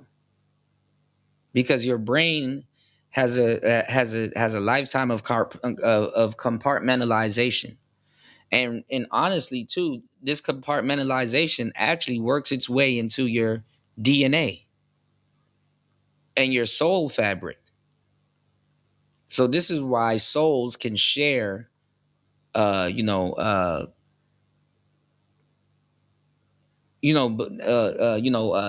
and beliefs and stuff like that, because some of this stuff is rooted in your DNA. Examples. Love and hip hop figure Masika openly describes situations where men remain present in their lives for decades before eventually being accepted. Why the hell are you listening to Massacre? You know what? Not for weeks, not for months, for years. He believed that loyalty, consistency, and patience would eventually earn him a different outcome because he was taught that effort creates reward. This is the blue pill long game. When it finally happened, that is not the blue pill long game. It's just the long game. Don't attach blue pill to it. They did everything he believed. Every rejection, every delay, every unanswered moment. That single outcome became proof in his mind that persistence works. Observers interpret these rare success outcomes as confirmation that persistence works. This is known as survivorship bias. This is Mike. Mike loves electronic music. No matter where he looks, he sees successful DJs. They appear on the television, on the front pages of magazines, and they are talked about everywhere on the internet. Their songs are unavoidable, whether on his playlist, in the mall, or in the gym. He's DJs are subconsciously everywhere. looking for it. There are loads of them, and they all seem to be doing well. Motivated by the success stories of countless DJs, Mike decides he wants to become one as well. But will he make it big? Well, the probability of that happening is a fraction above zero. Like so many others, he will most likely end up in the burial grounds of failed DJs. For every successful DJ, there are thousands of failed ones, and most of them don't make it past their one-time nightclub gig. But wait a minute, Mike isn't convinced by this fact. How can there be thousands of failures when he can clearly see all the success DJs achieve? Depends on what you call failure, because a DJ can regress back to what he likes, spin music, scratch, do whatever the hell he wants to do, even in his own time, even on the internet. Wink, wink, nudge, nudge. If they don't want to do clubs and stuff like that, a DJ can run his own station. So what is failure to you? Is that truly failure? Thanks to the media, success is made more visible than failure, so the burial grounds are hidden from plain sight. Sid. This means that we systematically overestimate our chances of succeeding because failures are ignored. This is known as the survivorship bias, and like many others, Mike has unknowingly fallen. And that's cap, because what the brain does with failure is it's like the kid touching the stove. You know, the kid puts his hand on the stove and he gets burnt. And the only thing he can think about is getting burnt by that stove, where that stove can still cook a meal that can help him heal from that burn. You know, that stove is a double-edged sword. His brain will say, hey, stay away from that stove because it burns you. You know, it burnt you before. Look what it did to food and stuff like that. Your brain is not being bad or fucked up to you. Your brain is only trying to protect you. But in the midst of your brain trying to protect you, you know what that does? That keeps you in it keeps you in a fucked up mindset. You'll never grow. It keeps you in a shallow space.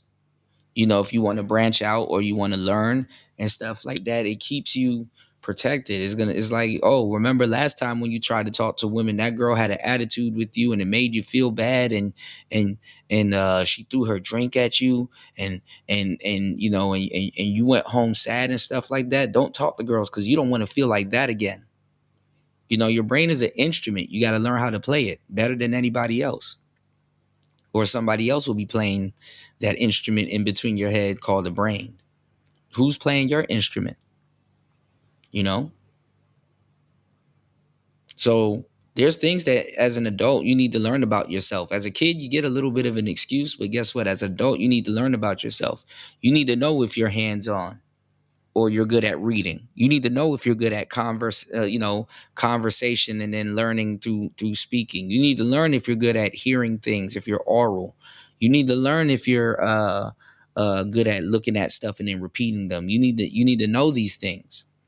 You need to be aware of how you learn certain things, or else life is going to have its way with you, and then you'll have no intel or clue as to what to do, who you are, or what steps to take. You need to know these things. Prey to it. Survivorship bias is the logical error, concentrating on the people who made it or survived and overlooking those who did not. Survivorship bias highlights visible success stories while ignoring invisible failures. Modern social media has amplified these conditions. And though there is a such thing as surviving and your brain noticing and acknowledging the failures, this is why there's a term called survivor's remorse.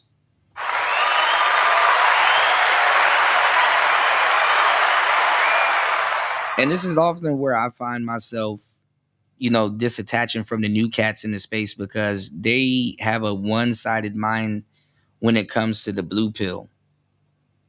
And it's not what they think it is. Blue pill men raise children. Blue pill men, they work. Blue pill men, they get up like everybody else. They bleed red like everybody else. There is no special doctrine.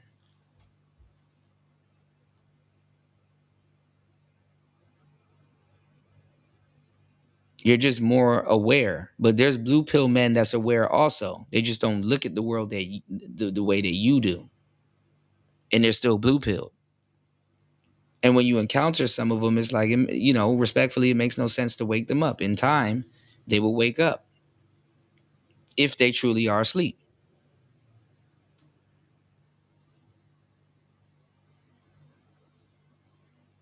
It's like going back to your old self. And it's like, you know what? You turned out good, you know, but eventually you'll see. And you're like, man, what are you talking about? You got to give, people are flowers. You got to give them room to grow. And at the same time, like I said, you got to learn how you learn things, because guess what? You got to allow yourself room to grow. Mechanisms. The phrase apply pressure reinforces effort-based attraction models. It instructs men to increase effort, increase investment, and increase performance to gain attention. And when women say that, they're not telling you to be annoying or anything like that. They're just telling you to give more, spend more. That's what they're saying. A blue pill man interprets this instruction through his conditioned belief system. He assumes increased effort produces increased probability of selection. This conditioning also produces social alignment behavior. Many men publicly align themselves with female perspective to gain approval and social acceptance. Psychologists refer to this as normative social conformity. Solomon Asch's conformity experiment was conducted with 123 white male college students who were told to be part of a study in visual judgment. Each student was introduced to a group of 6 to 8 other students who were, in fact, actors who already knew what the experiment was about. The group was then gathered in a classroom and shown 2 cards, the first with 1 line, the second with 3 lines on it. Each student was then asked to say aloud which line in the second card matched that first one. The group was seated in such a way that allowed the actors to respond first, leaving the real participant to respond last. For the first 2 rounds, the fake students, also known as Confederates, gave the correct answer, and the innocent student, known as the subject, said whatever he thought to be true.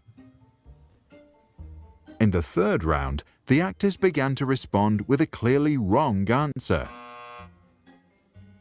For the next 12 rounds, dubbed the critical trials, all the Confederates would give the obviously wrong answer. So the innocent student could either ignore the majority or ignore the truth. So what did the experiment tell the researchers? If 3 people say something obviously wrong and there is no one to disagree with them, many of us agree with the wrong answer right. and start lying due to our deeply human desire to fit in. Individuals align with dominant social narratives to secure social belonging. Thousands of men can observe the same pattern and say the same thing. But all it takes is one man to contradict them, and his voice becomes the evidence. Not because he's correct, but because he validates the narrative. This man isn't being rewarded for accuracy.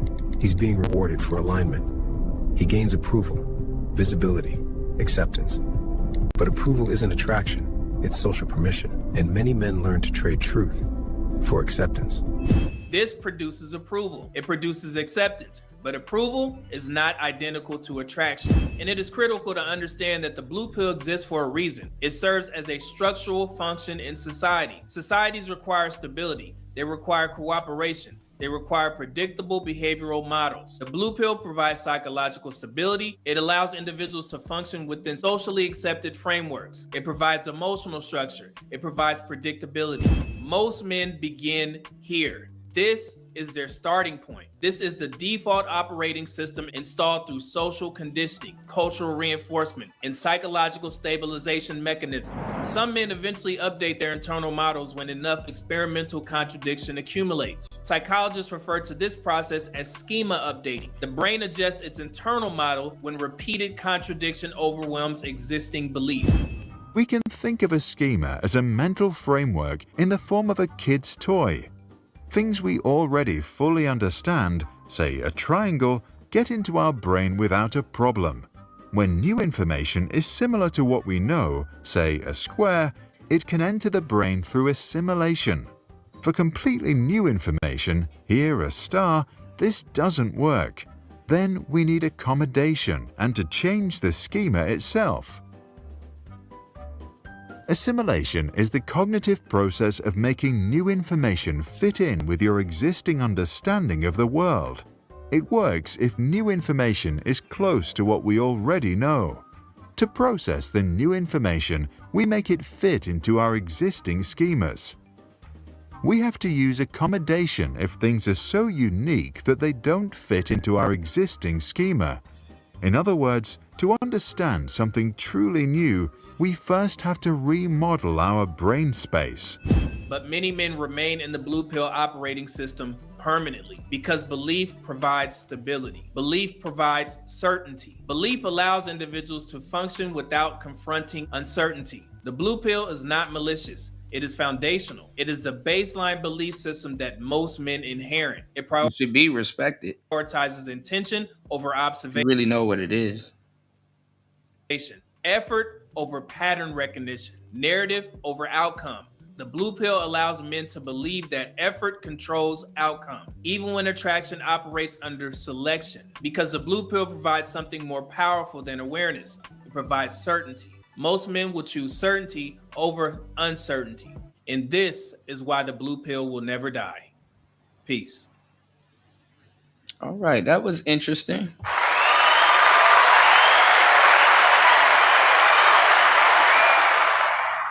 Almost blew a gasket, but that was interesting. But listen, all right, we're 4.5 hours into the show. Let me know if you guys want the show to keep going. Please support the show. I definitely want to get into one more topic, or a couple more topics also. Want to get into the Corey Holcomb thing. We already talked about, the attack on Iran. Let me see.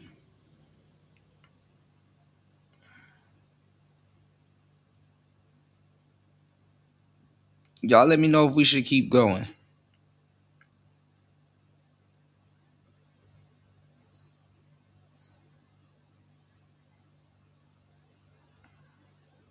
I did want to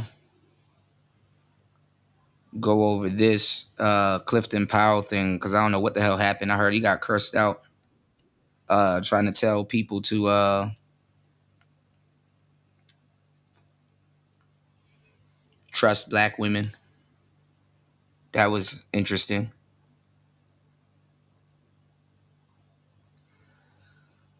I don't think y'all want to hear about Halle Berry. Little Dirk's motion got denied again.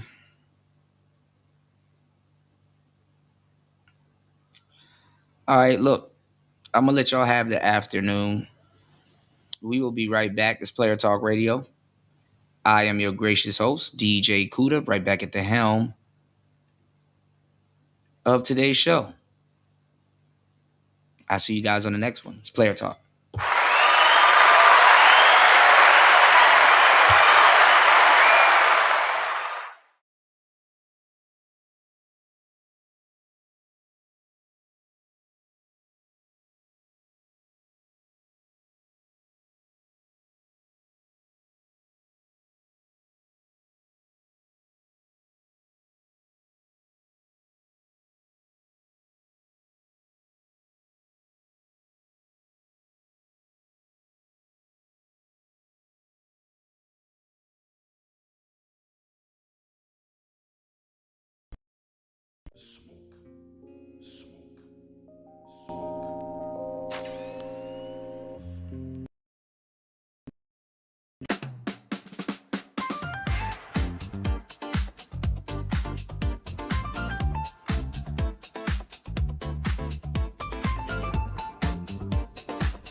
Welcome to Player Talk Radio.